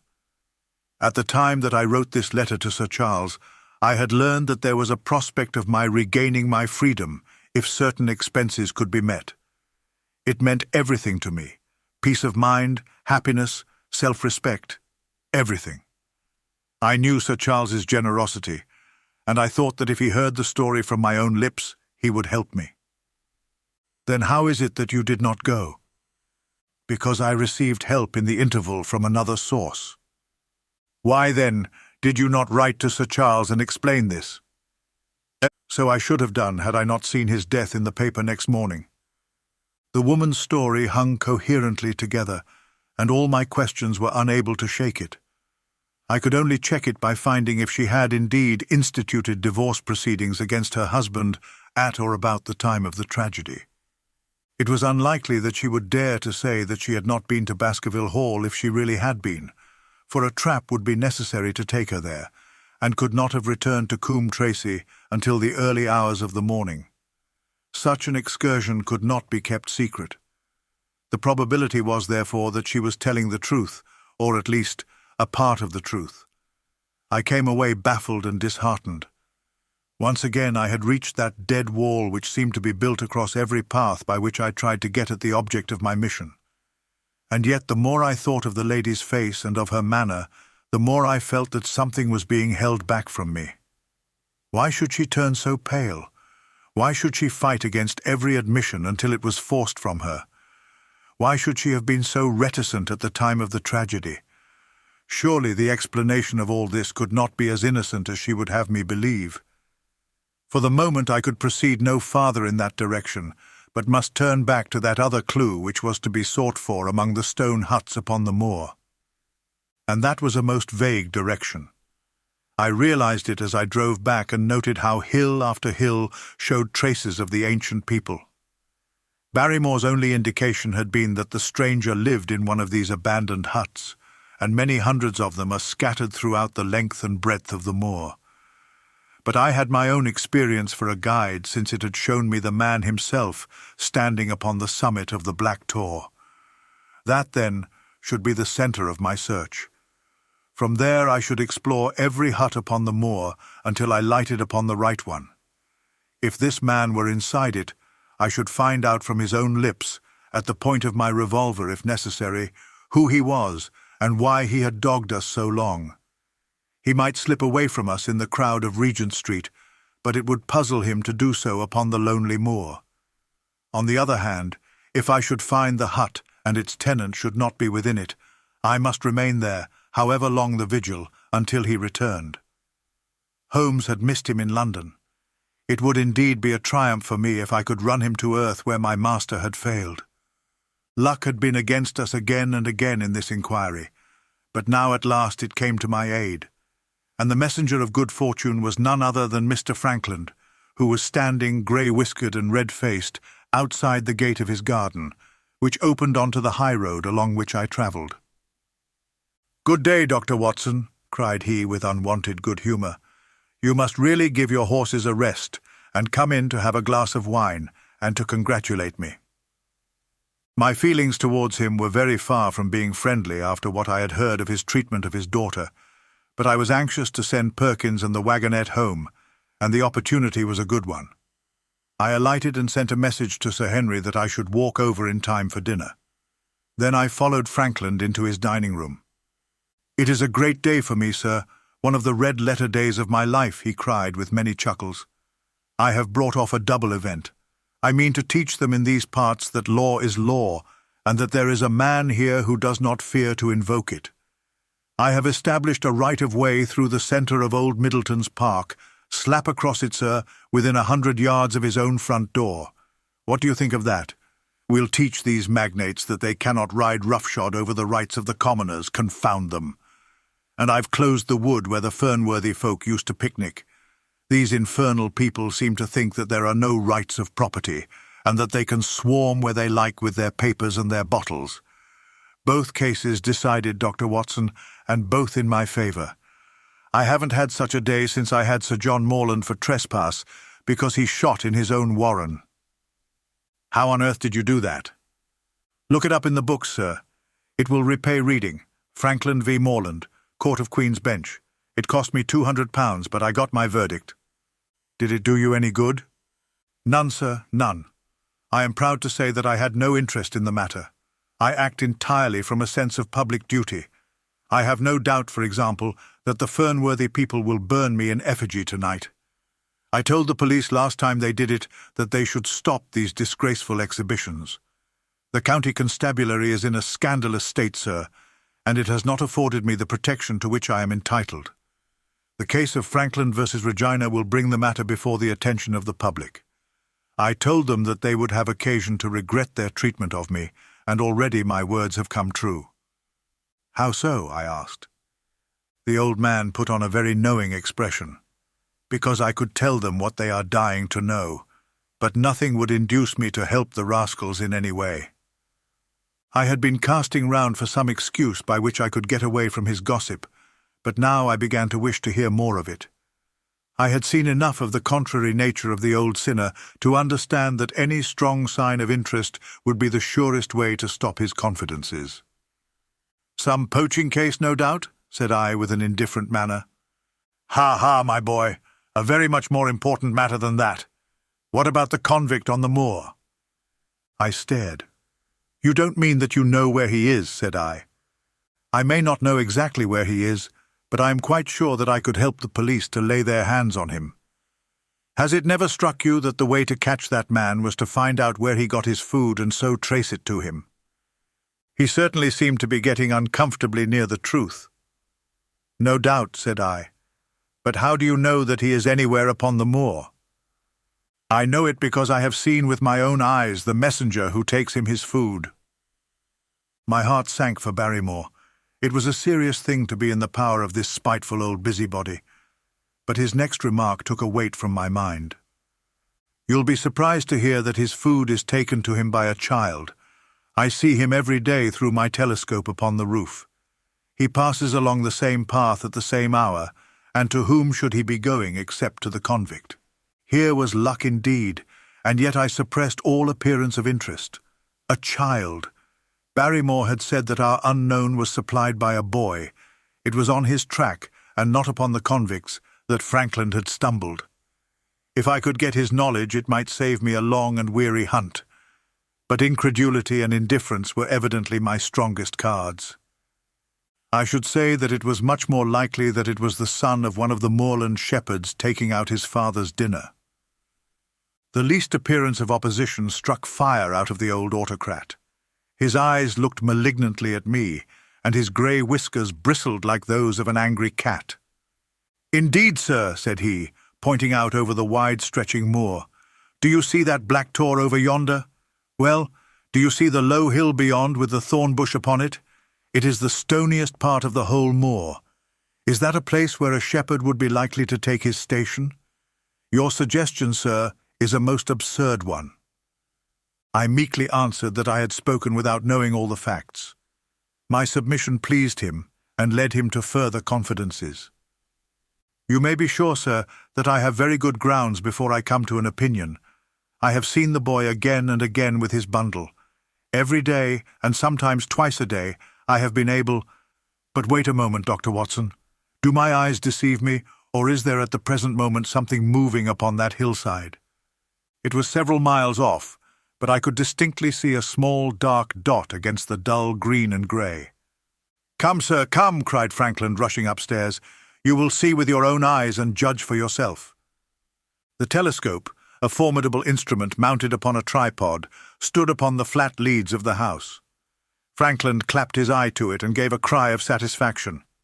"Quick, Dr. Watson, quick, before he passes over the hill." There he was, sure enough, a small urchin with a little bundle upon his shoulder, toiling slowly up the hill. When he reached the crest, I saw the ragged, uncouth figure outlined for an instant against the cold blue sky. He looked round him with a furtive and stealthy air, as one who dreads pursuit. Then he vanished over the hill. Well, am I right? Certainly there is a boy who seems to have some secret errand. And what the errand is, even a county constable could guess. But not one word shall they have from me, and I bind you to secrecy also, Dr. Watson. Not a word. You understand? Just as you wish. They have treated me shamefully, shamefully. When the facts come out in Frankland v. Regina, I venture to think that a thrill of indignation will run through the country. Nothing would induce me to help the police in any way. For all they cared, it might have been me instead of my effigy, which these rascals burned at the stake. Surely you are not going. You will help me to empty the decanter in honor of this great occasion. But I resisted all his solicitations and succeeded in dissuading him from his announced intention of walking home with me. I kept the road as long as his eye was on me, and then I struck off across the moor and made for the stony hill over which the boy had disappeared. Everything was working in my favor, and I swore that it should not be through lack of energy or perseverance that I should miss the chance which fortune had thrown in my way. The sun was already sinking when I reached the summit of the hill, and the long slopes beneath me were all golden green on one side and grey shadow on the other, A haze lay low upon the farthest skyline, out of which jutted the fantastic shapes of Belliver and Vixen Tor. Over the wide expanse there was no sound and no movement. One great grey bird, a gull or curlew, soared aloft in the blue heaven. He and I seemed to be the only living things between the huge arch of the sky and the desert beneath it. The barren scene, the sense of loneliness, and the mystery and urgency of my task all struck a chill into my heart. The boy was nowhere to be seen. But down beneath me in a cleft of the hills there was a circle of the old stone huts, and in the middle of them there was one which retained sufficient roof to act as a screen against the weather. My heart leapt within me as I saw it. This must be the burrow where the stranger lurked. At last my foot was on the threshold of his hiding place. His secret was within my grasp. As I approached the hut, walking as warily as Stapleton would do when with poised net he drew near the settled butterfly, I satisfied myself that the place had indeed been used as a habitation. A vague pathway among the boulders led to the dilapidated opening which served as a door. All was silent within. The unknown might be lurking there, or he might be prowling on the moor. My nerves tingled with the sense of adventure. Throwing aside my cigarette, I closed my hand upon the butt of my revolver, and walking swiftly up to the door, I looked in. The place was empty, but there were ample signs that I had not come upon a false scent. This was certainly where the man lived. Some blankets rolled in a waterproof lay upon that very stone slab upon which Neolithic man had once slumbered. The ashes of a fire were heaped in a rude grate. Beside it lay some cooking utensils and a bucket half full of water. A litter of empty tins showed that the place had been occupied for some time, and I saw, as my eyes became accustomed to the checkered light, a pannikin and a half-full bottle of spirits standing in the corner. In the middle of the hut, a flat stone served the purpose of a table, and upon this stood a small cloth bundle, the same, no doubt, which I had seen through the telescope upon the shoulder of the boy. It contained a loaf of bread, a tinned tongue, and 2 tins of preserved peaches. As I set it down again, after having examined it, my heart leaped to see that beneath it there lay a sheet of paper with writing upon it.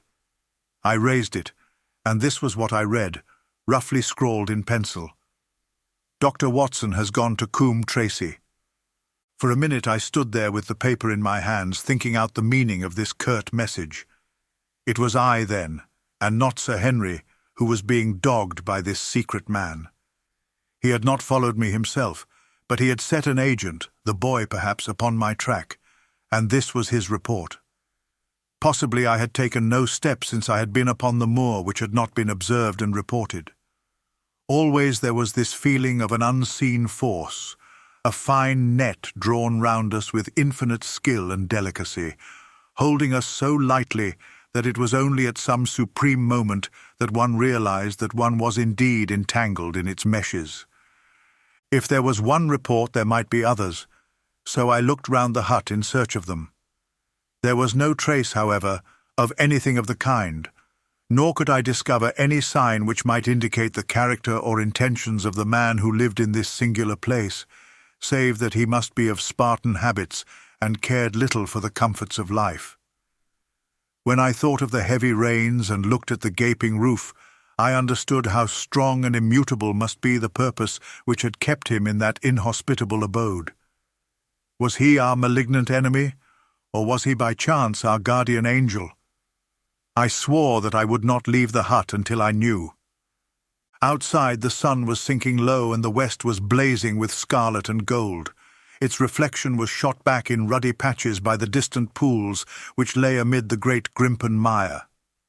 There were the 2 towers of Baskerville Hall, and there a distant blur of smoke which marked the village of Grimpen. Between the two, behind the hill, was the house of the Stapletons. All was sweet and mellow and peaceful in the golden evening light, and yet as I looked at them, my soul shared none of the peace of nature, but quivered at the vagueness and the terror of that interview which every instant was bringing nearer. With tingling nerves but a fixed purpose, I sat in the dark recess of the hut and waited with sombre patience for the coming of its tenant. And then at last I heard him. Far away came the sharp clink of a boot striking upon a stone. Then another and yet another, coming nearer and nearer. I shrank back into the darkest corner and cocked the pistol in my pocket, determined not to discover myself until I had an opportunity of seeing something of the stranger. There was a long pause which showed that he had stopped. Then once more the footsteps approached, and a shadow fell across the opening of the hut. "It is a lovely evening, my dear Watson," said a well-known voice. "I really think that you will be more comfortable outside than in." Chapter 12. Death on the Moor. For a moment or two I sat breathless, hardly able to believe my ears. Then my senses and my voice came back to me, while a crushing weight of responsibility seemed in an instant to be lifted from my soul. That cold, incisive, ironical voice could belong to but one man in all the world. "Holmes!" I cried. "Holmes!" "Come out," said he, "and please be careful with the revolver." I stooped under the rude lintel, and there he sat upon a stone outside, his grey eyes dancing with amusement as they fell upon my astonished features. He was thin and worn, but clear and alert, his keen face bronzed by the sun and roughened by the wind. In his tweed suit and cloth cap he looked like any other tourist upon the moor, and he had contrived, with that cat-like love of personal cleanliness which was one of his characteristics, that his chin should be as smooth and his linen as perfect as if he were in Baker Street. "I never was more glad to see anyone in my life," said I as I wrung him by the hand. "Or more astonished, eh? Well, I must confess to it. The surprise was not all on one side, I assure you. I had no idea that you had found my occasional retreat, still less that you were inside it, until I was within 20 paces of the door." "My footprint, I presume?" "No, Watson. I fear that I could not undertake to recognize your footprint amid all the footprints of the world. If you seriously desire to deceive me, you must change your tobacconist. For when I see the stub of a cigarette marked Bradley, Oxford Street, I know that my friend Watson is in the neighborhood. You will see it there beside the path. You threw it down, no doubt, at that supreme moment when you charged into the empty hut." "Exactly.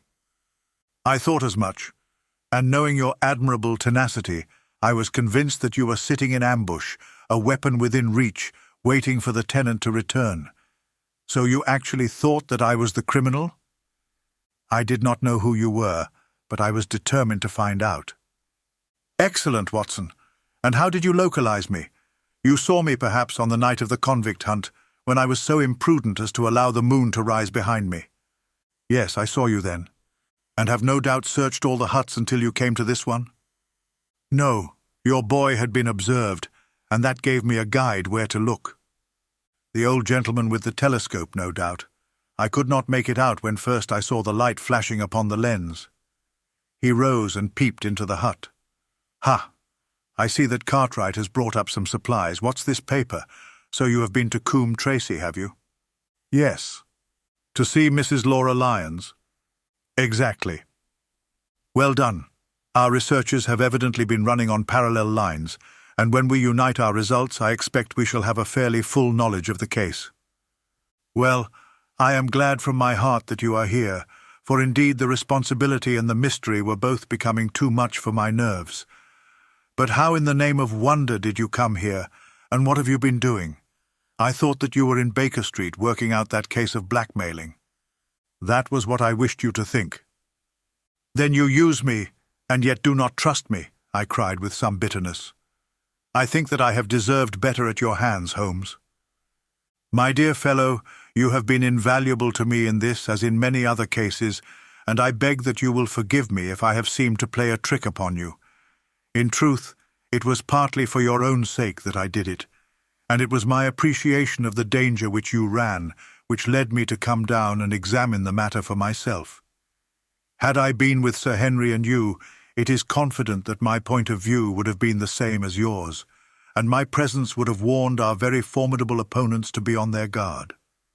As it is, I have been able to get about as I could not possibly have done had I been living in the hall, and I remain an unknown factor in the business, ready to throw in all my weight at a critical moment. But why keep me in the dark? For you to know could not have helped us, and might possibly have led to my discovery. You would have wished to tell me something, or in your kindness you would have brought me out some comfort or other, and so an unnecessary risk would be run. I brought Cartwright down with me. You remember the little chap at the express office, and he has seen after my simple wants, a loaf of bread and a clean collar. What does man want more? He has given me an extra pair of eyes upon a very active pair of feet, and both have been invaluable. Then my reports have all been wasted. My voice trembled as I recalled the pains and the pride with which I had composed them. Holmes took a bundle of papers from his pocket. Here are your reports, my dear fellow, and very well thumbed, I assure you. I made excellent arrangements, and they are only delayed 1 day upon their way. I must compliment you exceedingly upon the zeal and the intelligence which you have shown over an extraordinarily difficult case. I was still rather raw over the deception which had been practiced upon me, but the warmth of Holmes's praise drove my anger from my mind. I felt also in my heart that he was right in what he said, and that it was really best for our purpose that I should not have known that he was upon the moor. "That's better," said he, seeing the shadow rise from my face. "And now, tell me the result of your visit to Mrs. Laura Lyons. It was not difficult for me to guess that it was to see her that you had gone, for I am already aware that she is the one person in Coombe Tracey who might be of service to us in the matter. In fact, if you had not gone today, it is exceedingly probable that I should have gone tomorrow." The sun had set and dusk was settling over the moor. The air had turned chill and we withdrew into the hut for warmth. There, sitting together in the twilight, I told Holmes of my conversation with the lady. So interested was he that I had to repeat some of it twice before he was satisfied. "This is most important," said he when I had concluded. "It fills up a gap which I had been unable to bridge in this most complex affair. You are aware, perhaps, that a close intimacy exists between this lady and the man Stapleton?" "I did not know of a close intimacy." "There can be no doubt about the matter. They meet, they write, there is a complete understanding between them. Now, this puts a very powerful weapon into our hands. If I could only use it to detach his wife—" "His wife? I am giving you some information now, in return for all that you have given me. The lady who has passed here as Miss Stapleton is in reality his wife." "Good heavens, Holmes! Are you sure of what you say? How could he have permitted Sir Henry to fall in love with her?" "Sir Henry's falling in love could do no harm to anyone except Sir Henry. He took particular care that Sir Henry did not make love to her, as you have yourself observed. I repeat that the lady is his wife and not his sister." "But why this elaborate deception?" "Because he foresaw that she would be very much more useful to him in the character of a free woman." All my unspoken instincts, my vague suspicions, suddenly took shape and centered upon the naturalist. In that impassive, colourless man, with his straw hat and his butterfly net, I seemed to see something terrible, a creature of infinite patience and craft, with a smiling face and a murderous heart. It is he, then, who is our enemy. It is he who dogged us in London. So I read the riddle. And the warning. It must have come from her. Exactly. The shape of some monstrous villainy, half seen, half guessed, loomed through the darkness which had girt me so long. But are you sure of this, Holmes? How do you know that the woman is his wife?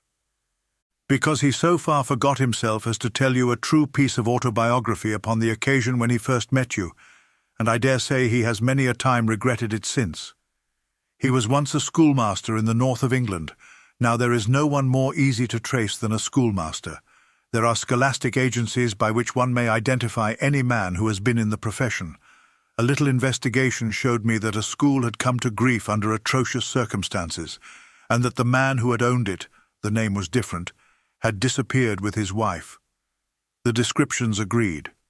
When I learned that the missing man was devoted to entomology, the identification was complete. The darkness was rising, but much was still hidden by the shadows. "If this woman is in truth his wife, where does Mrs. Laura Lyons come in?" I asked. "That is one of the points upon which your own researches have shed a light. Your interview with the lady has cleared the situation very much. I did not know about a projected divorce between herself and her husband. In that case, regarding Stapleton as an unmarried man, she counted no doubt upon becoming his wife. And when she is undeceived? Why, then we may find the lady of service. It must be our first duty to see her, both of us, tomorrow. Don't you think, Watson, that you are away from your charge rather long? Your place should be at Baskerville Hall. The last red streaks had faded away in the west, and night had settled upon the moor. A few faint stars were gleaming in a violet sky. "One last question, Holmes," I said as I rose. "Surely there is no need of secrecy between you and me. What is the meaning of it all? What is he after?" Holmes's voice sank as he answered, "It is murder, Watson. Refined, cold-blooded, deliberate murder. Do not ask me for particulars. My nets are closing upon him, even as his are upon Sir Henry, and with your help he is already almost at my mercy. There is but one danger which can threaten us. It is that he should strike before we are ready to do so. Another day, 2 at the most, and I have my case complete, but until then, guard your charge as closely as ever a fond mother watched her ailing child. Your mission today has justified itself, and yet I could almost wish that you had not left his side. Hark!" A terrible scream, a prolonged yell of horror and anguish, burst out of the silence of the moor. That frightful cry turned the blood to ice in my veins. "Oh, my God!" I gasped. "What is it? What does it mean?" Holmes had sprung to his feet, and I saw his dark, athletic outline at the door of the hut, his shoulders stooping, his head thrust forward, his face peering into the darkness. "Hush!" he whispered. "Hush!" The cry had been loud on account of its vehemence, but it had pealed out from somewhere far off on the shadowy plain. Now it burst upon our ears, nearer, louder, more urgent than before. "Where is it?" Holmes whispered, and I knew from the thrill of his voice that he, the man of iron, was shaken to the soul. "Where is it, Watson?" "There, I think." I pointed into the darkness. "No, there." Again the agonized cry swept through the silent night, louder and much nearer than ever. And a new sound mingled with it, a deep muttered rumble, musical and yet menacing, rising and falling like the low, constant murmur of the sea. "The Hound!" cried Holmes. "Come, Watson, come! Great heavens, if we are too late!" He had started running swiftly over the moor, and I had followed at his heels. But now, from somewhere among the broken ground immediately in front of us, there came one last despairing yell, and then a dull, heavy thud. We halted and listened. Not another sound broke the heavy silence of the windless night. I saw Holmes put his hand to his forehead like a man distracted. He stamped his feet upon the ground. "He has beaten us, Watson. We are too late." "No, no, surely not." Fool that I was to hold my hand. And you, Watson, see what comes of abandoning your charge. But by heaven, if the worst has happened, we'll avenge him. Blindly we ran through the gloom, blundering against boulders, forcing our way through gorse bushes, panting up hills and rushing down slopes, heading always in the direction whence those dreadful sounds had come. At every rise Holmes looked eagerly round him, but the shadows were thick upon the moor, and nothing moved upon its dreary face. "Can you see anything?" "Nothing. But hark, what is that?" A low moan had fallen upon our ears. There it was again upon our left. On that side a ridge of rocks ended in a sheer cliff which overlooked a stone-strewn slope. On its jagged face was spread-eagled some dark, irregular object. As we ran towards it, the vague outline hardened into a definite shape. It was a prostrate man, face downward upon the ground, the head doubled under him at a horrible angle, the shoulders rounded and the body hunched together as if in the act of throwing a somersault. So grotesque was the attitude that I could not for the instant realize that that moan had been the passing of his soul. Not a whisper, not a rustle, rose now from the dark figure over which we stooped. Holmes laid his hand upon him and held it up again with an exclamation of horror. The gleam of the match which he struck shone upon his clotted fingers and upon the ghastly pool which widened slowly from the crushed skull of the victim. And it shone upon something else which turned our hearts sick and faint within us, the body of Sir Henry Baskerville. There was no chance of either of us forgetting that peculiar ruddy tweed suit, the very one which he had worn on the first morning that we had seen him in Baker Street. We caught the one clear glimpse of it, and then the match flickered and went out, even as the hope had gone out of our souls. Holmes groaned, and his face glimmered white through the darkness. Chapter 13. Fixing the Nets.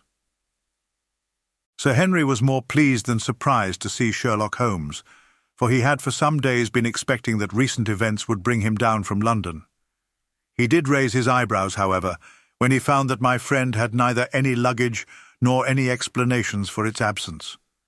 Between us we soon supplied his wants, and then over a belated supper we explained to the baronet as much of our experience as it seemed desirable that he should know. But first I had the unpleasant duty of breaking the news to Barrymore and his wife. To him it may have been an unmitigated relief, but she wept bitterly in her apron. To all the world he was the man of violence, half animal and half demon, but to her he always remained the little wilful boy of her own girlhood, the child who had clung to her hand. Evil indeed is the man who has not one woman to mourn him. "I've been moping in the house all day since Watson went off in the morning," said the baronet. "I guess I should have some credit, for I have kept my promise. If I hadn't sworn not to go about alone, I might have had a more lively evening, for I had a message from Stapleton asking me over there." "I have no doubt that you would have had a more lively evening," said Holmes dryly. "By the way, I don't suppose you appreciate that we have been mourning over you as having broken your neck." Sir Henry opened his eyes. "How was that?" "This poor wretch was dressed in your clothes. I fear your servant who gave them to him may get into trouble with the police." "That is unlikely. There was no mark on any of them as far as I know." "That's lucky for him. In fact, it's lucky for all of you, since you are all on the wrong side of the law in this matter. I am not sure that as a conscientious detective my first duty is not to arrest the whole household. Watson's reports are most incriminating documents." "But how about the case?" asked the baronet. "Have you made anything out of the tangle? I don't know that Watson and I are much the wiser since we came down." "I think that I shall be in a position to make the situation rather more clear to you before long. It has been an exceedingly difficult and most complicated business. There are several points upon which we still want light, but it is coming all the same. We've had one experience, as Watson has no doubt told you. We heard the Hound on the moor, so I can swear that it is not all empty superstition. I had something to do with dogs when I was out west, and I know one when I hear one. If you can muzzle that one and put him on a chain, I'll be ready to swear you are the greatest detective of all time." "I think I will muzzle him and chain him all right if you will give me your help." "Whatever you tell me to do, I will do." "Very good, and I will ask you also to do it blindly, without always asking the reason." "Just as you like." "If you will do this, I think the chances are that our little problem will soon be solved. I have no doubt—" He stopped suddenly and stared fixedly up over my head into the air. The lamp beat upon his face, and so intent was it and so still that it might have been that of a clear-cut classical statue, a personification of alertness and expectation. "What is it?" we both cried. I could see as he looked down that he was repressing some internal emotion. His features were still composed, but his eyes shone with amused exultation. "Excuse the admiration of a connoisseur," said he, as he waved his hand towards the line of portraits which covered the opposite wall. "Watson won't allow that I know anything of art, but that is mere jealousy, because our views upon the subject differ. Now, these are a really very fine series of portraits." "Well, I'm glad to hear you say so," said Sir Henry, glancing with some surprise at my friend. "I don't pretend to know much about these things, and I'd be a better judge of a horse or a steer than of a picture. I didn't know that you found time for such things. I know what is good when I see it, and I see it now. That's a Nella, I'll swear, that lady in the blue silk over yonder, and the stout gentleman with the wig ought to be a Reynolds. They are all family portraits, I presume." "Everyone. Do you know the names?" "Barrymore has been coaching me in them, and I think I can say my lessons fairly well." "Who is the gentleman with the telescope?" "That is Rear Admiral Baskerville, who served under Rodney in the West Indies." The man with the blue coat and the roll of paper is Sir William Baskerville, who was chairman of committees of the House of Commons under Pitt. And this cavalier opposite to me, the one with the black velvet and the lace. Ah, you have a right to know about him. That is the cause of all the mischief, the wicked Hugo who started the Hound of the Baskervilles. We're not likely to forget him. I gazed with interest and some surprise upon the portrait. Dear me, said Holmes, he seems a quiet, meek-mannered man enough, but I dare say that there was a lurking devil in his eyes. I had pictured him as a more robust and ruffianly person. There's no doubt about the authenticity, for the name and the date, 1647, are on the back of the canvas. Holmes said little more, but the picture of the old roisterer seemed to have a fascination for him, and his eyes were continually fixed upon it during supper. It was not until later, when Sir Henry had gone to his room, that I was able to follow the trend of his thoughts. He led me back into the banqueting hall, his bedroom candle in his hand, and he held it up against the time-stained portrait on the wall. Do you see anything there? I looked at the broad, plumed hat, the curling love-locks, the white lace collar, and the straight, severe face which was framed between them. It was not a brutal countenance, but it was prim, hard, and stern, with a firm-set, thin-lipped mouth and a coldly intolerant eye. Is it like anyone you know? There is something of Sir Henry about the jaw. Just a suggestion, perhaps. But wait an instant.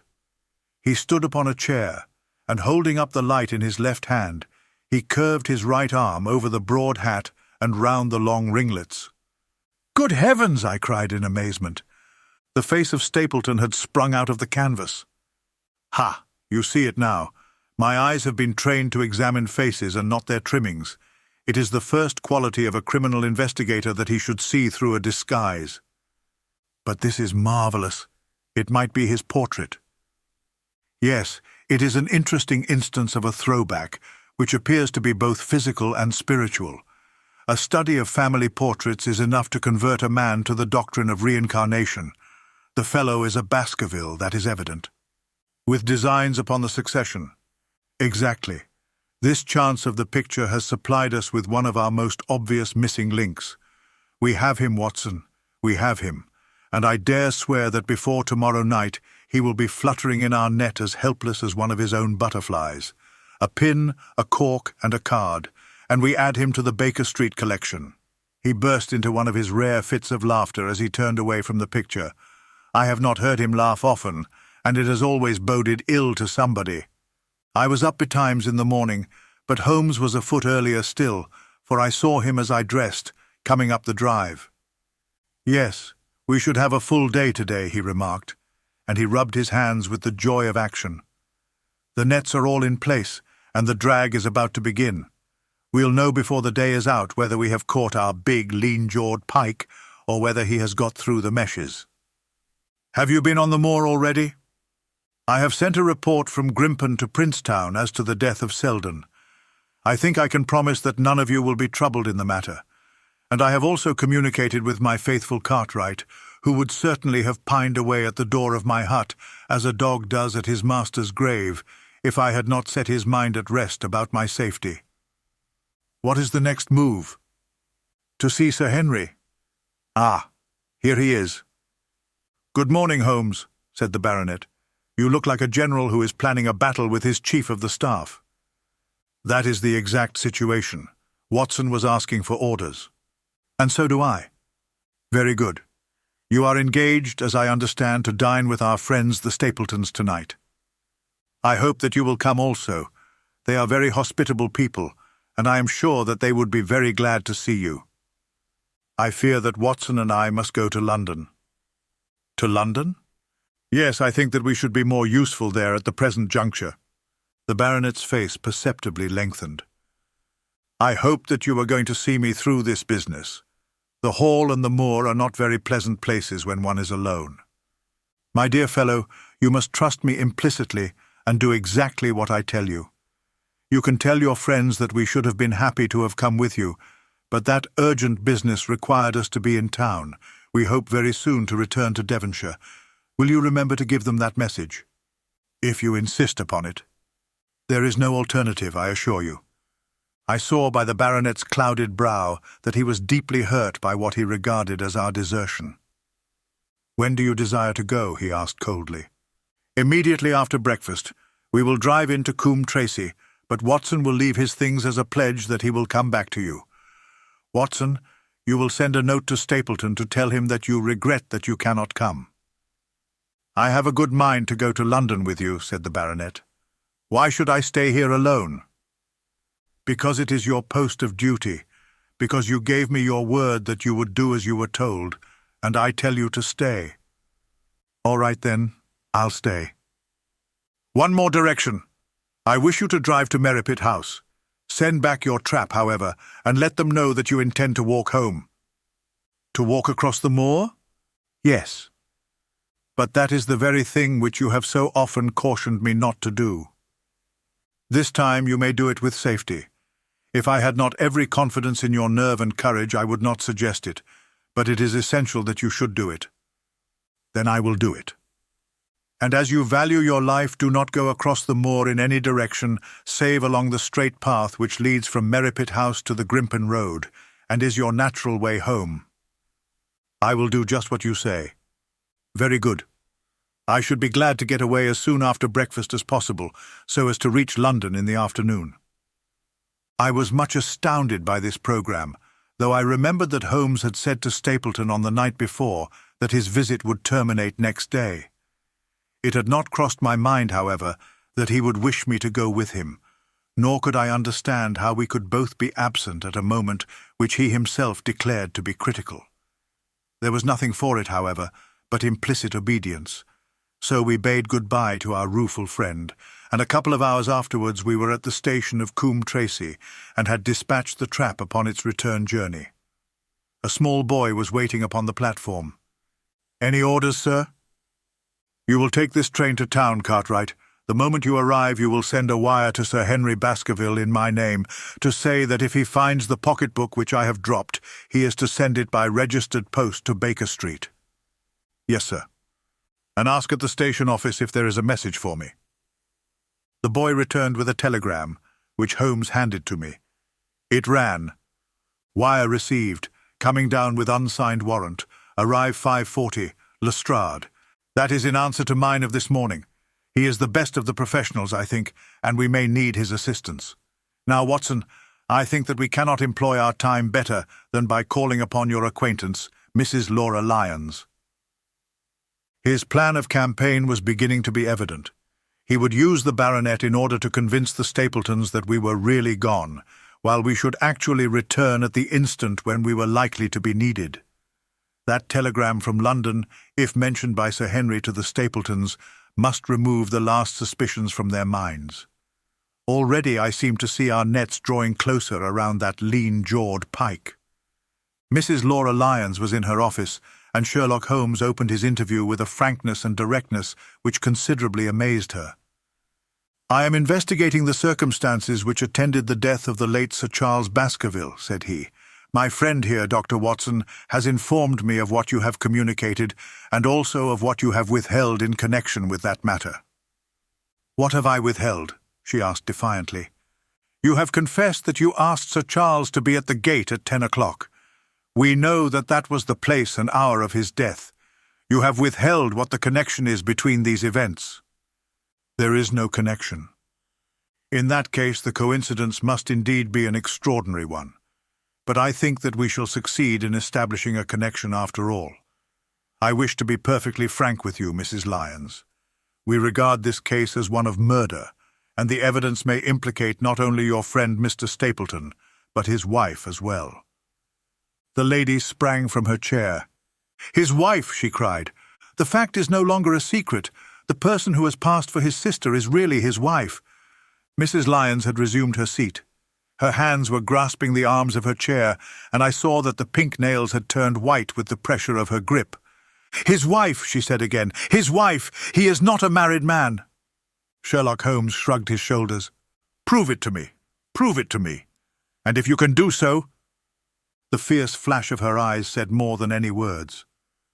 "I have come prepared to do so," said Holmes, drawing several papers from his pocket. "Here is a photograph of the couple taken in York 4 years ago. It is endorsed Mr. and Mrs. Vandeleur, but you will have no difficulty in recognizing him, and her also, if you know her by sight. Here are 3 written descriptions by trustworthy witnesses of Mr. and Mrs. Vandeleur, who at that time kept St. Oliver's private school. Read them, and see if you can doubt the identity of these people."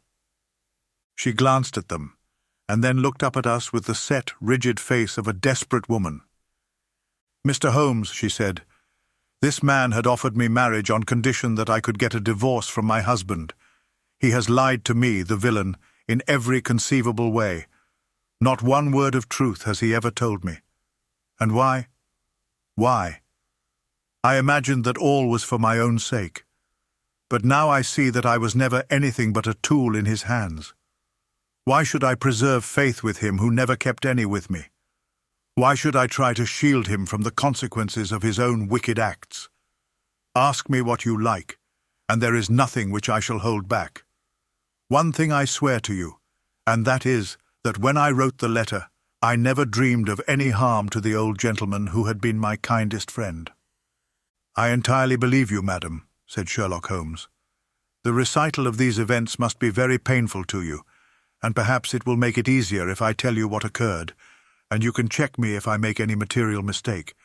The sending of this letter was suggested to you by Stapleton. He dictated it. I presume that the reason he gave was that you would receive help from Sir Charles for the legal expenses connected with your divorce?" "Exactly.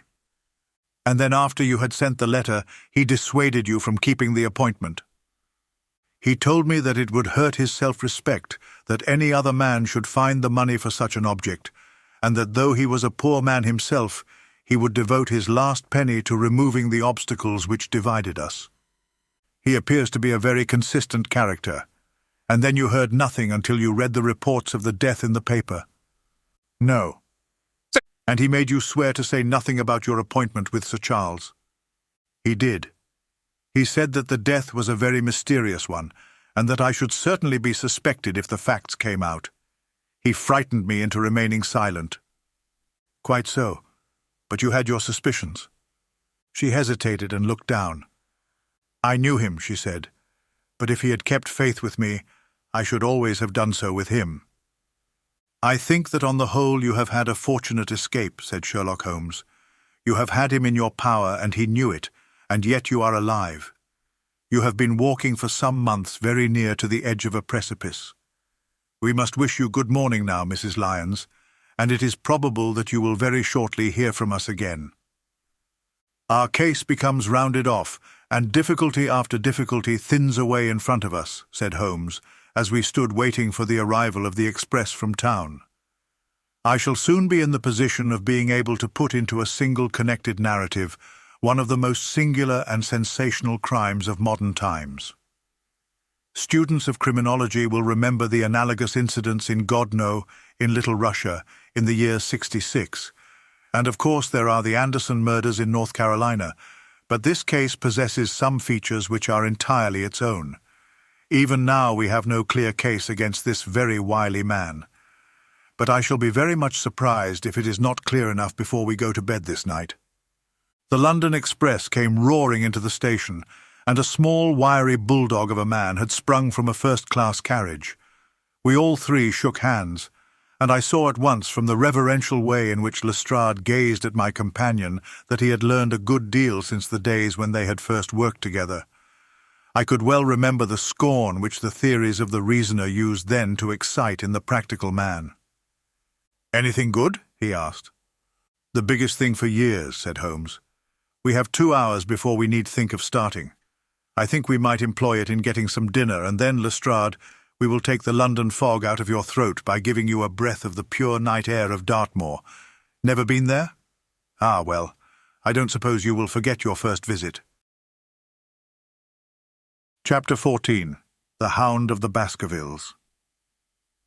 One of Sherlock Holmes's defects, if indeed one may call it a defect, was that he was exceedingly loath to communicate his full plans to any other person until the instant of their fulfilment.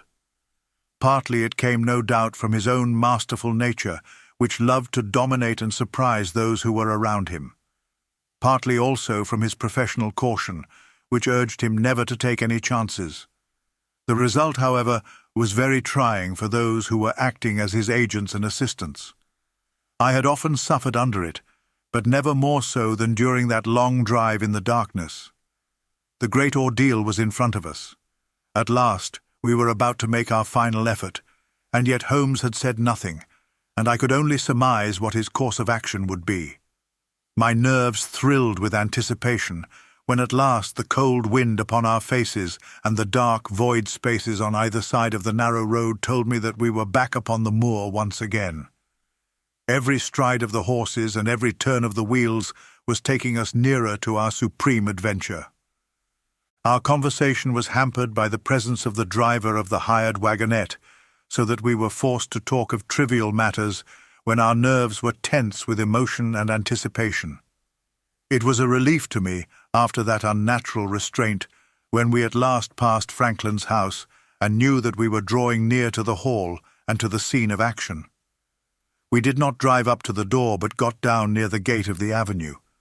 The wagonette was paid off and ordered to return to Coombe Tracy forthwith, while we started to walk to Merripit House. "Are you armed, Lestrade?" The little detective smiled. "As long as I have my trousers, I have a hip pocket, and as long as I have my hip pocket, I have something in it." "Good. My friend and I are also ready for emergencies." "You're mighty close about this affair, Mr. Holmes. What's the game now?" "A waiting game." "My word, it does not seem a very cheerful place," said the detective with a shiver, glancing round him at the gloomy slopes of the hill and at the huge lake of fog which lay over the Grimpen Mire. "I see the lights of a house ahead of us." "That is Merripit House and the end of our journey.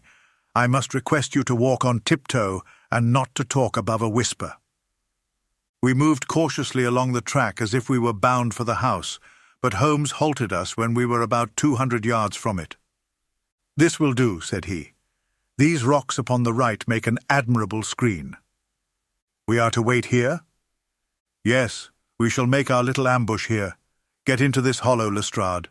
You have been inside the house, have you not, Watson? Can you tell the position of the rooms? What are those latticed windows at this end?" "I think they are the kitchen windows."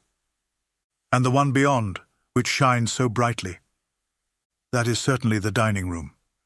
"The blinds are up. You know the lie of the land best. Creep forward quietly and see what they are doing, but for heaven's sake don't let them know that they are watched." I tiptoed down the path and stooped behind the low wall which surrounded the stunted orchard. Creeping in its shadow, I reached a point whence I could look straight through the uncurtained window. There were only 2 men in the room, Sir Henry and Stapleton. They sat with their profiles towards me on either side of the round table. Both of them were smoking cigars, and coffee and wine were in front of them. Stapleton was talking with animation, but the baronet looked pale and distrait. Perhaps the thought of that lonely walk across the ill-omened moor was weighing heavily upon his mind. As I watched them, Stapleton rose and left the room, while Sir Henry filled his glass again and leaned back in his chair, puffing at his cigar. I heard the creak of a door and the crisp sound of boots upon gravel. The steps passed along the path on the other side of the wall under which I crouched. Looking over, I saw the naturalist pause at the door of an outhouse in the corner of the orchard. A key turned in a lock, and as he passed in, there was a curious scuffling noise from within. He was only a minute or so inside, and then I heard the key turn once more, and he passed me and re-entered the house. I saw him rejoin his guest, and I crept quietly back to where my companions were waiting to tell them what I had seen. "You say, Watson, that the lady is not there?" Holmes asked when I had finished my report. "No." "Where can she be then, since there is no light in any other room except the kitchen?" "I cannot think where she is. I have said that over the great Grimpen Mire there hung a dense white fog. It was drifting slowly in our direction and banked itself up like a wall on that side of us, low but thick and well-defined. The moon shone on it, and it looked like a great shimmering ice field, with the heads of the distant tors as rocks borne upon its surface. Holmes's face was turned towards it, and he muttered impatiently as he watched its sluggish drift. It's moving towards us, Watson. Is that serious? Very serious indeed. The one thing upon earth which could have disarranged my plans. He can't be very long now. It is already 10 o'clock. Our success and even his life may depend upon his coming out before the fog is over the path. The night was clear and fine above us. The stars shone cold and bright, while a half-moon bathed the whole scene in a soft, uncertain light. Before us lay the dark bulk of the house, its serrated roof and bristling chimneys hard outlined against the silver-spangled sky. Broad bars of golden light from the lower windows stretched across the orchard and the moor. One of them was suddenly shut off. The servants had left the kitchen. There only remained the lamp in the dining room where the two men, the murderous host and the unconscious guest, still chatted over their cigars.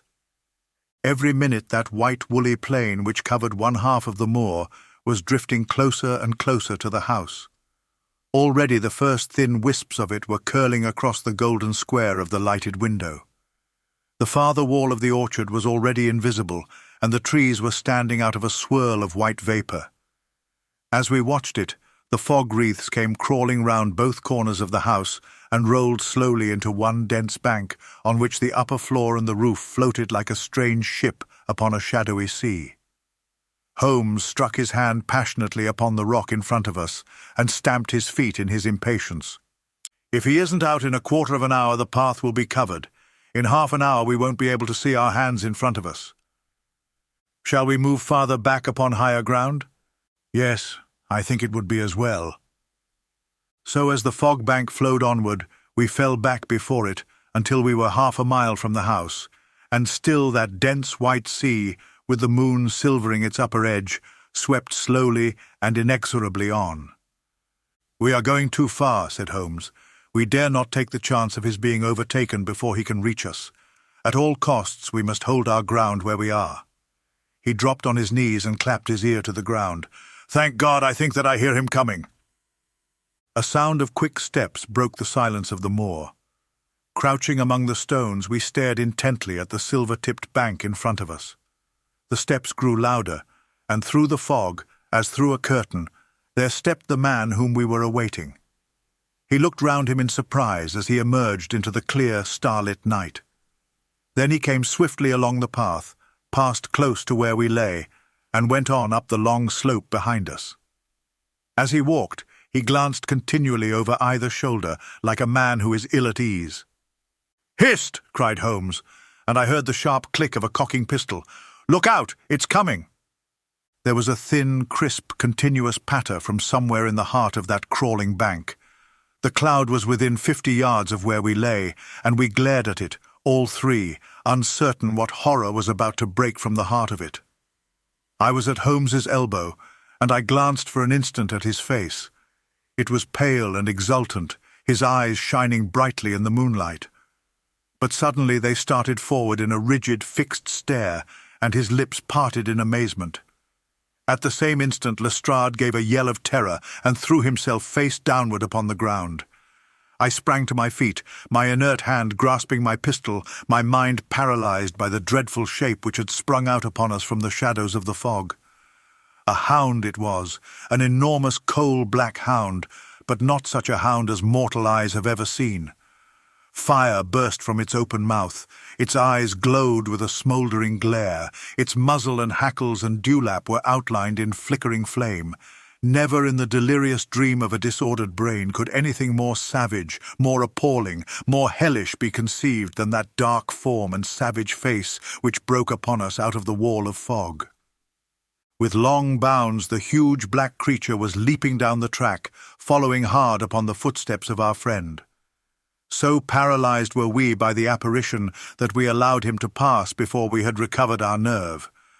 Then Holmes and I both fired together, and the creature gave a hideous howl, which showed that one at least had hit him. He did not pause, however, but bounded onward. Far away on the path we saw Sir Henry looking back, his face white in the moonlight, his hands raised in horror, glaring helplessly at the frightful thing which was hunting him down. But that cry of pain from the hound had blown all our fears to the winds. If he was vulnerable, he was mortal, and if we could wound him, we could kill him. Never have I seen a man run as Holmes ran that night. I am reckoned fleet of foot, but he outpaced me as much as I outpaced the little professional. In front of us, as we flew up the track, we heard scream after scream from Sir Henry and the deep roar of the Hound. I was in time to see the beast spring upon its victim, hurl him to the ground, and worry at his throat. But the next instant, Holmes had emptied 5 barrels of his revolver into the creature's flank. With a last howl of agony and a vicious snap in the air, it rolled upon its back, 4 feet pawing furiously, and then fell limp upon its side. I stooped, panting, and pressed my pistol to the dreadful, shimmering head, but it was useless to press the trigger. The giant hound was dead. Sir Henry lay insensible where he had fallen. We tore away his collar, and Holmes breathed a prayer of gratitude when we saw that there was no sign of a wound and that the rescue had been in time. Already our friend's eyelids shivered, and he made a feeble effort to move. Lestrade thrust his brandy flask between the baronet's teeth, and 2 frightened eyes were looking up at us. "My God," he whispered, "what was it? What in heaven's name was it?" "It's dead, whatever it is," said Holmes. "We've laid the family ghost once and forever." In mere size and strength it was a terrible creature which was lying stretched before us. It was not a pure bloodhound, and it was not a pure mastiff, but it appeared to be a combination of the two, gaunt, savage, and as large as a small lioness. Even now, in the stillness of death, the huge jaws seemed to be dripping with a bluish flame, and the small, deep-set, cruel eyes were ringed with fire. I placed my hand upon the glowing muzzle, and as I held them up, my own fingers smouldered and gleamed in the darkness. "Phosphorus," I said. "A cunning preparation of it," said Holmes, sniffing at the dead animal. "There is no smell which might have interfered with his power of scent. We owe you a deep apology, Sir Henry, for having exposed you to this fright. I was prepared for a hound, but not for such a creature as this, and the fog gave us little time to receive him. You have saved my life, having first endangered it. Are you strong enough to stand? Give me another mouthful of that brandy, and I shall be ready for anything. So, now, if you will help me up, what do you propose to do?" "To leave you here. You are not fit for further adventures tonight.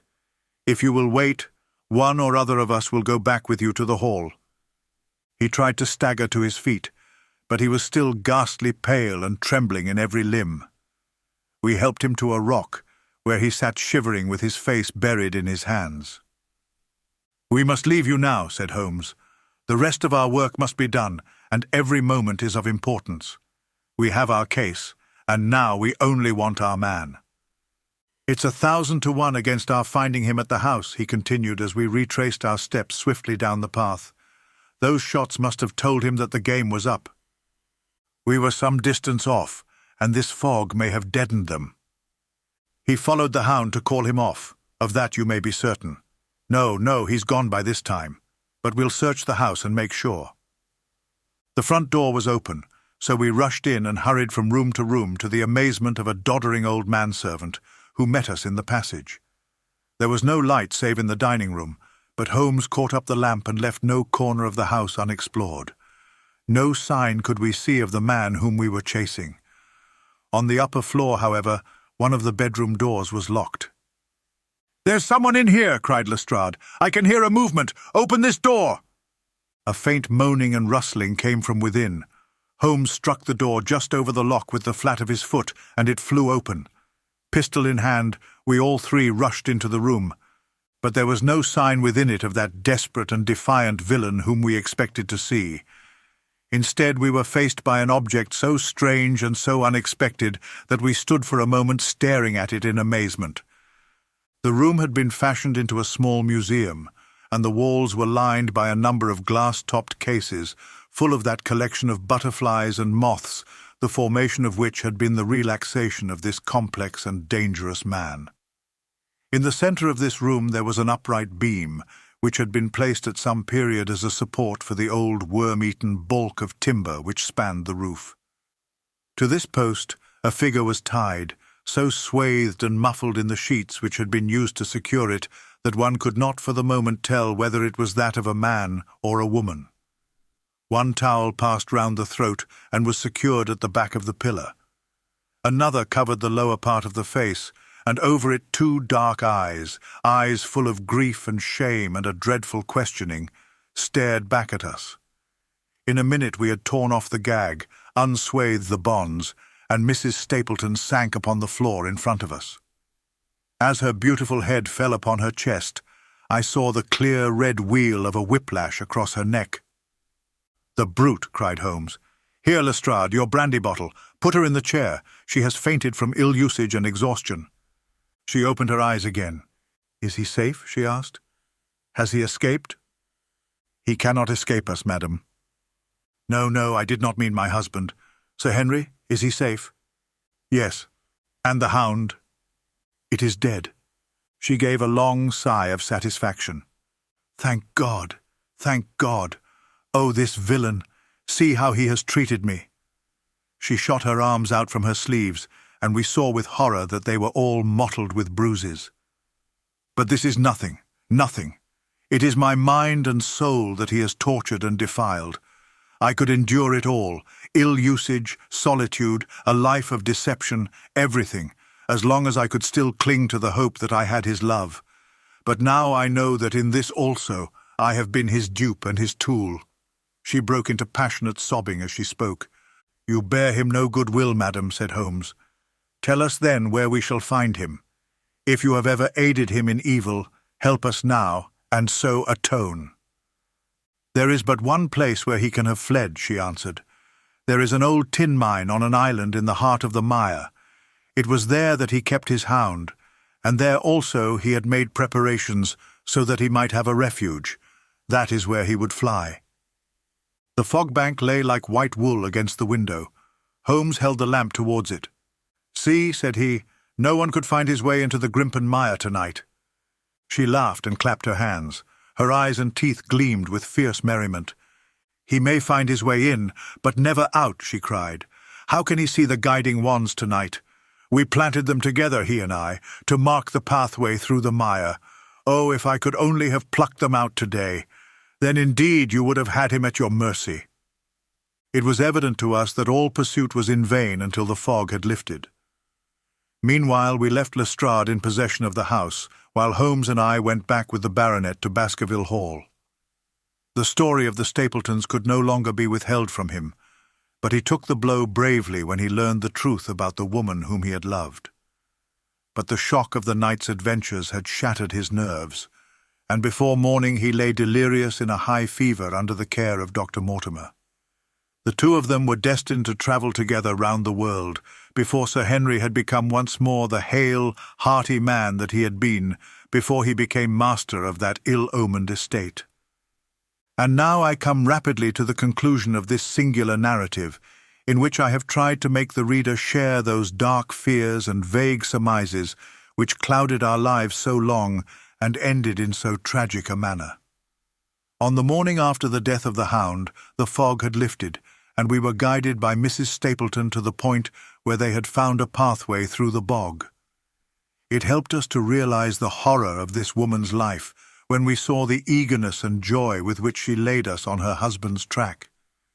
We left her standing upon the thin peninsula of firm, peaty soil which tapered out into the widespread bog. From the end of it, a small wand planted here and there showed where the path zigzagged from tuft to tuft of rushes among those green-scummed pits and foul quagmires which barred the way to the stranger. Rank reeds and lush, slimy water plants sent an odour of decay and a heavy miasmatic vapour onto our faces, while a false step plunged us more than once thigh-deep into the dark, quivering mire, which shook for yards in soft undulations around our feet. Its tenacious grip plucked at our heels as we walked, and when we sank into it, it was as if some malignant hand was tugging us down into those obscene depths, so grim and purposeful was the clutch in which it held us. Once only we saw a trace that someone had passed that perilous way before us. From amid a tuft of cotton grass which bore it up out of the slime, some dark thing was projecting. Holmes sank to his waist as he stepped from the path to seize it, and had we not been there to drag him out, he could never have set his foot upon firm land again. He held an old black boot in the air. Myers, Toronto, was printed on the leather inside. "It is worth a mud bath," said he. "It is our friend Sir Henry's missing boot. Thrown there by Stapleton in his flight." Exactly. He retained it in his hand after using it to set the Hound upon the track. He fled when he knew the game was up, still clutching it, and he hurled it away at this point of his flight. We know at least that he came so far in safety. But more than that, we were never destined to know, though there was much which we might surmise.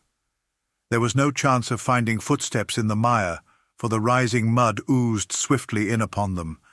But as we at last reached firmer ground beyond the morass, we all looked eagerly for them. But no slightest sign of them ever met our eyes.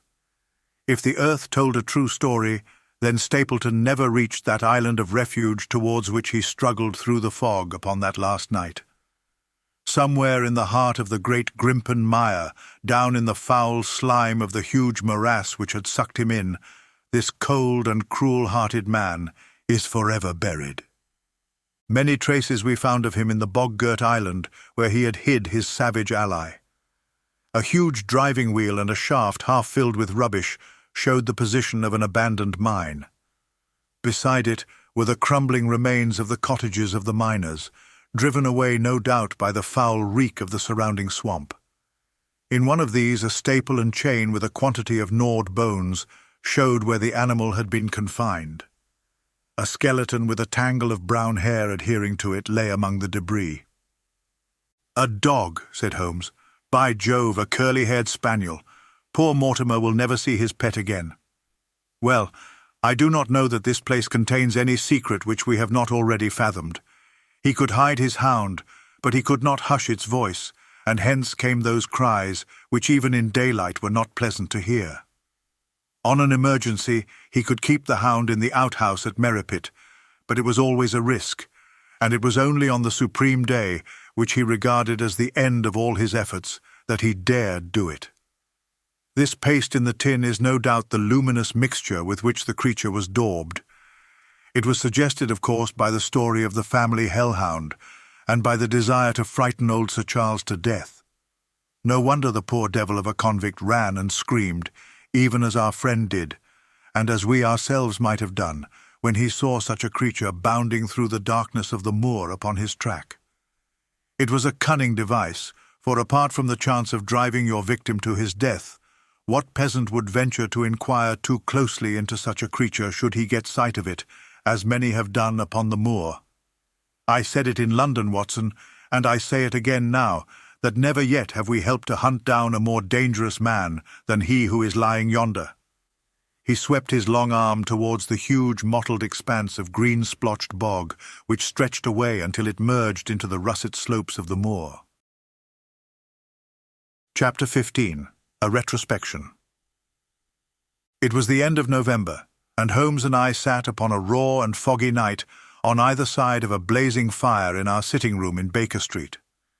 Since the tragic upshot of our visit to Devonshire, he had been engaged in two affairs of the utmost importance, in the first of which he had exposed the atrocious conduct of Colonel Upward in connection with the famous card scandal of the Nonpareil Club, while in the second he had defended the unfortunate Madame Montpensier from the charge of murder which hung over her in connection with the death of her stepdaughter, Mademoiselle Carrère, the young lady who, as it will be remembered, was found 6 months later alive and married in New York.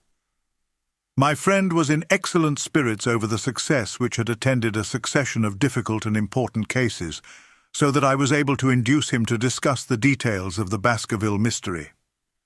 I had waited patiently for the opportunity, for I was aware that he would never permit cases to overlap, and that his clear and logical mind would not be drawn from its present work to dwell upon memories of the past. Sir Henry and Dr. Mortimer were, however, in London, on their way to that long voyage which had been recommended for the restoration of his shattered nerves. They had called upon us that very afternoon, so that it was natural that the subject should come up for discussion. "The whole course of events," said Holmes, "from the point of view of the man who called himself Stapleton, was simple and direct, although to us, who had no means in the beginning of knowing the motives of his actions and could only learn part of the facts, it all appeared exceedingly complex. I have had the advantage of 2 conversations with Mrs. Stapleton, and the case has now been so entirely cleared up that I am not aware that there is anything which has remained a secret to us. You will find a few notes upon the matter under the heading B in my indexed list of cases. Perhaps you would kindly give me a sketch of the course of events from memory. Certainly, though I cannot guarantee that I carry all the facts in my mind. Intense mental concentration has a curious way of blotting out what has passed. The barrister who has his case at his fingers' ends and is able to argue with an expert upon his own subject finds that a week or 2 of the courts will drive it all out of his head once more. So each of my cases displaces the last, and Mademoiselle Carrère has blurred my recollection of Baskerville Hall. Tomorrow some other little problem may be submitted to my notice, which will in turn dispossess the fair French lady and the infamous Upwood. So far as the case of the Hound goes, however, I will give you the course of events as nearly as I can, and you will suggest anything which I may have forgotten. My inquiries show beyond all question that the family portrait did not lie, and that this fellow was indeed a Baskerville. He was a son of that Roger Baskerville, the younger brother of Sir Charles, who fled with a sinister reputation to South America, where he was said to have died unmarried. He did, as a matter of fact, marry, and had 1 child, this fellow, whose real name is the same as his father's. He married Beryl Garcia, one of the beauties of Costa Rica, and having purloined a considerable sum of public money, he changed his name to Vandeleur and fled to England, where he established a school in the east of Yorkshire. His reason for attempting this special line of business was that he had struck up an acquaintance with a consumptive tutor upon the voyage home, and that he had used this man's ability to make the undertaking a success. Fraser, the tutor, died, however, and the school which had begun well sank from disrepute into infamy. The Vandeleurs found it convenient to change their name to Stapleton, and he brought the remains of his fortune, his schemes for the future, and his taste for entomology to the south of England. I learned at the British Museum that he was a recognized authority upon the subject, and that the name of Vandeleur has been permanently attached to a certain moth, which he had in his Yorkshire days been the first to describe. We now come to that portion of his life which has proved to be of such intense interest to us. The fellow had evidently made inquiry, and found that only 2 lives intervened between him and a valuable estate. When he went to Devonshire, his plans were, I believe, exceedingly hazy, but that he meant mischief from the first is evident from the way in which he took his wife with him in the character of his sister. The idea of using her as a decoy was clearly already in his mind, though he may not have been certain how the details of his plot were to be arranged. He meant in the end to have the estate, and he was ready to use any tool or run any risk for that end. His first act was to establish himself as near to his ancestral home as he could, and his second was to cultivate a friendship with Sir Charles Baskerville and with the neighbours. The baronet himself told him about the family hound, and so prepared the way for his own death.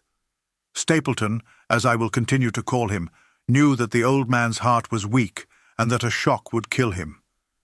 So much he had learned from Dr. Mortimer. He had heard also that Sir Charles was superstitious and had taken this grim legend very seriously. His ingenious mind instantly suggested a way by which the baronet could be done to death, and yet it would be hardly possible to bring home the guilt to the real murderer. Having conceived the idea, he proceeded to carry it out with considerable finesse. An ordinary schemer would have been content to work with a savage hound.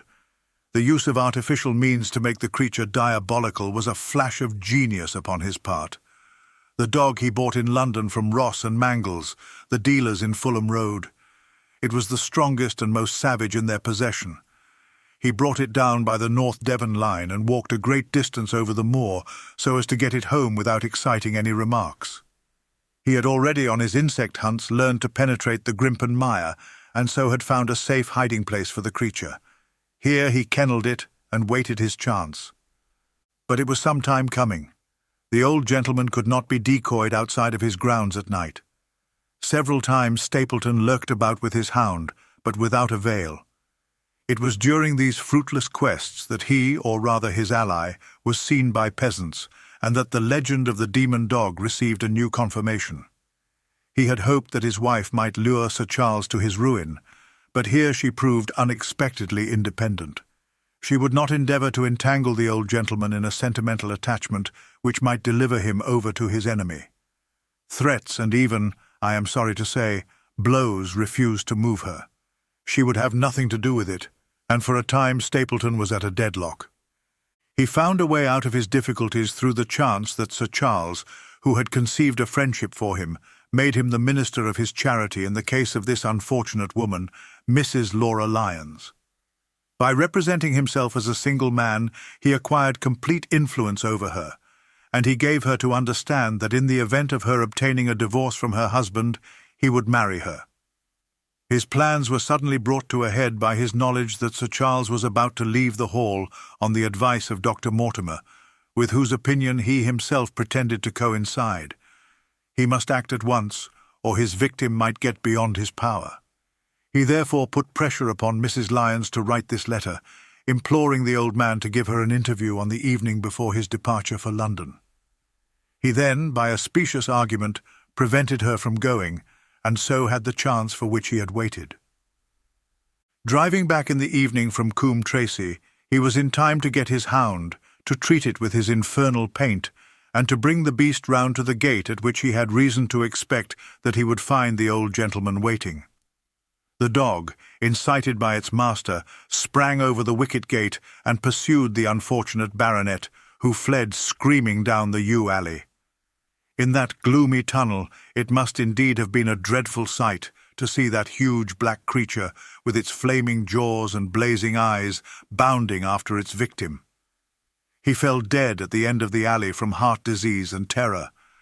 The hound had kept upon the grassy border while the baronet had run down the path, so that no track but the man's was visible. On seeing him lying still, the creature had probably approached to sniff at him, but finding him dead, had turned away again. It was then that it left the print which was actually observed by Dr. Mortimer.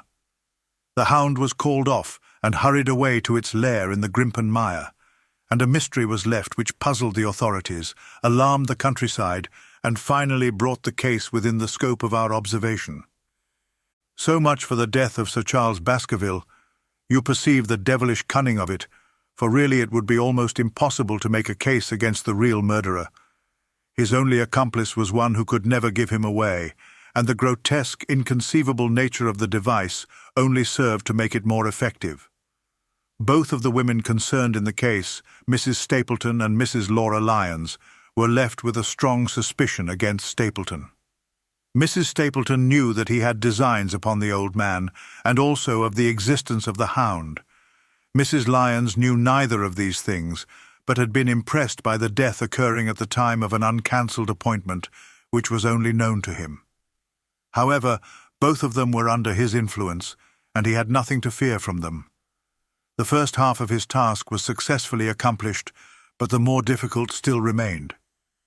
It is possible that Stapleton did not know of the existence of an heir in Canada. In any case, he would very soon learn it from his friend Dr. Mortimer, and he was told by the latter all details about the arrival of Henry Baskerville. Stapleton's first idea was that this young stranger from Canada might possibly be done to death in London without coming down to Devonshire at all. He distrusted his wife ever since she had refused to help him in laying a trap for the old man, and he dared not leave her long out of his sight for fear he should lose his influence over her. It was for this reason that he took her to London with him. They lodged, I find, at the Mexborough Private Hotel in Craven Street, which was actually one of those called upon by my agent in search of evidence. Here he kept his wife imprisoned in her room while he, disguised in a beard, followed Dr. Mortimer to Baker Street, and afterwards to the station and to the Northumberland Hotel. His wife had some inkling of his plans, but she had such a fear of her husband, a fear founded upon brutal ill-treatment, that she dare not write to warn the man whom she knew to be in danger. If the letter should fall into Stapleton's hands, her own life would not be safe. Eventually, as we know, she adopted the expedient of cutting out the words which would form the message and addressing the letter in a disguised hand. It reached the baronet and gave him the first warning of his danger. It was very essential for Stapleton to get some article of Sir Henry's attire so that, in case he was driven to use the dog, he might always have the means of setting him upon his track. With characteristic promptness and audacity, he set about this at once, and we cannot doubt that the boots or chambermaid of the hotel was well bribed to help him in his design. By chance, however, the first boot which was procured for him was a new one, and therefore useless for his purpose. He then had it returned and obtained another, a most instructive incident, since it proved conclusively to my mind that we were dealing with a real hound, as no other supposition could explain this anxiety to obtain an old boot and this indifference to a new one. The more outré and grotesque an incident is, the more carefully it deserves to be examined, and the very point which appears to complicate a case is, when duly considered and scientifically handled, the one which is most likely to elucidate it. Then we had the visit from our friends next morning, shadowed always by Stapleton in the cab. From his knowledge of our rooms and of my appearance, as well as from his general conduct, I am inclined to think that Stapleton's career of crime has been by no means limited to this single Baskerville affair. It is suggestive that during the last 3 years there have been 4 considerable burglaries in the West Country, for none of which was any criminal ever arrested. The last of these, at Folkestone Court in May, was remarkable for the cold-blooded pistoling of the page who surprised the masked and solitary burglar. I cannot doubt that Stapleton recruited his waning resources in this fashion, and that for years he has been a desperate and dangerous man. We had an example of his readiness of resource that morning when he got away from us so successfully, and also of his audacity in sending back my own name to me through the cabman. From that moment he understood that I had taken over the case in London, and that therefore there was no chance for him there. He returned to Dartmoor and awaited the arrival of the baronet. "One moment," said I. "You have no doubt described the sequence of events correctly, but there is one point which you have left unexplained. What became of the Hound when its master was in London?" "I have given some attention to this matter, and it is undoubtedly of importance. There can be no question that Stapleton had a confidant, though it is unlikely that he ever placed himself in his power by sharing all his plans with him. There was an old manservant at Merripit House whose name was Anthony. His connection with the Stapletons can be traced for several years, as far back as the schoolmastering days, so that he must have been aware that his master and mistress were really husband and wife. This man has disappeared and has escaped from the country. It is suggestive that Anthony is not a common name in England, while Antonio is so in all Spanish or Spanish-American countries. The man, like Mrs. Stapleton herself, spoke good English, but with a curious lisping accent. I have myself seen this old man cross the Grimpen Mire by the path which Stapleton had marked out. It is very probable, therefore, that in the absence of his master it was he who cared for the Hound, though he may never have known the purpose for which the beast was used. The Stapletons then went down to Devonshire, whither they were soon followed by Sir Henry and you. One word now as to how I stood myself at that time. It may possibly recur to your memory that when I examined the paper upon which the printed words were fastened, I made a close inspection for the watermark. In doing so, I held it within a few inches of my eyes, and was conscious of a faint smell of the scent known as white jessamine. There are 75 perfumes, which it is very necessary that a criminal expert should be able to distinguish from each other, and cases have more than once within my own experience depended upon their prompt recognition. The scent suggested the presence of a lady, and already my thoughts began to turn towards the Stapletons. Thus I had made certain of the Hound, and had guessed at the criminal before ever we went to the West Country. It was my game to watch Stapleton. It was evident, however, that I could not do this if I were with you, since he would be keenly on his guard. I deceived everybody, therefore, yourself included, and I came down secretly when I was supposed to be in London. My hardships were not so great as you imagined, though such trifling details must never interfere with the investigation of a case. I stayed for the most part at Coombe Tracy, and only used the hut upon the moor when it was necessary to be near the scene of action. Cartwright had come down with me, and in his disguise as a country boy he was of great assistance to me. I was dependent upon him for food and clean linen. When I was watching Stapleton, Cartwright was frequently watching you, so that I was able to keep my hand upon all the strings. I have already told you that your reports reached me rapidly, being forwarded instantly from Baker Street to Coombe Tracy. They were of great service to me, and especially that one incidentally truthful piece of biography of Stapleton's. I was able to establish the identity of the man and the woman, and knew at last exactly how I stood. The case had been considerably complicated through the incident of the escaped convict and the relations between him and the Barrymores. This also you cleared up in a very effective way, though I had already come to the same conclusions from my own observations. By the time that you discovered me upon the moor, I had a complete knowledge of the whole business, but I had not a case which could go to a jury. Even Stapleton's attempt upon Sir Henry that night, which ended in the death of the unfortunate convict, did not help us much in proving murder against our man. There seemed to be no alternative but to catch him red-handed, and to do so we had to use Sir Henry, alone and apparently unprotected, as a bait. We did so, and at the cost of a severe shock to our client, we succeeded in completing our case and driving Stapleton to his destruction. That Sir Henry should have been exposed to this is, I must confess, a reproach to my management of the case, but we had no means of foreseeing the terrible and paralyzing spectacle which the beast presented, nor could we predict the fog which enabled him to burst upon us at such short notice. We succeeded in our object at a cost which both the specialist and Dr. Mortimer assure me will be a temporary one.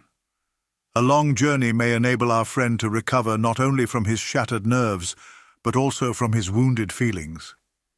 His love for the lady was deep and sincere, and to him the saddest part of all this black business was that he should have been deceived by her. It only remains to indicate the part which she had played throughout. There can be no doubt that Stapleton exercised an influence over her which may have been love or may have been fear, or very possibly both, since they are by no means incompatible emotions. It was, at least, absolutely effective. At his command, she consented to pass as his sister, though he found the limits of his power over her when he endeavoured to make her the direct accessory to murder. She was ready to warn Sir Henry so far as she could without implicating her husband, and again she tried to do so. Stapleton himself seems to have been capable of jealousy, and when he saw the baronet paying court to the lady, even though it was part of his own plan, still he could not help interrupting with a passionate outburst which revealed the fiery soul which his self-contained manner so cleverly concealed. By encouraging the intimacy, he made it certain that Sir Henry would frequently come to Merripit House, and that he would sooner or later get the opportunity which he desired. On the day of the crisis, however, his wife turned suddenly against him. She had learned something of the death of the convict, and she knew that the Hound was being kept in the outhouse on the evening that Sir Henry was coming to dinner. She taxed her husband with his intended crime, and a furious scene followed in which he showed her for the first time that she had a rival in his love. Her fidelity turned in an instant to bitter hatred, and he saw that she would betray him. He tied her up, therefore, that she might have no chance of warning Sir Henry, and he hoped, no doubt, that when the whole countryside put down the baronet's death to the curse of his family, as they certainly would do, he could win his wife back to accept an accomplished fact, and to keep silent upon what she knew. In this I fancy that in any case he made a miscalculation, and that, if we had not been there, his doom would none the less have been sealed. A woman of Spanish blood does not condone such an injury so lightly. And now, my dear Watson, without referring to my notes, I cannot give you a more detailed account of this curious case. I do not know that anything essential has been left unexplained. He could not hope to frighten Sir Henry to death as he had done the old uncle with his bogey hound. The beast was savage and half-starved. If its appearance did not frighten its victim to death, at least it would paralyze the resistance which might be offered. No doubt, there only remains one difficulty. If Stapleton came into the succession, how could he explain the fact that he, the heir, had been living unannounced under another name so close to the property? How could he claim it without causing suspicion and inquiry? It is a formidable difficulty, and I fear that you ask too much when you expect me to solve it. The past and the present are within the field of my inquiry, but what a man may do in the future is a hard question to answer. Mrs. Stapleton has heard her husband discuss the problem on several occasions. There were 3 possible courses. He might claim the property from South America, establish his identity before the British authorities there, and so obtain the fortune without ever coming to England at all. Or he might adopt an elaborate disguise during the short time that he need be in London. Or again, he might furnish an accomplice with the proofs and papers, putting him in as heir and retaining a claim upon some proportion of his income. We cannot doubt from what we know of him that he would have found some way out of the difficulty. And now, my dear Watson, we have had some weeks of severe work, and for one evening, I think, we may turn our thoughts into more pleasant channels. I have a box for Les Huguenots.